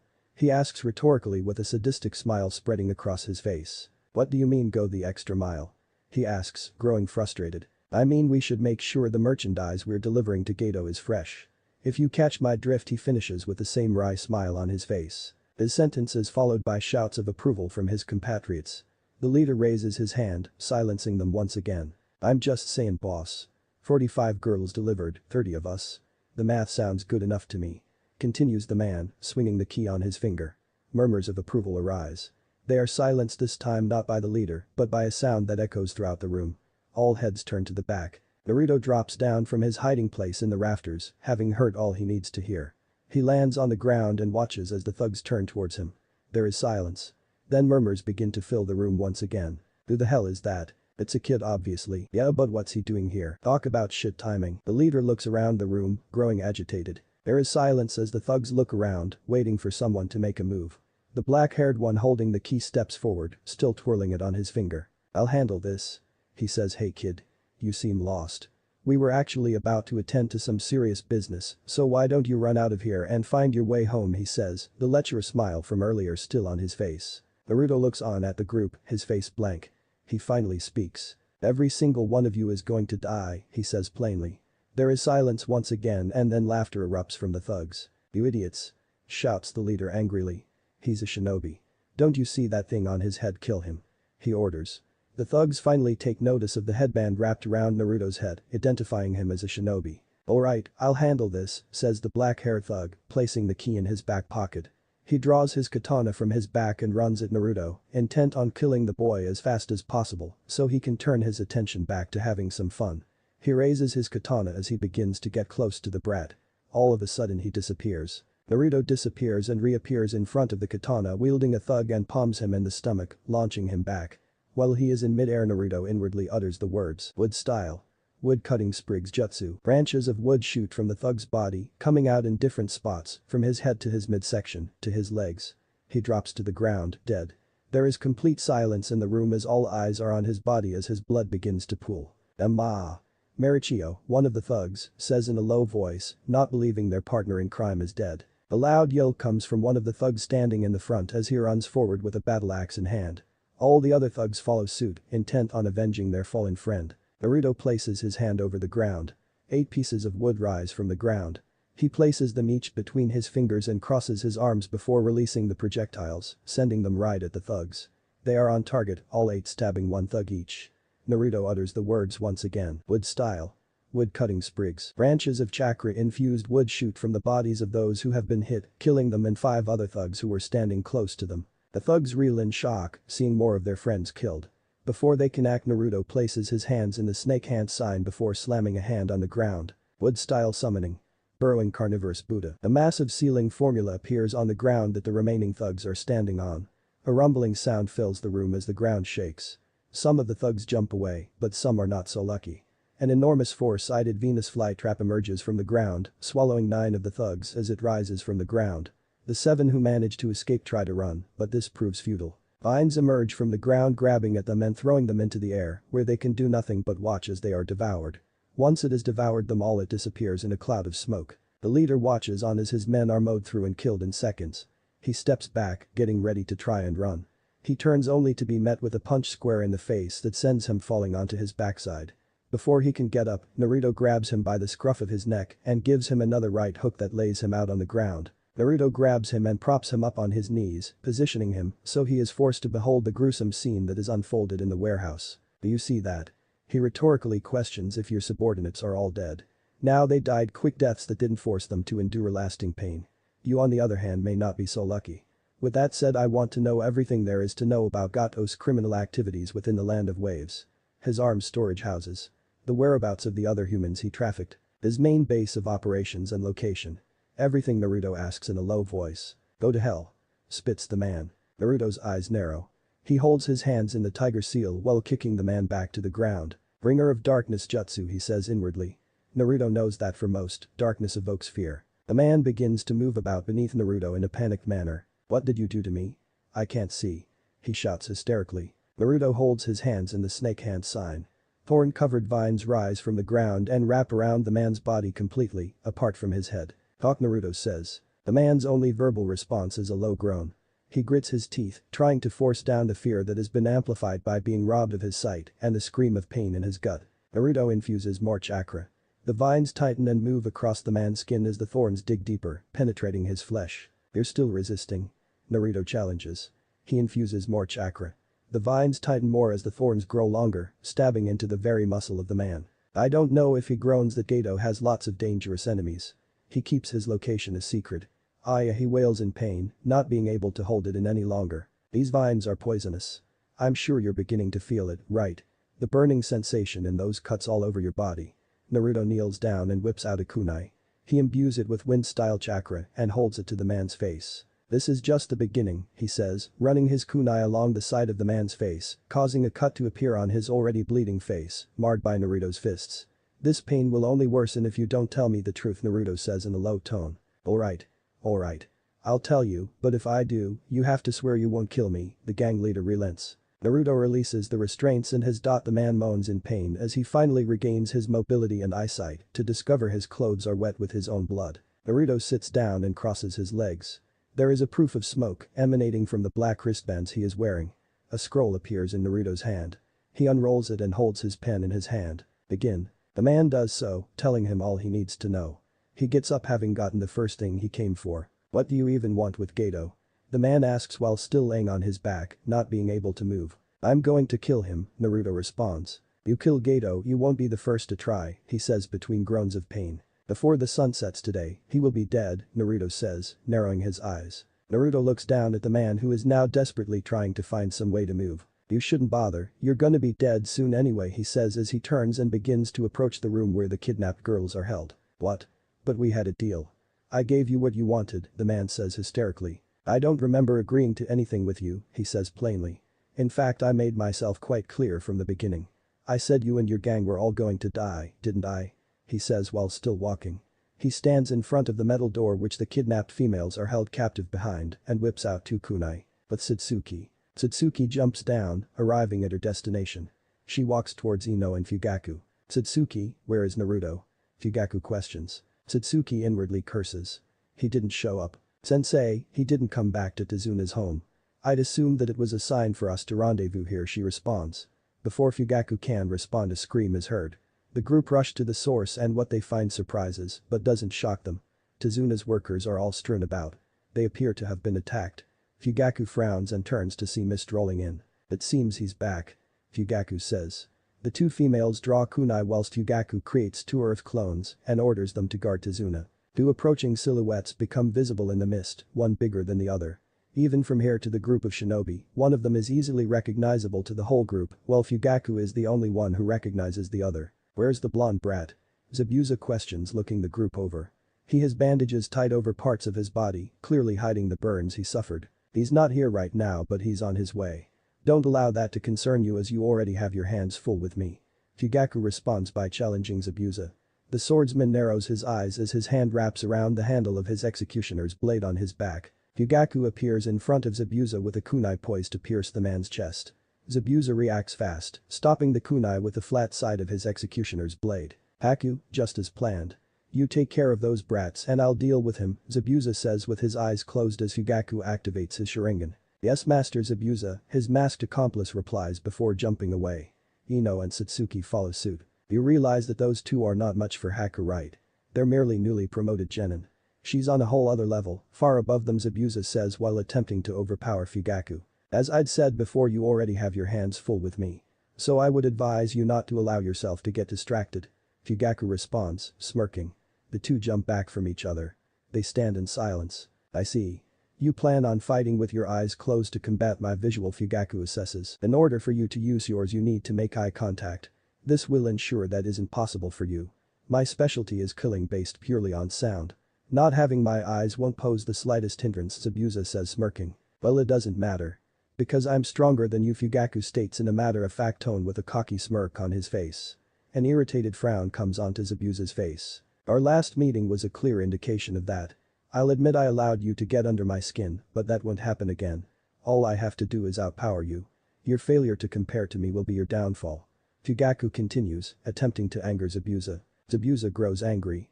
He is aware of the fact that the last time he faced Fugaku he was on the back foot each time the 2 went one-on-one. If it hadn't been for Haku he would be dead. But the Uchiha had still allowed himself to nearly be killed by the swordsman. That fact alone means Zabuza can and will kill him. He lifts his blade and points it right at Fugaku. "Do yourself a favor and don't underestimate me," Zabuza says in a threatening tone. "You are strong. At one point you were strong enough to be a cage. But it's like I said before. You're not the same shinobi you once were. Our last meeting is a clear indication of that. And it will be your downfall," Zabuza vows, once again turning the Uchiha's words against him. Fugaku smirks. A proof of smoke forms at his hands. The smoke quickly clears, revealing a tanto with a black blade in the Uchiha's hands. Zabuza grins at this. The 2 run at each other. Meanwhile with Haku, Ino and Satsuki. Haku stands across from Ino and Satsuki in silence. I'm very sorry, but I must do as Master Zabuza orders, Haku says, sounding genuinely apologetic. What are you apologizing for? Satsuki says as she runs forward alongside Ino. You're the one who's about to get her ass kicked. Ino says. The pair jump into the air. Ino unleashes a torrent of shuriken while Satsuki weaves through a set of hand signs. Fire style. Phoenix flower, small balls of fire emerge from Satsuki's mouth and set the shuriken alight as they head straight for Haku. The masked ninja sidesteps them only to be met with a kick to the back that sends her forward. Pass, she says inwardly as she is sent forwards towards Ino. Water style. Water bullet, Ino yells as she sends multiple balls of water barreling towards Haku. They meet their target, who is sent in the opposite direction. Satsuki sidesteps Haku as she flies through the air and spin kicks her in the side. Haku lands on the ground and skids and rolls before stopping. But Fugaku and Zabuza. Blades clash, resulting in a shower of sparks. Fugaku smirks at his opponent, as does Zabuza with his eyes still shut. The two battle for dominance. Zabuza pushes Fugaku back before lifting his blade and bringing it down in an attempt to bisect him. Fugaku brings his tanto up, stopping the swordsman's attack. He tries to sweep the swordsman's legs out from beneath him. Zabuza jumps up and blocks the blade aimed at his stomach with the flat side of his executioner's blade. Fugaku breathes in and blows out a small fireball at point-blank range that heads for Zabuza's face. The swordsman's enhanced senses allow him to feel it coming, and he jumps and rolls out of the way. He jumps to his feet and skids to a halt. At least you're smart enough to realize that even with those eyes of yours, you can't hope to defeat me in a swordsman's fuel, especially considering that my executioner's blade is far superior to that tanto, Zabuza says, smirking. Fugaku smirks. You disappoint me, Zabuza. It is true that your executioner's blade is formidable, but it is useless in the hands of an individual who cannot use it, Fugaku says. It isn't the blade itself that is special, but what the wielder can do with it, Fugaku continues. Zabuza nods in agreement with this philosophy. True, but what can you do with that blade?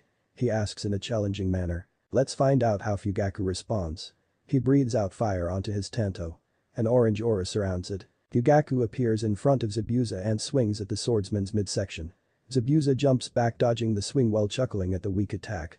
Zabuza grunts as he suddenly clutches his stomach, which has suffered a burn. What is this? He set his blade on fire. Zabuza is forced to go down under a swing for his neck. He jumps back as Fugaku swings at him again. Once again he is not cut but suffers a burn to his right leg. This is what I can do, Fugaku shouts. But Naruto approaches Tazuna's home. After he had freed the captives at the warehouse, he had told them to return to their homes and to spread the word that Gato's oppressive rule will be over by the end of the day. After he had destroyed the warehouse completely before getting sick and vomiting in the bushes. Today is the first time he has ever killed anyone. He needs to hurry. Something in his gut is telling him this. He knows Satsuki has already left. He has come here to ensure the Inari and Tsunami are safe. His eyes narrow. He senses 4 chakra signatures inside the house. Inside Tazuna's house. Let go of me, Tsunami yells at the man who has grabbed her by the arm. He backhands her, sending her falling onto her backside. I said you're coming with us, he says. Inari watches on in despair. When he'd heard a loud noise, he had come downstairs to see these 2 men trying to take his mother. Leave her alone. He shouts desperately. All heads in the room turn to the boy. Hey, nobody said anything about a kid, the shorter of the 2 says. Doesn't matter, take care of him, the one who has a hold of the Tsunami says. The shorter thug complies, stepping towards Inari whilst unsheathing his sword. Inari's life begins to flash before his eyes. He sees himself growing up in the care of his grandpa and his mother. He sees himself nearly drowning and meets Kaiza for the first time. He sees Kaiza dying and finally sees Naruto speaking to him. Become a hero. Inari narrows his eyes. The man raises his sword in the air, preparing to kill the boy. So long, kid. Before he can bring his blade down, he suddenly hunches over. He feels even the strength to scream in pain as Inari punches him in the groin. Inari kicks the man's legs out from underneath him, laying him out on the floor, much to the shock of the other 2 people in the room. You're so dead, kid, the man is barely able to say while clutching at his injured gonads. Alright, that's it, the other thug says, getting up and stalking towards Inari. He stops at about halfway, dropping his weapon. My eyes. What's going on? I can't see. He yells hysterically. He is allowed to say nothing else as he falls forward onto the ground. Naruto. Inari exclaims, happily seeing the blonde ninja standing over the now unconscious thug. Naruto smiles at Inari as he walks forward. The thug laying in front of Inari jumps back to his feet, gripping his sword. He prepares to make Naruto pay for taking out his partner, but before he can do so, he drops to his knees, this time yelling in pain as Inari kicks him in the groin from behind. While he is curled up in a ball on the floor, Naruto chops the man in the neck, knocking him out as well. Meanwhile, Inari rushes towards his mother, who welcomes him with a warm embrace as the two tear up at nearly losing one another. Naruto smiles sadly at this scene. He walks towards the two who look up at him. "Inari, you did it, you became a hero," he says, smiling down at the boy. "Really?"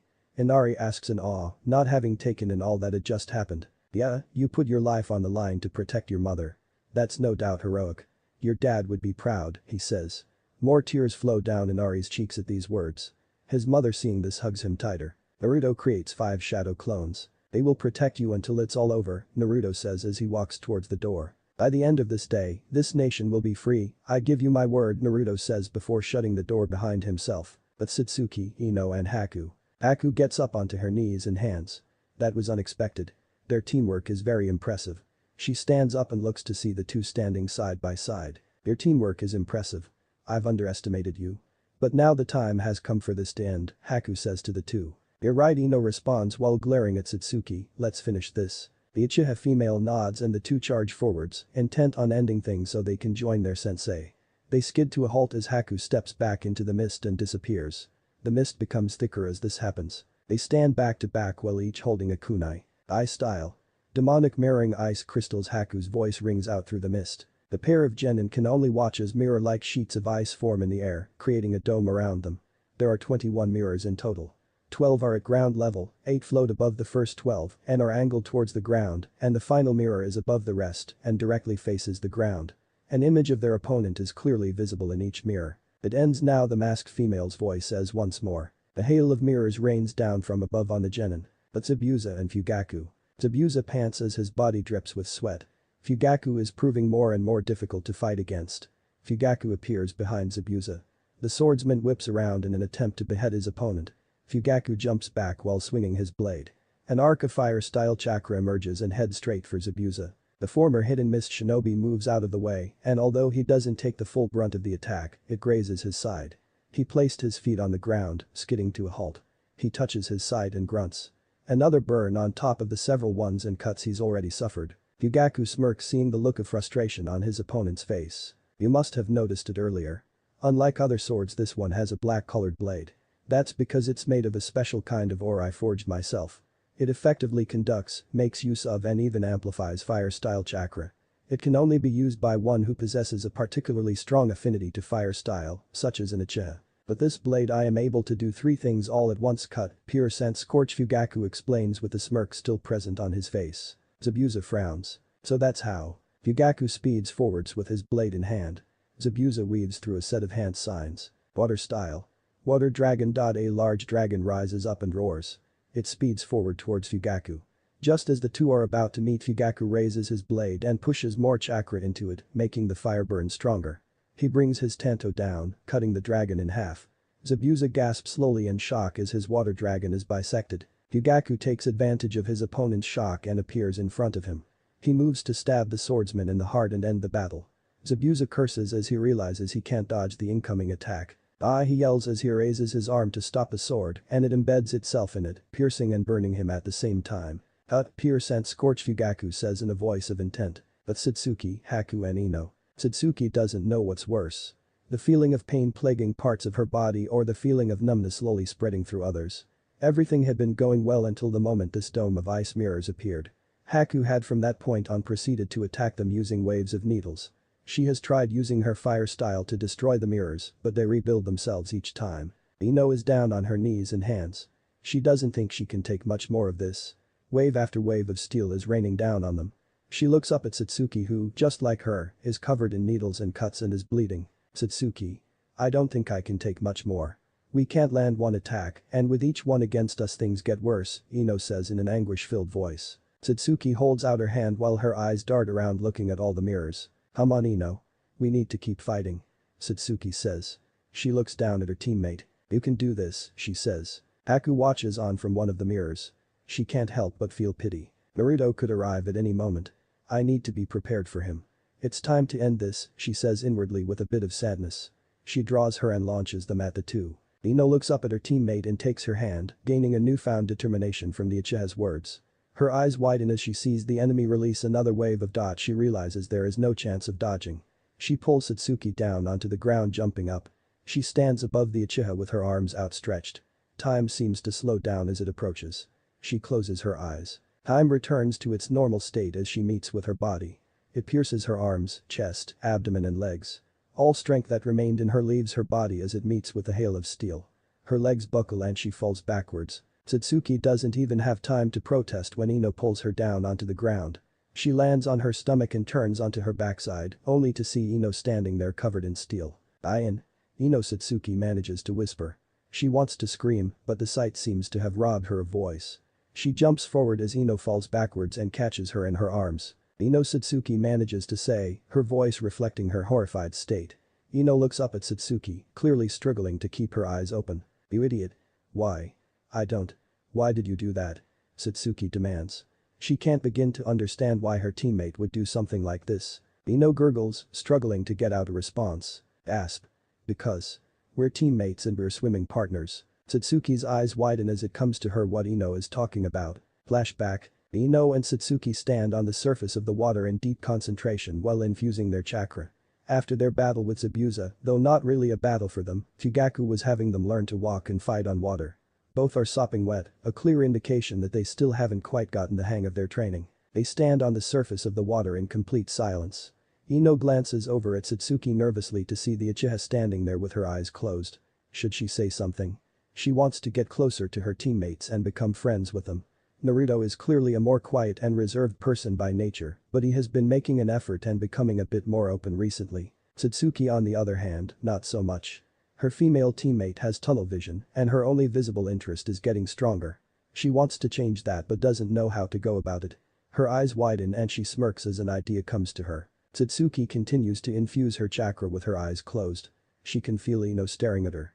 She has been for the past several minutes.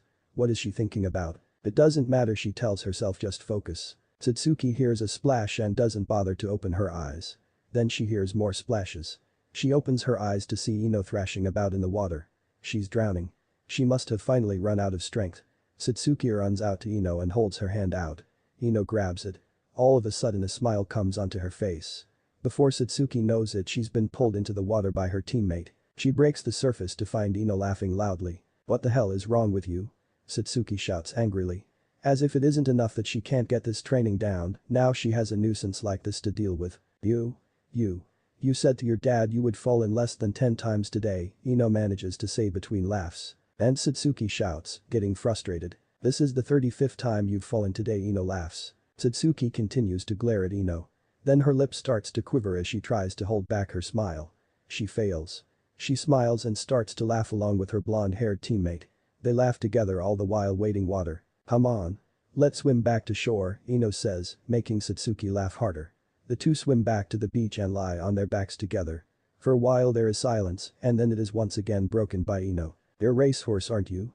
Ino asks. Satsuki turns her head to look at the Yamanaka heiress with her eyebrow raised. "You're all tunnel vision. Forward is all that exists," Ino continues. Satsuki looks back up and sighs before chuckling. "I know. It's just how I was raised," she responds. "Yeah, well, you don't have to be like that all the time." "Stop and smell the roses," Ino says. "Well, it's easy for you to say, you're the floral expert," Satsuki says to Ino. It's the Yamanaka's turn to chuckle.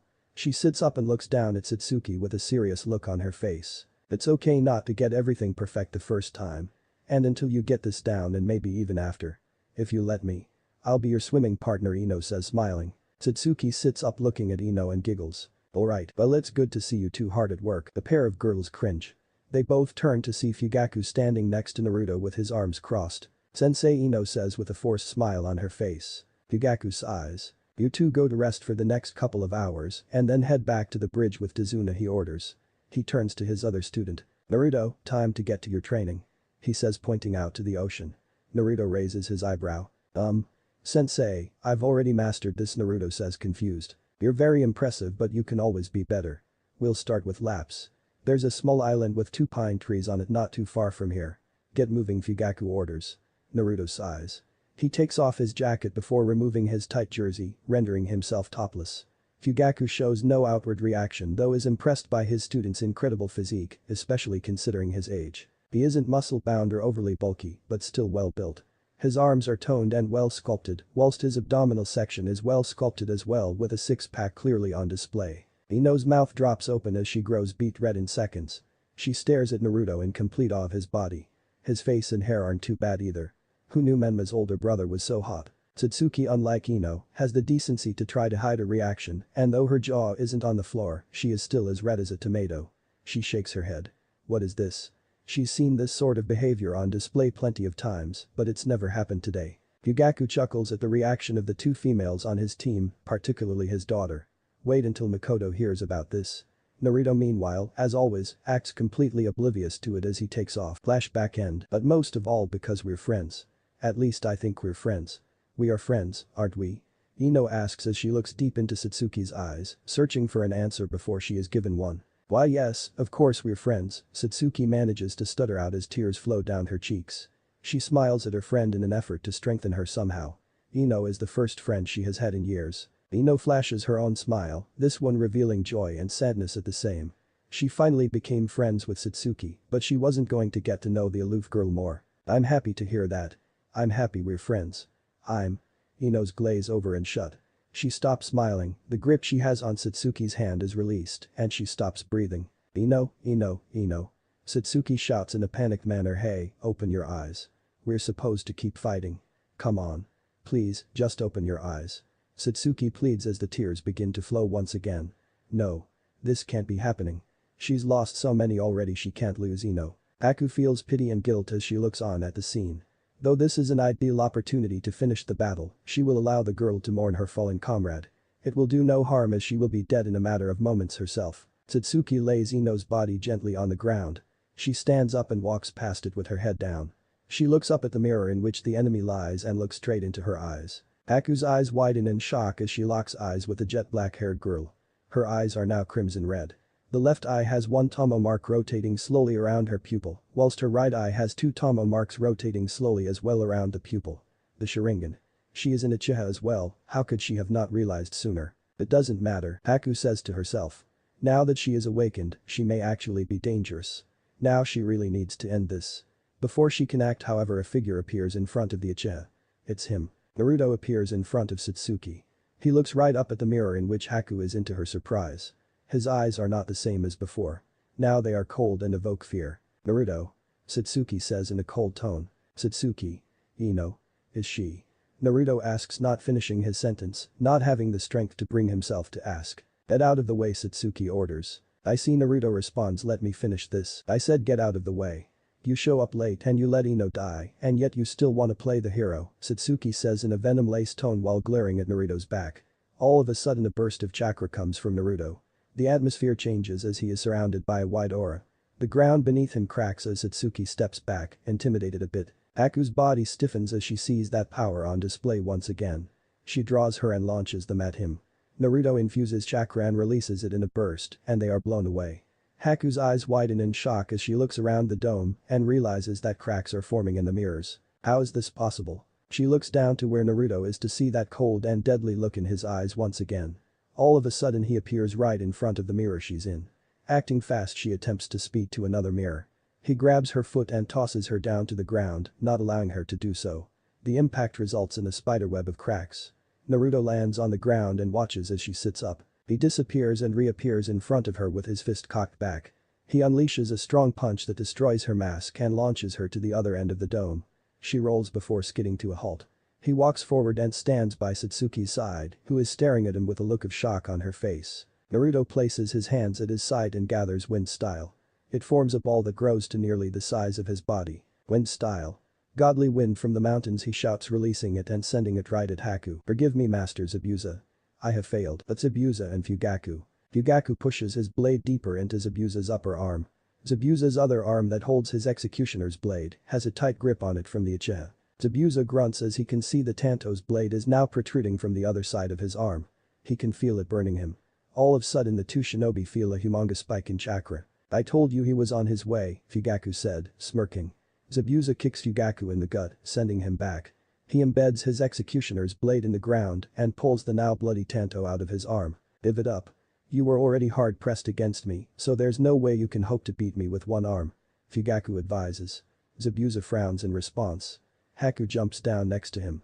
Her mask is gone and she is covered in cuts and bleeding all over. Haku, forgive me, Master Zabuza. He was just too strong.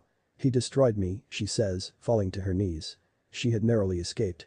If she hadn't jumped away at the last second she would probably be dead right now. Naruto and Satsuki appear on either side of their sensei with Satsuki holding Ino in her arms. Naruto, why are you late? Fugaku question sounds stern. Forgive me sensei. I had to deal with another gang of Gato subordinates. But I was able to gain useful and considerable information on his operations including his whereabouts. And sensei detects a large amount of chakra signatures headed this way. Naruto responds. Fugaku nods at this. Dad Satsuki whimpers out. Fugaku turns to see his daughter crying. He hasn't seen her cry in years. He looks down at Ino who is in her arms and sees Ino. It's only now he realizes that she isn't breathing. His face darkens. How could he have let this happen? What is he going to say to Inoichi? He turns to Zabuza and Haku and steps forward, intent on ending them both here and now. All of a sudden he hears the tapping of a cane echoes across the bridge, breaking the silence. Well. It seems the demon of the hidden mist was nothing but hype after all. A voice is heard saying. A short man emerges from the mist. What are you doing here, Gato, and what the hell did you just say to me? Zabuza questions angrily. I said you're nothing more than hype. Smoke and mirrors. I gave you a simple mission and you failed. And as for why I'm here. It's time to clean up and get rid of all of you, and there's no better time to do that than here and now when you're all weak and vulnerable. He says. Some silhouettes become visible in the mist. A large group of people emerge from the mist, all wielding weapons. Zabuza frowns. You're dead, Gato. I'm gonna cut you open like a lamb in a slaughterhouse. Nobody puts a knife in my back. He says threateningly. I won't let any of you lay a hand on Master Zabuza. Haku, standing up and stepping forward. The both of you are in no shape to fight, Naruto says. Their heads turn to him. Zabuza frowns once again. Normally having one arm would be no problem, but the burn marks he suffered are too much to shrug off. Haku is bleeding quite badly, and though she's trying to hide it, she's struggling to stay on her feet. Sensei, Naruto says, stepping forward. You and I will handle this, he says, whipping out a pair of kunai. Fugaku nods in agreement and steps forward with his student. He walks up to Zabuza who hands him his tanto and nods at him. Kill them all. Gato yells. The men all shout while rushing forwards towards the group. Naruto and Fugaku run forwards. Fugaku swiftly slices through enemy after enemy, his momentum unending. He wastes no time or effort with each blow he delivers being a fatal one. Naruto employs much the same method using each blow from his kunai to kill. Whenever the thugs attempt to overwhelm him using numbers he releases wind-style chakra in concentrated bursts, sending them back. Gato watches as the two shinobi cut through his army of over 200 men like a hot knife through butter. Go. Kill them. He orders, pushing more men forwards. Fugaku sees a second wave of men sent forwards. Naruto disappears needing nothing else to be said. Fugaku weaves through hand signs. Fire style. Fireball Dottie blows out a humongous fireball that spans the width of the entire bridge and swallows several mercenaries. They can only scream as they are incinerated. Gasps as he sees more than half of his army killed from one attack. He begins to step back. Get me out of here. He turns to see all four of his bodyguards laying on the ground with their throats slit open. Before he can say or do anything Naruto kicks him square in the face sending him onto his backside. Ahhhh he cries clutching his now broken nose. Despite the tears in his eyes he can clearly see Naruto walking towards him. The boy stands above him. Gato shakes in fear as he sees a humongous creature with white glinting teeth and golden eyes standing behind the boy. It's a lion. Please. I'll give you anything, just don't kill me. Sorry. I won't go back on my word, Naruto says coldly. Before Gato can even scream his head rolls off of his shoulders onto the floor. Hours later. After Gato's death many of the mercenaries he hired attempted to escape seeing no reason to continue fighting. Needless to say none were allowed to escape. Naruto had handed over the scroll containing the intel on all Gato's operations to Tazuna. Satsuki had wanted to kill Haku despite all that had happened, but Fugaku had talked her down. Haku then revealed that she hadn't killed Ino, but simply put her in a deep sleep. Zabuza had shaken his head at this and told Haku she was far too soft before telling her he was glad Naruto hadn't killed her and that she meant a lot to him. She teared up upon hearing this. When Ino woke up Satsuki had hugged her tight before hitting her over the head for scaring her. Fugaku had expressed his concern, joking that if she had died, he would have followed her into the afterlife when her father found out. Naruto had said he was happy she was okay and smiled at her, to which she replied with a simple smile and light blush. Satsuki then profusely apologized to Naruto for her words to him. He accepted it saying he understood her emotional state at the time. Now the time has come for Team 12 to leave the Land of Waves. They are now standing on the bridge alongside Haku and Zabuza across from all the villagers, including Tazuna and his family. "Are you sure you have to leave so soon?" Tsunami pleads. "I'm afraid so," Fugaku responds. Azuna steps forward. "Words can't express my gratitude." He falls to his knees. "Thank you so much." Fugaku smiles awkwardly, not knowing how to respond to the display, and narrows his eyes when he realizes his two female students are laughing at him. He turns his head to see his third student speaking to Inari. Inari sniffles and wipes the tears from his cheeks. "Hey. Chin up. You're supposed to be a hero now, right?" Naruto says, smiling. Inari nods. "Right," he says, smiling. "I'm a hero. So what are we going to do now?" Haku asks. Zabuza, who has his arm in a sling, raises his eyebrow, a bit taken aback by the question. He sighs. "This whole thing with Gato has really forced me to think about some things.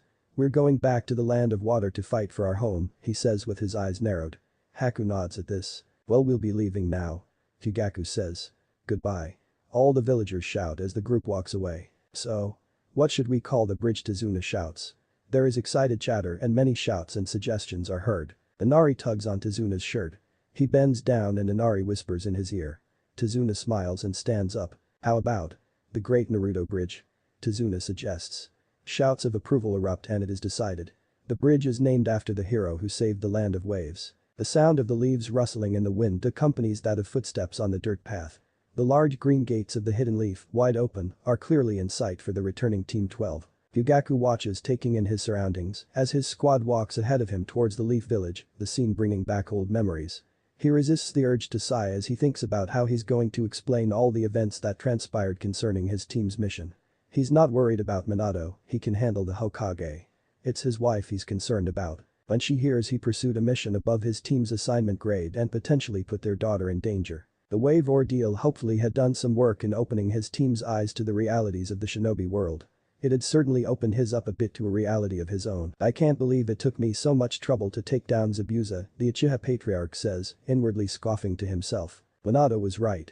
"I am rusty." "Unacceptable," he shakes his head. In contrast to the contemplative frown on her, Sensei's face has a smile on her face as she lays eyes on the entrance to her birthplace, elated to be back home. "Wait till the others hear that Team 12 successfully completed an A-rank mission. They're gonna be so jealous," she says, looking to her left at her fellow female teammate. Satsuki gives no response, clearly not even having heard Ino's words, her eyes glued to one thing. Yamanaka raises her eyebrow and looks ahead to Satsuki's current focus. Her eyes narrow in thought as she looks back to see Satsuki still staring at Naruto. "Did something happen while I was knocked out?" Ino asks herself. Satsuki doesn't spare the village a glance as her eyes stay on her blonde male teammate, her mind on what she had witnessed from him. An enemy ninja, no doubt high Chunin level at least, had overwhelmed both her and Ino to the point of toying with them, and he had shown up and in a matter of seconds, defeated Haku and nearly killed her. She wasn't sure before but she is now. Naruto is surely the strongest ninja in his graduating class. He must be. No one her age in the village is capable of such things. It baffles her how he was able to hide such strength for so long, known widely as a hopeless dunce who lacked the talent all others in his family had. That was yet another thing that confused her. Her immediate assumption was that if Naruto is this strong it's surely because of training he received from his parents, but upon closer inspection, it seems less likely that's the case. Naruto doesn't fight like Menma, Mito or Yaoi at all. He doesn't use the same taijutsu style as the three and doesn't have the same in his arsenal they do. It looks as though he was trained entirely differently. "Just where is all this strength coming from, and why do you seem so desperate to keep it hidden?" she asks, watching as the blonde walks ahead of his teammates, opening up a water bottle. "I will find out just who you are, Naruto Uzumaki Namikaze." Naruto takes a sip from his water bottle, well aware of the two pairs of eyes on him. He wipes his mouth with the back of his hand. One pair has only just begun staring, but the other has been on him for what seems like ages now. He can't be sure why Satsuki is staring at him. He can only guess. She had seen him unleash his power, take down and try to kill Haku and kill all those mercenaries on the bridge during the mission. Is she scared of me now? He asks himself. He hopes not. What a pain that would be. He'll have to try to read her body language later when face to face with her. Dirt path becomes stone as Team 12 steps back into the village hidden in the leaves. Team 12 reporting back from. The team leader doesn't finish his sentence as he is met with an unpleasant sight. The two gatekeepers of the village fast asleep. "You guys pick up the pace and make your way to the tower, I just need a few moments," Fugaku says to his students. The three genin comply, taking to the rooftops. Fugaku steps forward to stand right in front of the sleeping Chunin, one of them clearly snoring. He slams his fist onto the wooden desk their heads rest on. The Tetsu jumps in a startled panic from the sudden awakening, falling off of his chair onto the floor. Izumo wakes up in a fright to come face to face with a frowning Fugaku-icha. "Lo Lord Fugaku. I see you've returned from your mission. What took so long?" Izumo nervously chuckles. The Jonin doesn't respond, simply frowning at him for what seems to be ages. Fugaku looks down at the chair Izumo is sitting on and back at the Chunin. The boy takes the hint and jumps to his feet. Katetsu moans as he gets up. "What the hell, man? What's the big idea?" He finishes slowly, finally seeing who gave him his rude awakening. "Lord Fugaku. Welcome back," he says, gulping, standing upright and to attention like his partner. Fugaku looks both of the Chunin up and down as they sweat bullets. He reaches over the desk and grabs both the chairs they were sitting on and looks both of the young ninja over before finally speaking. "If I ever catch the two of you asleep on duty again," he says in a low, menacing tone. Jonin head disappears in a puff of smoke, not bothering to finish his sentence. Outside Hokage Tower, Naruto, Ino and Satsuki-sensei appear in a poof of smoke before them. The three raise their eyebrows at once, seeing the two chairs in each of Fugaku's hands before realization dawns on them. The three chuckle to themselves. "Sensei," Naruto says, shaking his head while chuckling. "What?" Fugaku says, smirking. "What's got you three amused? Let's head inside." Inside the Hokage's office, Minato sits back in his chair as Team 12 stands before him.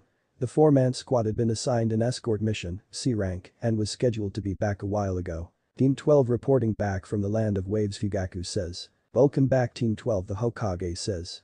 He looks at the team's Jonin once again, seeing the two chairs in his hands. Fugaku, what are the chairs for?" the village leader asks, confused. "Consider them gifts. Your office seemed pretty bare last I was here. Figured you need more furniture," Fugaku says, placing the chairs down in front of the Hokage's desk while his genin shakes their heads. "Oh well, thank you. You were scheduled to be back some time ago. I imagine some complications arose during your assignment," Minato says, leaning forward. "Yes. Due to unforeseen circumstances including the involvement of Chunin and Jounin level ninja, the C-rank mission assigned to us escalated into an A-rank level assignment," Fugaku says, causing Minato's eyes to widen in shock. "I see. Why is it that you were unable to return to the village sooner to blacklist the mission requester?" "Because I took the decision to continue with and complete the mission," Fugaku says calmly. The fourth's eyes narrow. "You chose to pursue an A-rank level mission with a team of genin, newly promoted at that. How could you be so irresponsible?" the village leader asks, raising his voice in his last sentence. Fugaku doesn't flinch or show any emotion. "Lord Hokage," Naruto says, directing the attention of everyone in the room to himself. "It wasn't Fugaku-sensei's decision alone to continue with the mission. I was." "Silence, Naruto," Fugaku says, interrupting the blonde. "The two of you as well," he says, glancing at his daughter and Ino, who also look ready to spring to his defense. He turns back to face Minato. "I'm the Jonin commander of this squad. The decision to continue with the mission was mine and mine alone," Fugaku says calmly, his eyes locked with Minato's. The two stare at each other for what seems like an age to the other three in the room. The Hokage sighs, finally breaking eye contact with Team 12's leader to look at the genin. "The three of you are dismissed." "Excuse us," the village leader says. The three don't move, awaiting the instruction of their teacher. "Leave," he says, giving it. "Go home and get some rest." The three reluctantly leave the room, the only sound in the office being that of their feet. It is only when the door shuts and footsteps down the corridor are heard that words are spoken again in the office. "Explain what," Minato says. With Naruto, Ino and Satsuki. "Do you guys think sensei's in trouble?" Ino asks, worriedly looking to her left at her teammates as they walk down the corridor. "I don't know," what Naruto says. "There's nothing we can do about it." Elsewhere in the village, the man looks about himself nonchalantly, hands in his pockets. He is dressed in the standard attire for shinobi of the leaf. An obvious difference, however, is the navy mask on his face that hides the lower part of it. The only visible part of his face is his left eye, the right obscured by his headband titled over it, which also somewhat holds in place a shock of white spiky hair. Kakashi Haddock should be with his team of genin right now, but he isn't. A shadow clone is instead. One that no doubt took its time getting to his students. Instead, here he is standing in front of the fridge in someone else's home. A few items are here, including a few bowls of ramen and pasta. Unsurprising. He'd taken some time to examine the kitchen cabinets, and the individual who lives here has a clear fetish for these foods. He closes the fridge and walks back into the living room. He sits down on the sofa and lounges back, flipping out a bright orange book with the words "Make Out Paradise" on the cover, opening it and quietly giggling to himself. Having already given himself a tour of the place, he'll make himself at home while he waits for his host to arrive. With Naruto. Naruto flies forward, jumping from tree to tree. He's not heading home. Not yet. He jumps down onto the ground in a clearing. His training ground. Once word had spread he was using this place, people quickly began to stay away from it. As a result, no one is ever here. He walks towards an isolated tree in the clearing, his surroundings filling him with nostalgia. He relishes the feel of the wind on this hot clear day. He stands in front of the tree, which has grown to be very large. An inscription has been carved onto it. A single word. Growth. He runs his hand over the word. Every time he came here before, he ever had anyone, he left having grown. Grown just a little stronger, just a little more resilient. And when he found himself alone once again, this is where he came to grow once again. He'd spent many a night here. When he was younger and found himself not wanting to go home, this had been his shelter. His refuge. On warm and cold nights. On calm and stormy ones. Naruto sits down and leans back against a tree, sighing to himself and shutting his eyes. Hello, old friend. It's been a few weeks. Good to yawn. See why Naruto's head turns as he falls asleep. Hokage's office. Minato sits back, Fugaku having given him his full report, trying to process all this information. One word plagues his mind. Naruto. Naruto really did all that? He asks, staring at one spot on his desk, not looking up at Fugaku. He sure did respond to the Uchiha, who is now sitting back casually in one of the chairs he'd brought in. He looks at his childhood friend closely, seeing him deep in thought. Minato. I think you owe me an explanation. Fugaku says, causing the Hokage to look up at him. When you first told me to watch Naruto closely and report back to you, I thought it was because you simply wanted to be kept updated on his progress. Since you already have Kushina watching over your other 3 kids. But all I've seen from him and the way you're reacting to me telling you about his strength tells me you didn't know at all what your son is truly capable of, Fugaku says. Minato frowns and looks down again in response. That boy. I thought at first that his immense ability was because of you and Kushina training him. But after seeing more of him, I'm sure it isn't the case. He doesn't fight like either of you. He moves and strikes differently. Even his ninjutsu aren't the same as yours. It's like he was taught by someone else entirely. Tell me, Minato, why was Naruto not trained by you and Kushina? How is it that despite this he's likely the best genin in the entire village? And why is it you don't know what your own son is capable of? Fugaku asks. Minato stands up from his desk, turning and walking over to the window of his office, looking over the entire village. Thank you, Fugaku. You can leave now. The Uchiha patriarch frowns at this response. He stands up and departs without another word. The Yamanaka clan compound. Ino gulps nervously as she sits in the living room of her home, watching her father sit in silence after having told him all about her mission. Inoichi stares at the ground, clenching his fist so tight his knuckles turn white. He stands up and makes his way out of the room. Tell your mother I'll be back in time for supper, he says excitedly. Wait, Daddy. Daddy, where are you going? Ino exclaims. Oh no, she says, putting her hands to her face. I should have just kept my mouth shut. Outside Naruto's apartment. Naruto walks towards the entrance to his apartment. The rays of the setting sun shining on him. He yawns, having woken up from his nap of a few hours not long ago. As he's about to open the gate, he notices fresh dirt on his welcome mat. He infuses chakra and senses it. A foreign chakra in his apartment. The blonde narrows his eyes and flips out a kunai. Uzumaki Namika's clan compound. The members of the Uzumaki Namika's family sit in silence as disbelief stuns them. Minato had arrived not long ago and informed them about Naruto being back in the village and the events that had transpired in the Land of Waves, namely Naruto going toe-to-toe with one of the 7 ninja swordsmen, defeating his closest accomplice, and killing a crime boss to free an entire nation. Fugaku had also told him about the naming of the bridge, which he'd heard about from other travelers on the way back. No way. Big brother really did all that, Yayoi says in disbelief. She knew Naruto to be the weakest of his entire class, and yet here her father was telling her he faced one of the 7 ninja swordsmen and held his own. A feeling of pride swells up in her as she smiles. Big brothers are stronger than before. How? Nito shakes her head in disbelief and recognizes the burn of a little jealousy. Naruto, the dead last, had faced one of the most feared men in the shinobi world and made a hero of himself. So there is more to her brother than she first thought. Menma scoffs to himself inwardly. No way. There's no way the dead last, the loser Naruto, went toe-to-toe with one of the 7 ninja swordsmen and saved a whole nation. And yet here his father is saying he heard it from Sasuke's dad himself. Menma frowns. Perhaps it must have been chance, luck. Or perhaps not. So the loser's actually improved for the first time in his life. Menma chuckles inwardly. Naruto can enjoy doing something of note for once in his life, it doesn't matter to him. He still doesn't compare to someone like Menma, who's the best damn genin in the whole village and the best leaf shinobi of his generation. I don't care what he did. He still doesn't hold a candle to me. Kushina's hair begins moving as though it has a life of its own as rage overtakes her.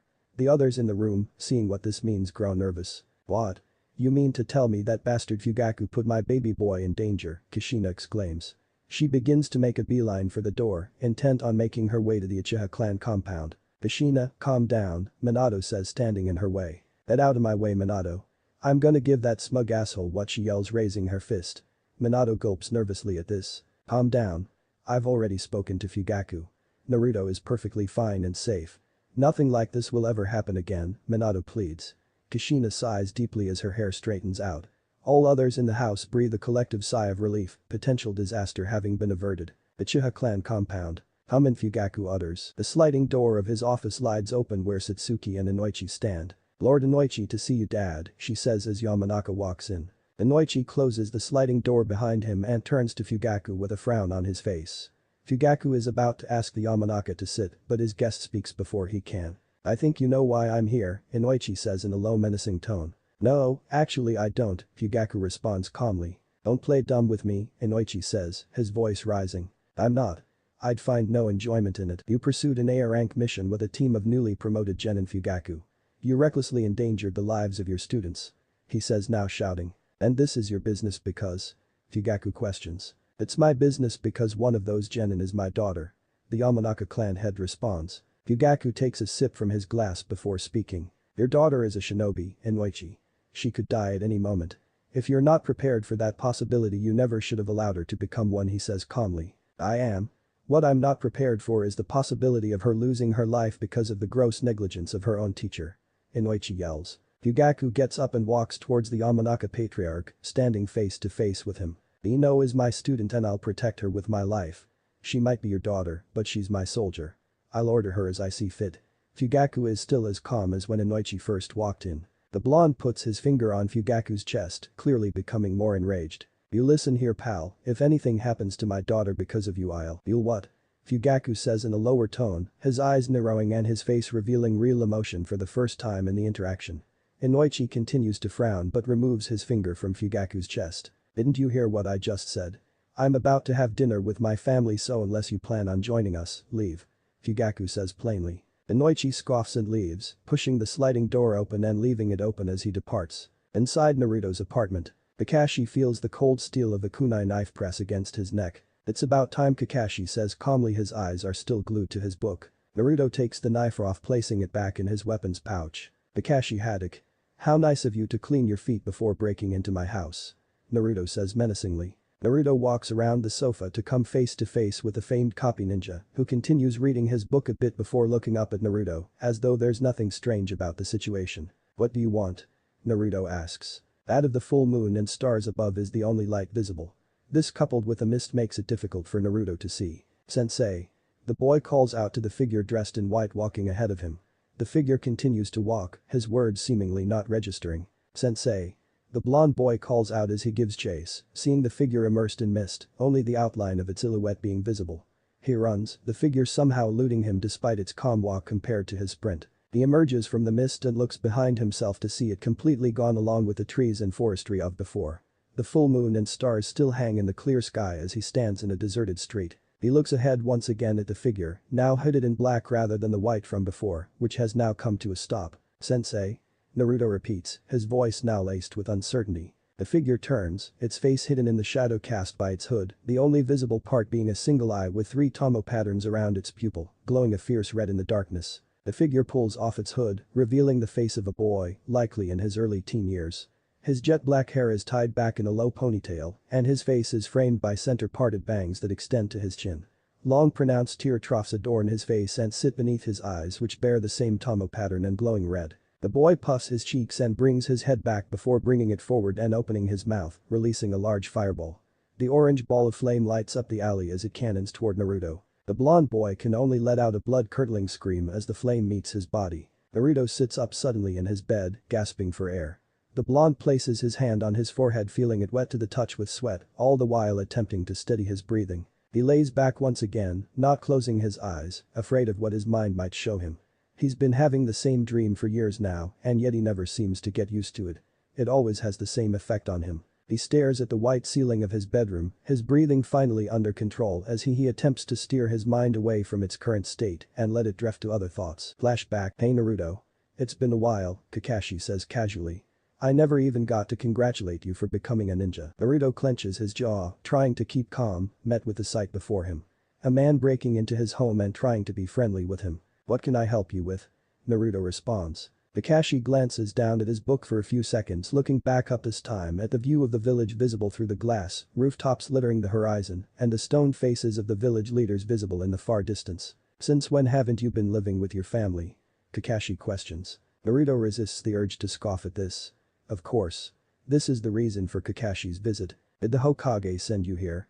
The blonde boy asks, crossing his arms. No, sensei doesn't know I'm here, the masked shinobi says, taking note of the boy's wording. You haven't answered my question, Kakashi utters. You broke into my home. I'm not under obligation to answer anything from you, Naruto retorts. The pair of blue eyes and single black eye in the room stare into one another for a few moments of silence. If you want to speak with me, you approach me like a normal person. You knock on the door. This is disrespect I won't stand for.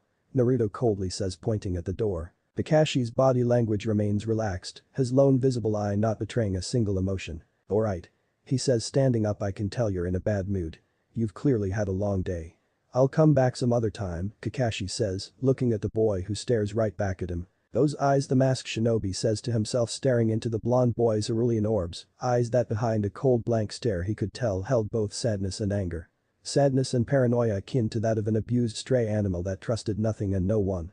A kind of fear that revealed itself in territorial and defensive behavior like that on display now. Anger and rage akin to nothing he could say he'd seen before. Nothing as deep as the black pits of those eyes. Have a good night now, Kakashi says, throwing up a two-fingered salute before a cloud of smoke bursts from his position, only momentarily remaining present before dissipating, revealing the Jonin to be gone. Naruto places his hands in his pockets, staring at the spot that Kakashi had been standing on for a few seconds before turning and walking to the large glass screen of his living room. He looks out over the roof-littered horizon, seeing the famed great stone faces and the red tower of the Hokage in the distance, and narrowing his eyes. Flashback end. Naruto pulls open the sliding door of his bedroom balcony, the sound of the hawk that had been on it having cut through and interrupted his thoughts. He bends over and picks up the green scroll, examining it before pulling it open and reading it in the light of the rising sun. Morning Naruto, I wanted to let you know that you have the next few days off in light of recent events. Use them wisely, for rest and recovery. I'll be letting you know when we'll be meeting up again. Yugaku. Naruto breathes a heavy sigh, leaning back against his sliding door looking out at the golden morning sun, creeping up on the horizon, the darkness of the night sinking away from the edges of the sky. Sometimes training alone will indeed be relished. His fights against Zabuza and Haku have made him appreciate more that he has a long road to walk to his desired level of strength. He'd been able to defeat the ice user and her due to going into that state, something that for the time being, for his safety and that of his comrades, he can't rely on. Uchiha clan compound. Sasuke lays in his bed, staring at the ceiling, his mind on the same set of thoughts, the return of his father and Satsuki, and the circumstances of their mission. Flashback. Sasuke stands across from Menma's older brother. The noise of his classmates ringing throughout the grounds. Go Sasuke. Teach that loser a lesson. Kick his ass. Sasuke watches as Menma's brother stands across from him, awaiting the order of Iruka, his body tensing, his opponent not even into a battle stance either. Ready? Go. Iruka calls out. A few seconds pass. One moment the two boys are standing across from one another, the next Naruto is laying on his back on the ground, with Sasuke gripping the scruff of his collar and a fist cocked back at the ready. A shocked silence falls over the grounds, in contrast to the noise of a few seconds ago. Then a few whispers and murmurs call out in surprise. Whoa, so fast, just like I thought. Sasuke looks at the blonde boy beneath him, narrowing his eyes. He didn't flinch or tense for a moment when I came at him, he says inwardly, the whole time, and even now his body is completely relaxed. Not an ounce of fear or anxiety, Sasuke muses as he stares into the blonde boy's eyes, his breathing still level. Those eyes as he becomes entranced staring into those ice-cold orbs. Naruto raises his eyebrow. Hey, it's over. Get off, he utters plainly. Flashback ends. Sasuke opens his eyes once again and meets the ceiling. I was right about you. Uchiha jumps out of his bed. He'll have to confirm his suspicions and all he's heard himself. Village center. What really happened? No way. Kiba exclaims, looking at his best friend with disbelief. That's what Dad said, Menma responds, looking ahead while walking with his hands in his pockets. It must be some sort of mistake. Nearly none of it sounds right. Ino's never been all that serious about being a ninja. Just about decent. But Naruto's hopeless. That loser was lucky to even graduate. How could he beat someone Satsuki couldn't and take on a Jonin-level ninja on his own? Kiba says, shaking his head in disbelief. No idea. Maybe Sasuke's father. Menma looks down while walking, unable to even find the words he thought he had. Nonsense. All of it, I'm telling ya. If Naruto is strong enough to fight a Jonin, then I'm ready to be Hokage Kiba. Menma looks up at his friend as they both chuckle. I don't believe it. Even if it's true I still wouldn't care. He scoffs. Enough about him. Menma looks around and smiles, waving at the villagers as they smile at him, murmurs flowing through the crowded center. It's Lord Hokage's heir, the fourth son. Say, is that? Kiba points ahead to a figure in the crowd. Menma looks to where his friend's finger is pointing, and it takes him a few moments to realize who it is. He looks at Kiba as they smirk at each other. See you later bro, Menma yells as he runs ahead. Team 12 training ground. Ino and her sensei stand across from one another in silence. The messenger hawk that had woken her up this morning had told her to report for duty as normal. She'd done so only to find she is the only one of her teammates present. The reason I asked you here today and not your teammates is because what I have to say directly concerns you, Fugaku says, the usual stern expression on his face. Ino groans inwardly. Damn it, Dad. What did you do? Sensei, if this is about my Fugaku holds his hand up, silencing the Yamanaka. I called you here today to let you know I'll be training you for the next few days separately whilst your teammates rest, Fugaku says. You're well aware that you're the weakest member of your squad, I'm sure, the Uchiha continues. Ino's head lowers as she hears the words, knowing them to be true. The extent to which this is true, however, is not acceptable. Your physical condition is unacceptable. Your muscles, strength and stamina are not good enough. And besides the singular water style you've managed to master, the only that would be of real use in a combat situation against any competent shinobi would be that of your clan, the mind transfer technique, which considering its implications I'm labeling as a last resort, Fugaku continues as Ino's fists clench, her head still down and eyes hidden. Naruto's feet speak for themselves, and I trained Satsuki myself, so I know she would have been able to defeat the demon brothers alone. The same can't be said for you, however. The reality is, Ino, you're simply not a good enough shinobi. At the level you're at now, you'll simply be a liability instead of an asset to your teammates. On every assignment they take, though they might not say anything, they'll have it on the back of their minds that they have to worry about you holding them back. In a future that could even endanger their lives, the Uchiha watches as the floor in front of Ino becomes stained with drops as she desperately tries to stop her trembling, head still down. That's why I'm going to go hard on you. I'm going to put you through the most grueling training you've ever endured. And I need you to be ready for it. Not just for your own sake but that of your teammates. The clan leader says. Ino stays silent, now visibly shaking. Yes sensei, the blonde chokes out. Team 7 training ground. The boy slams into the ground on his back. A foot rests atop his chest. Sasuke wins. Nice work, Kakashi says casually. Way to go, Sasuke. Better try, Hisa, his female student shouts, standing alongside him. Sasuke takes his foot off of his opponent's chest. It seems as though his sensei and teammates' words haven't even registered. Damn it. I'm wasting my time here, playing with weaklings when I could be. Isatoru jumps to his feet, brushing the footprint off of the front of his black tracksuit with a white leaf insignia on the right side of the chest, then brushing the dust out of his spiky black hair. Lucky that time, emo boy, the brown-eyed boy scoffs. For the third time in a row. Yeah right, loser, Sasuke responds. His teammate frowns. Wanna go? He challenges. I've already wiped the floor with you enough for my taste. Sasuke responds as he starts to walk away. Before he can, however, a hand grips him by his blue collar. Think you're better than me? History questions. No, I know I am, Sasuke says, grabbing his teammate's own collar. They frown at each other, fists clenched at the ready. They let go of each other, hands clutching at their heads, as they hunch over, a sizable bump appears on each one. Do the two of you ever stop, damn it? Kaori angrily shouts, fists raised over their heads. Kakashi sighs watching the scene unfold. The uncertainty over allowing his team to compete in the exams is strong as ever. Forget about competing against other teams, the two boys would sooner spend their time beating each other up and Kaori trying to separate them. Village center. Satsuki walks down the fairly crowded street, a plastic bag in hand. She considers taking to the rooftops to get home quicker, but opts not to. Well, if it isn't the most stunning girl on the planet, an all too familiar voice cuts through her thoughts. Satsuki turns to see Menma standing alongside her, his smiling face red with a blush. Hi, Satsuki, Menma says, hands behind his back so he doesn't fiddle awkwardly with them. Hello, she responds, plainly looking him over a bit, his heart skipping a beat as they lock eyes. Where you off to? He asks, now walking alongside her. Home, she responds. Let me walk you home, he responds with a smile still firmly plastered on his face. Shouldn't you be with your team? She questions, raising her eyebrow. He flicks his hand in a dismissive motion. Don't worry about it. I'm right where I should be, he says, raising his eyebrows looking at the Uchiha. She shakes her head and looks ahead as the two walk alongside one another. Team 12 training ground. Ino yells out in pain as she flies through the air and rolls across the ground before coming to a stop and laying in a heap, her clothes torn in some places. Fugaku pinches the bridge of his nose and sighs in frustration. What the hell has Inoichi been doing? He watches as his student, with her palms to the ground, tries to get up and fails. His eyes move from her as his head turns to the Anbu Blackhawk who's just arrived. Lord Fugaku. Lord 4th Hokage summons the masked shinobi to speak. Fugaku raises an eyebrow. Minato. Is the blonde finally ready to give him some answers? He turns to see Ino with her head raised, still not off the ground, a bruise on her left cheek. If I'm not back in an hour, feel free to head home. Until then, work on some training of your own, he says before disappearing in a puff of smoke, the Anbu shinobi following suit. The Yamanaka heiress looks around for a bit to make sure her Jonin instructor is really gone before letting her head fall and rest against the ground, gasping for air. Okage Tower, Hokage's office. He actually looked me in the eye and said that to me. Inoichi exclaims looking around the room at Minato who sits at his desk, Shikaku who sits across from the village leader in one of two seats, and Choza who is leaning against the wall to the right with his arms crossed. The room is silent for a few moments before Shikaku chuckles a bit, shaking his head. Of course he did. It's Fugaku. What did you expect? The Nara head asks. Anyway, what are you gonna do? Fight him? Choza asks looking at his friend with a smirk on his face. Flashback, ready? The Chunin Academy instructor stands with his hand raised in the air as the two boys stand across from each other. Go. He shouts.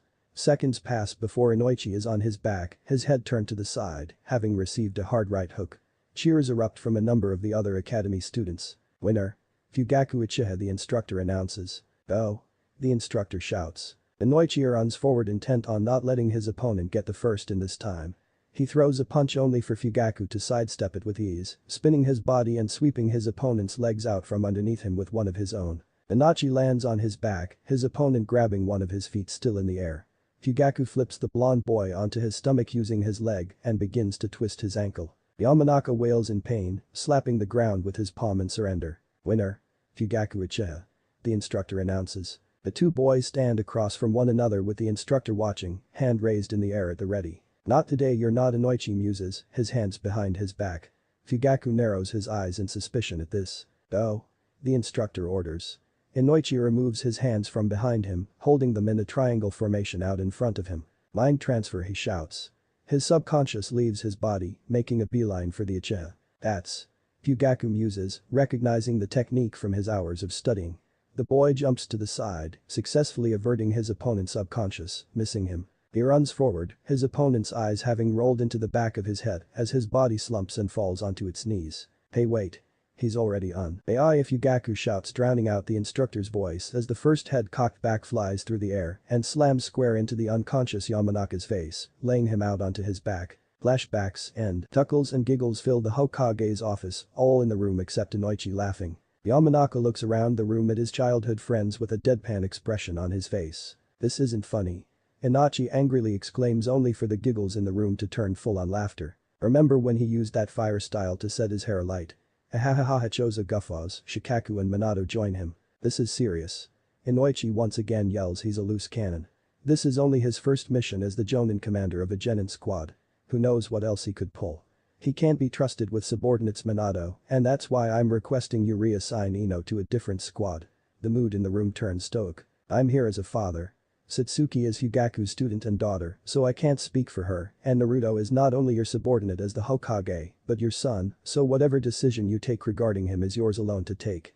But I'm committed to protecting Ino, which is why I'm here with this request. Minato sits back looking at Inoichi in thought. What a drag, Shikaku sighs. Inoichi, your position is understood, but you know Minato can't just. You know, Minato interrupts Nara's head. Apologies for gesturing to Shikaku for interrupting him before turning to Inoichi and continuing. It's funny you mention Fugaku because Minato himself is interrupted this time by the sound of the door opening without a knock. Fugaku walks in. He looks to the right and sees Choza. The two nod at each other in acknowledgement.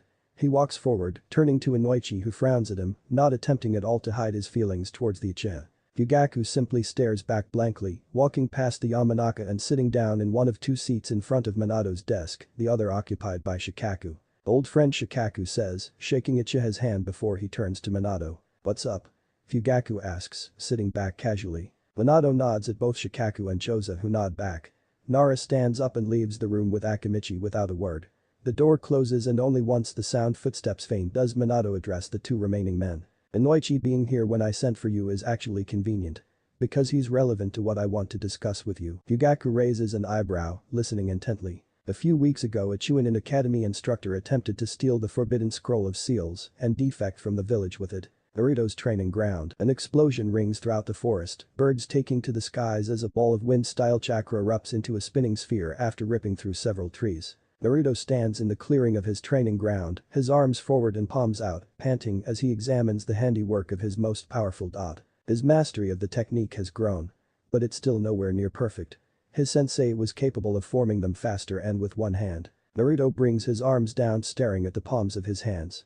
Then again Akasada's affinity and mastery over wind style was unprecedented. Borderline superhuman. Would such a thing be possible for him? His thoughts are interrupted as he senses another chakra in the area, clearly heading straight for his training ground. Sasuke Uchiha. What could he want? He frowns. Is this visitor thing becoming a trend? But Menma and Satsuki, the pair stand in front of the Uchiha clan compound. Well, here we are, Menma says awkwardly looking over at the Uchiha girl. It was great seeing you again, he says, a wide grin on his face. Maybe we can get together again soon, Menma says. Don't push it, Satsuki says walking off towards her home. Didn't say no, Menma says inwardly, pumping his fist into the air in front of him repeatedly. Upon closer inspection Satsuki must admit Menma is attractive. Not as much as his brother, certainly, but attractive nonetheless. Naruto's training ground. Sasuke jumps down into the clearing. He looks out at the training ground everyone in the village avoids and sees him. The blonde boy stands there, clad in all black, staring right back at him. He walks forward until he's sure he is within earshot, but still a fair distance away. The two stand across from each other in silence, the trees shaking in the wind being the only sound that fills the clearing. Sasuke casts a glance behind the subject of his interest, and his eyes widen as he sees the other end of the clearing, some of the trees there shredded and ripped apart, laying in a row that comes to a stop at what appears to be a pit in the ground. What kind of man could have done that? He looks back at the boy who stands staring at him, still not having said a word. The Uchiha boy finally speaks. Naruto Uzumaki Namikaze. I've come to see your true power. Fight me. But Hisateru. He closes the door to his apartment behind him and walks forward. He unzips his jacket, tossing it onto the floor and tossing himself onto his sofa, kicking off his black sandals and laying his head back in his hands, with his eyes closed and sighs. So how is everything proceeding? History opens one eye to see an elderly man standing across the room. He has black spiky hair and one visible brown eye, much like Hisateru himself. His right eye is concealed by bandages wrapped around his head. He is dressed in a long-sleeved white top, a cane in his left hand and a black robe concealing his right arm and shoulder completely. History looks back up at the ceiling before closing his eyes. Great, he responds. The tapping of the old man's cane echoes throughout the room, followed by the shuffling of him seated himself in the opposite sofa. So you've gained the trust of your teammates then? The old man asks. Hisateru chuckles. Yeah, they trust me. Hisateru chuckles, his eyes still closed as Danzo raises his lone visible eyebrow at the tone of the only one of his subordinates who refuses to bow in his presence. Well, in any event, there's something important we must discuss. Mizuki. It appears he attempted to steal the forbidden scroll of seals likely for his master. He failed and has been arrested. Danzo says. History chuckles in response. Huh. You don't say. So that's why. I was wondering why he disappeared off the face of the earth, the boy says. Why is this important to us? Isn't Mizuki the snake boy? History questions. That is true. But he is privy to vital information concerning Orochimaru's operations. In order to protect said information, Orochimaru has enlisted our help. Which we will provide, of course, once sufficient reward has been given. Danzo responds to the boy. He's currently being held at the Hidden Leaf Strict Correctional Facility in solitary confinement and under regular interrogation. Our contact inside the facility, when the time comes, will assist you in getting in, but his skills in infiltration and assassination are nowhere near those of yours. I need you on standby and ready at a moment's notice to act. He must be silenced before he can say the wrong things. Assuming he hasn't already. Danzo says. Hisateru sits up and looks at Danzo. The Hidden Leaf Strict Correctional Facility. A correctional facility housing hardened criminal shinobi. A place where the worst of the worst go. He smacks his hands together and licks his lips. Some fun. Sure thing, old man. Just say the word, History says, smiling giddily. Danzo looks around the room. Now to make sure you're keeping that head sharp. Where's your shogi set? The elderly man asks. Hisateru groans in response. Thanks for listening. I hope you enjoy it. If you want the next part of this video, turn on that bell notification. Like, subscribe and comment down below. And also check out the others videos I have created and enjoyed it. See you guys next video.